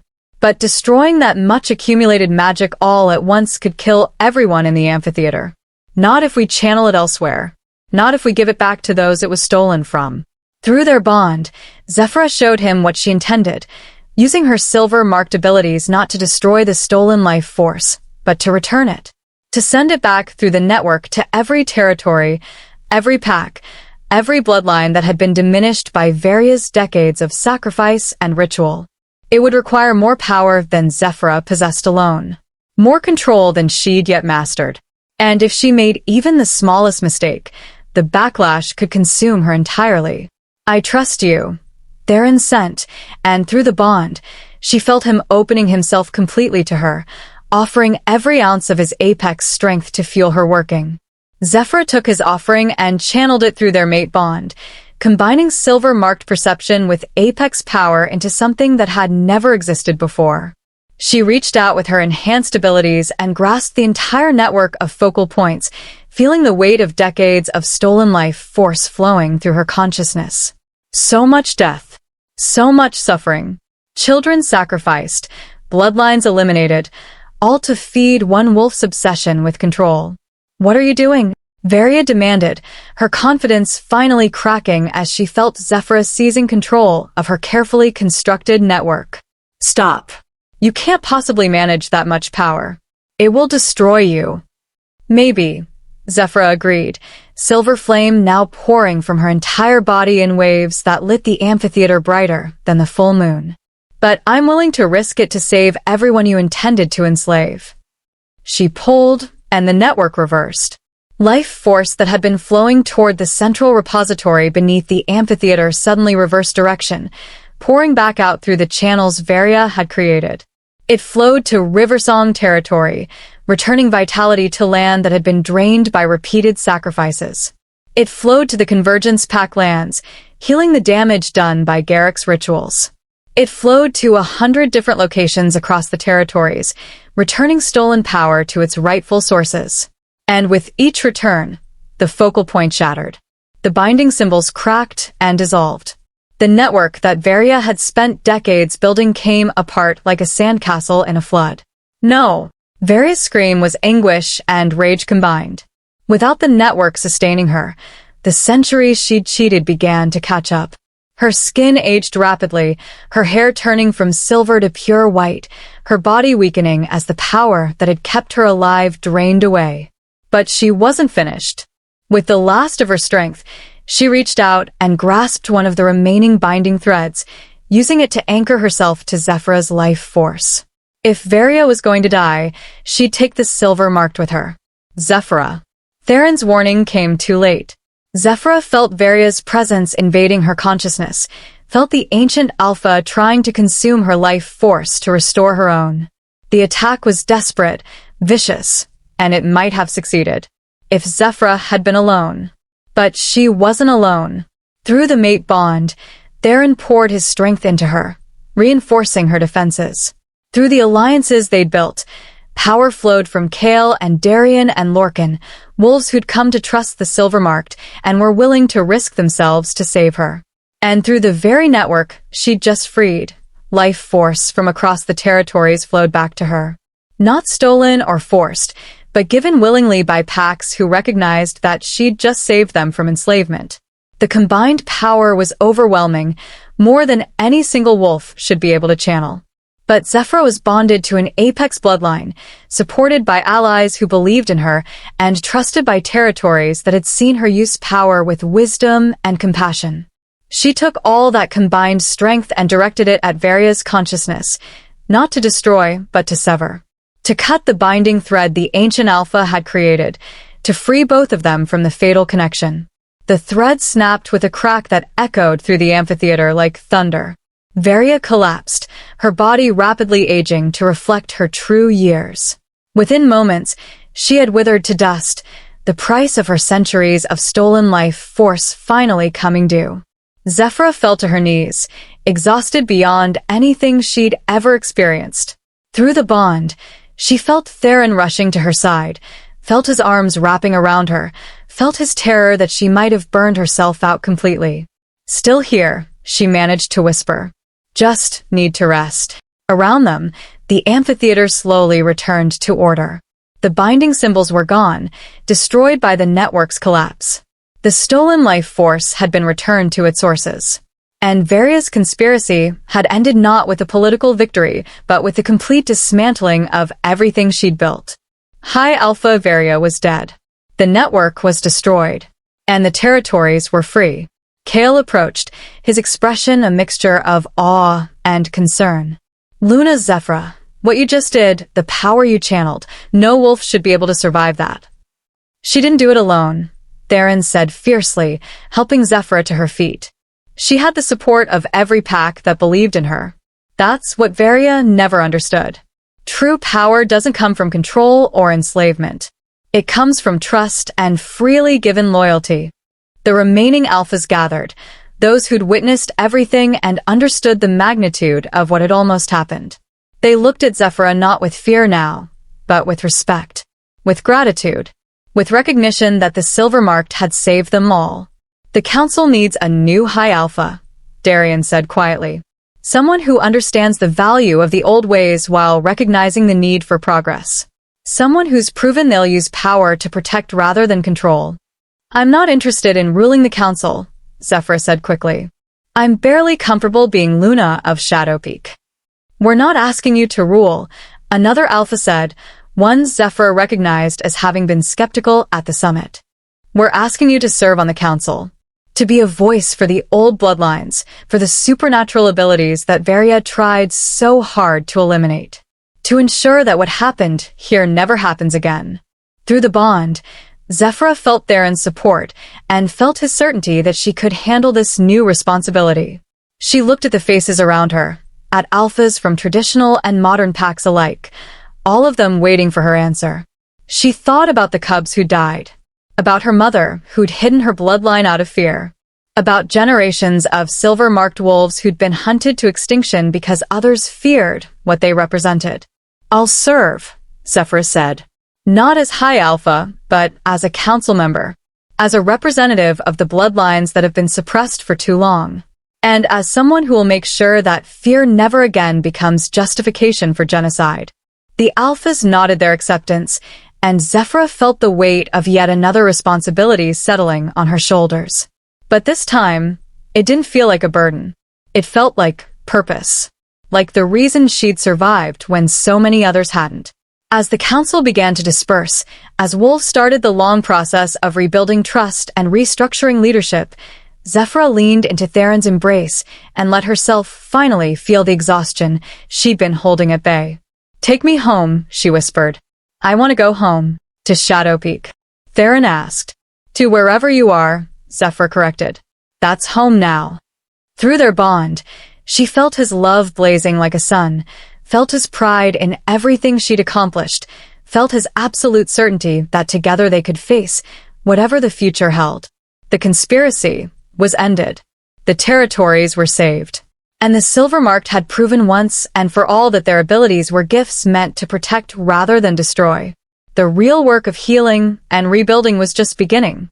But for now, Zephyra allowed herself to rest in her mate's arms, surrounded by wolves who'd become family, secure in the knowledge that she'd finally found where she belonged. The Silver Marked had returned, and the world was better for it. Chapter 14: A New Dawn. 6 months later, Zephyra stood on the sacred peak overlooking Shadow Peak territory, watching the sun rise over mountains that had become home in ways she'd never imagined possible. The morning air was crisp with the promise of spring, and through her enhanced perception, she could see life returning to lands that had been drained by various decades of ritual sacrifice. The territories were healing. Slowly, carefully, but healing nonetheless. Beautiful morning, Theron's voice echoed through their bond, warm with affection. Zephyra turned to find her mate approaching, 2 steaming cups in his hands. He'd learned she preferred her morning tea in human form and enjoyed the ritual of watching sunrise without the overwhelming sensory input of wolf perception. The most beautiful, Zephyra agreed, accepting the cup and leaning into his embrace. The Riversong delegation should arrive by midday. Lorcan sent word that they've completed the memorial for the cubs. The memorial had been Zephyra's first official act as a council member, ensuring that the 3 murdered cubs were honored not just by their own pack, but by all the territories. Their names were now carved into stone at every council ground, a permanent reminder of the price of conspiracy and fear. And Kale's message arrived at dawn, Theron added. The Frostborn pack has identified 2 more wolves with latent silver-marked bloodlines. Young wolves whose abilities are just beginning to manifest. He's requested your guidance on how to help them navigate their awakening. 2 more. In 6 months, they'd found 5 wolves across the territories whose silver-marked heritage had been suppressed or hidden. 5 wolves who might have been hunted to extinction if Varia's conspiracy had succeeded. Now they were being protected, trained, taught to use their abilities with the same wisdom Zephyra had learned through trial and fire. I'll travel to Frostborn territory next week, Zephyra said, after we've settled the new council protocols. The council had been restructured in the aftermath of Varia's death. Instead of one high alpha with absolute authority, leadership was now shared among 7 alphas representing different regions and philosophies. Zephyra served as the representative for supernatural bloodlines, ensuring that wolves with unusual abilities would never again be treated as threats to be eliminated. It was exhausting work. Political maneuvering, diplomatic negotiations, endless meetings where alphas who'd been enemies for generations had to learn to cooperate. But it was also deeply satisfying. They were building something new, something that honored both tradition and progress. The Convergence Pack sent their quarterly report, Theron said, his voice carefully neutral. After Garrick's exposure and death, his pack had fractured. Some had fled to other territories, ashamed of their alpha's actions. Others had remained, trying to rebuild under new leadership. How are they managing? Zephyra asked. She still carried complicated feelings about her former pack, the wolves who'd raised her and then condemned her. Better. Alpha Ridian is young, but honorable. He's been working to root out any remaining conspiracy sympathizers and re-establish the pack's reputation. Theron paused. He's asked if you would consider visiting. Not as Luna or council members, but as the wolf they wronged. He wants to formally apologize, to give the pack a chance to make amends. Zephyra was quiet for a long moment, watching the sun paint the sky in shades of gold and crimson. Part of her wanted to refuse, to let Convergence Pack live with the consequences of their choices, without offering forgiveness. But another part, the part that had been shaped by her mother's sacrifice and her own journey, understood the power of second chances. Tell him I'll come, Zephyra said finally. Not today, not soon. But when I'm ready, I'll give them the opportunity to apologize. Whether I can forgive them, that remains to be seen. Through the bond, she felt Theron's pride in her decision, and his understanding that healing required confronting painful memories rather than avoiding them. A howl echoed across the territory, and Zephyra recognized Sable's distinct call. The warrior had become one of her closest friends in Shadow Peak, a steady presence who offered both support and honest critique when needed. Training session, Sable sent through the pack bond that now connected Zephyra to every Shadow Peak wolf. Your students are waiting, Luna.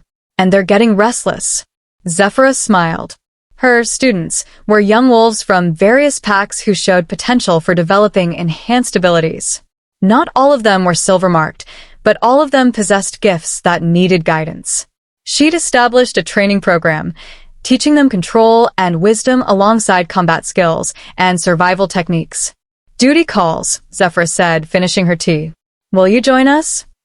"Always," Theron replied, taking her hand as they descended from the sacred peak. The training grounds had been expanded since Zephyra's arrival. What had once been a simple combat circle was now a complex facility with specialized areas for different types of ability development. Young wolves practiced perception exercises under Nyxera's supervision. Others worked on healing techniques with Evander, who'd proven surprisingly adept at teaching despite his tactical focus. But it was the central circle that drew Zephyra's attention. There, a young female wolf named Arwen was attempting to manifest her gift for the first time. Her mark wasn't identical to Zephyra's. The bloodlines had diverged over generations, but it carried the same silver flame at its core. "I can feel it," Arwen said, her voice trembling with equal parts excitement and fear. "The power. It's like there's a river inside me, and if I just let go, it would sweep everything away." "Then don't let go completely," Zephyra advised, moving to stand beside the young wolf. "Think of it as opening a floodgate rather than breaking a dam. Control the flow. Guide it. The power is yours to command, not the other way around." She demonstrated, letting silver flame dance across her fingers with perfect control. 6 months ago, such precision would have been impossible. Now it was as natural as breathing. Arwen closed her eyes and reached for her power. Silver light flickered around her hands, unstable at first, then steadying as she found her control. When she opened her eyes, they glowed with inner fire. "I did it," she breathed. "I can see everything. Life force. Energy. The connections between us all." "Welcome to silver-marked perception," Zephyra said with a smile. "It's overwhelming at first. But with practice, you'll learn to filter what you see, to focus on what matters." Training continued through the morning, and Zephyra felt deep satisfaction watching her students grow. This was her purpose, she realized. Not just serving on the council or leading investigations, but ensuring that the next generation of supernatural wolves grew up without the fear and persecution she'd experienced. By midday, the Riversong delegation had arrived. Alpha Lorcan looked older than he had 6 months ago, the weight of his cub's death still visible in the lines of his face. But there was peace there too, the kind that came from knowing justice had been served and healing had begun. "Luna Zephyra," Lorcan greeted her formally, then pulled her into an embrace that spoke of shared grief and mutual respect. "The memorial is complete. We'd be honored if you would speak at the dedication ceremony tomorrow." "I'd be honored to speak," Zephyra replied. "Those cubs saved the territories by dying, even though they never knew it. Their sacrifice won't be forgotten. Their spirits are at peace now," Lorcan said quietly. "I can feel it. The land remembers what you did, freeing them from various binding marks. Riversong territory has been blessed ever since. Prey is more abundant. Water runs clearer. It's as if the earth itself is grateful." Through her perception, Zephyra could see it was true. The life force in Lorcan and his wolves was stronger, healthier, no longer drained by hidden ritual sites. Returning the stolen power had done more than just prevent enslavement. It had restored balance to territories that had been slowly dying without anyone realizing it. As evening approached, the Shadow Peak Pack gathered for the full moon celebration. It had become a monthly tradition, a time when every pack member came together to honor their bonds and celebrate their unity. But this month was special. This was the 6-month anniversary of Zephyra and Theron's bonding, and the pack had planned something. Elder Mireia stood at the center of the gathering, her ancient face wreathed in smiles. 6 months ago, our Alpha brought home a condemned wolf who'd been sentenced to death by her own pack. Many questioned his wisdom. Some feared the danger she represented. All of us wondered if the Silver-Marked could truly be trusted. The Elder's gaze found Zephyra in the crowd. "Tonight, I stand before you to say that we were wrong to doubt. Luna Zephyra has proven herself not just as our Alpha's mate, but as a leader in her own right. She saved the territories from enslavement. She's training the next generation of gifted wolves. She serves on the council with wisdom beyond her years. But more than any of that, Mireia gestured, and wolves began to step forward, each carrying a small token. Sable brought a blade, inscribed with protective symbols. Nyxera offered a pendant carved from moonstone. Iskira, her expression less cold than it had been, presented a leather bracer marked with Shadow Peak's sigil. More than any of that, Mireia continued, she's become pack. She's become family. She's become exactly what we needed, even when we didn't know we needed her. One by one, pack members approached to present their gifts, to speak words of gratitude and respect, to acknowledge Zephyra not as an outsider who'd been granted sanctuary, but as one of their own who'd earned her place through courage and compassion. By the time the last wolf had spoken, Zephyra's eyes were bright with tears. She'd spent so much of her life feeling like she didn't belong anywhere, like her differences made her unworthy of acceptance. Now she stood surrounded by wolves who chose to call her pack, who saw her gifts as strengths rather than threats. I don't have words, Zephyra said, her voice thick with emotion. When I came here 6 months ago, I was running from death. I was alone, afraid, convinced that being silver-marked was a curse I'd carry in isolation forever. You showed me I was wrong. You taught me that being different isn't something to hide, it's something to celebrate. That power wielded with wisdom can protect rather than destroy. That family isn't just about blood, it's about choice. She looked at the faces around her, at wolves who'd become friends, allies, family. Thank you for accepting me, for trusting me, for giving me a home when I thought I'd never have one again. Theron moved to stand beside her, his hand finding hers. And thank you, he said, addressing the pack, for embracing my mate with open hearts, for seeing past fear to recognize the gift she represents. Shadow Peak is stronger with her in it. I am stronger with her beside me. And the territories are safer because she exists. The pack howled, a sound of celebration that echoed across the mountains and into valleys beyond.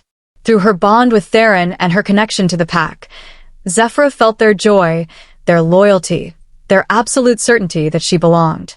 Later that night, alone in their chambers, Theron pulled Zephyra close and pressed his forehead to hers. Happy, he asked simply.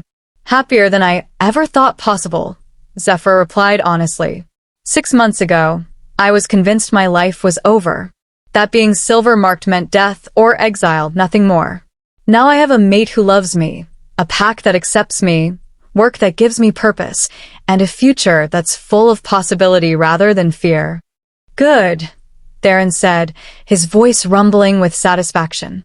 Because I have something to tell you. Something I've been waiting for the right moment to share. Through their bond, Zephyra felt his excitement, his nervousness, his hope. What is it? Elder Mireia has been researching the old texts, studying silver-marked bloodlines and their unique characteristics. Theron's hand moved to rest on Zephyra's stomach, gentle and reverent.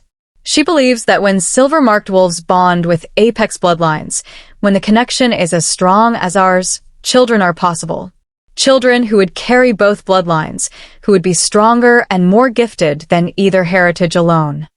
Zephyra's breath caught. She'd never dared to dream about children, and had assumed that her unusual bloodline would make such things impossible. Are you saying? I'm saying that if you want them, if you're ready, we could start a family. We could raise cubs who would grow up knowing their abilities are gifts rather than curses. Who would be protected and celebrated rather than hunted. Theron's eyes blazed with hope and love. We could give them the childhood you deserved but never had. Tears streamed down Zephyra's face as she processed what he was offering. Not just children, but a legacy. A future where silver-marked bloodlines thrived instead of hiding. Where supernatural abilities were nurtured instead of suppressed. Yes, Zephyra whispered, pulling him into a kiss that conveyed everything she couldn't put into words. Yes, I want that. I want to build a family with you. I want to create a world where our children never have to fear what they are. Through their bond, joy exploded like sunlight breaking through clouds. Theron lifted her effortlessly, carrying her toward their bed with a grin that was equal parts promise and mischief. Then let's start building that future, he murmured against her lips. Tonight.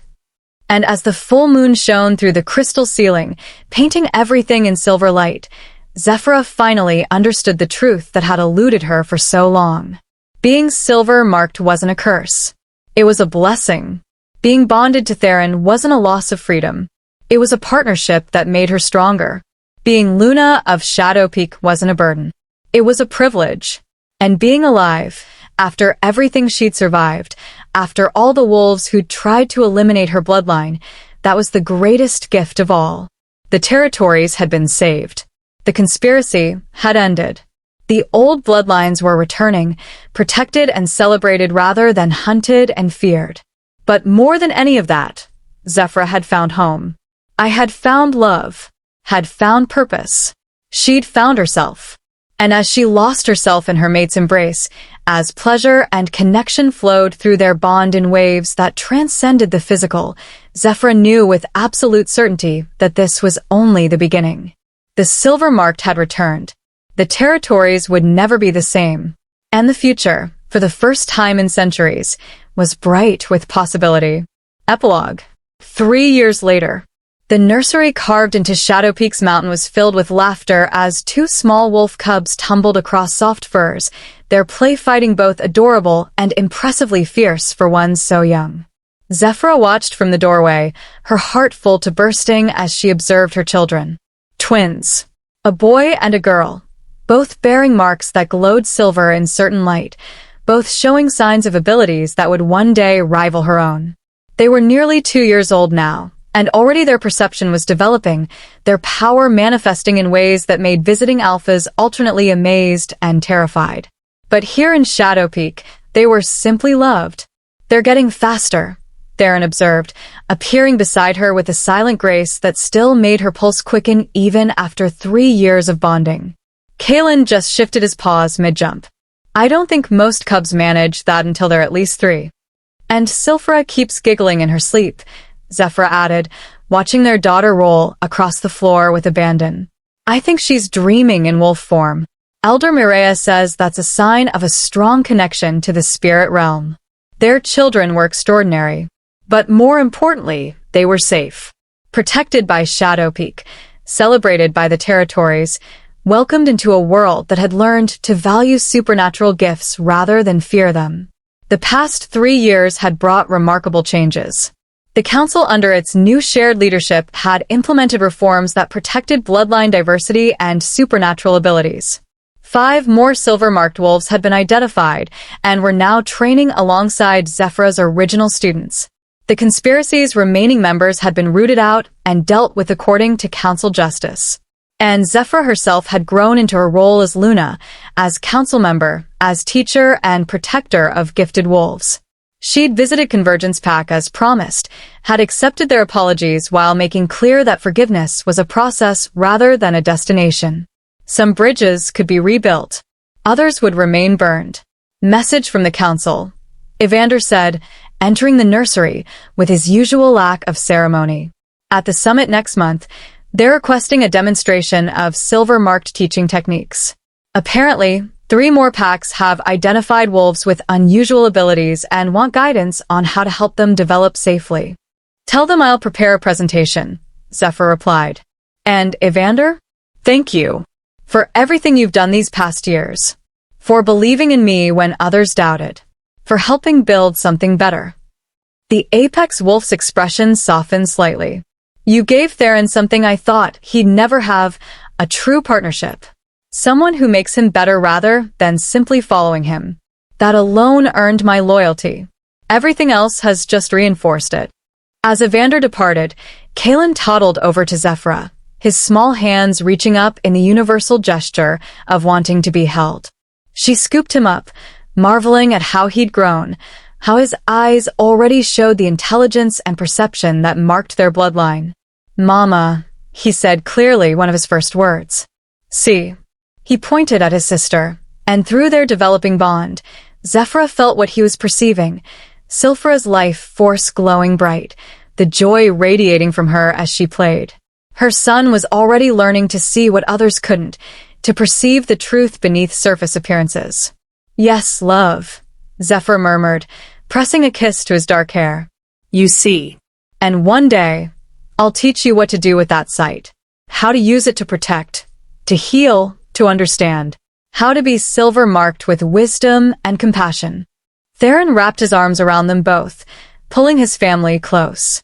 Through their bond, Zephyra felt his contentment, his pride, his absolute certainty that this life they'd built together was worth every moment of struggle that had preceded it. I love you, Theron said simply. All of you. My fierce mate who changed the world. My brilliant children who will reshape it even further. My family. And I love you, Zephyra replied, meaning it with every fiber of her being. My patient mate who waited 2 centuries. My anchor in storms. My home. Outside, the Shadow Peak Pack was gathering for another full moon celebration. Soon they'd join them, would let their children be celebrated and spoiled by pack members who'd come to adore the twins.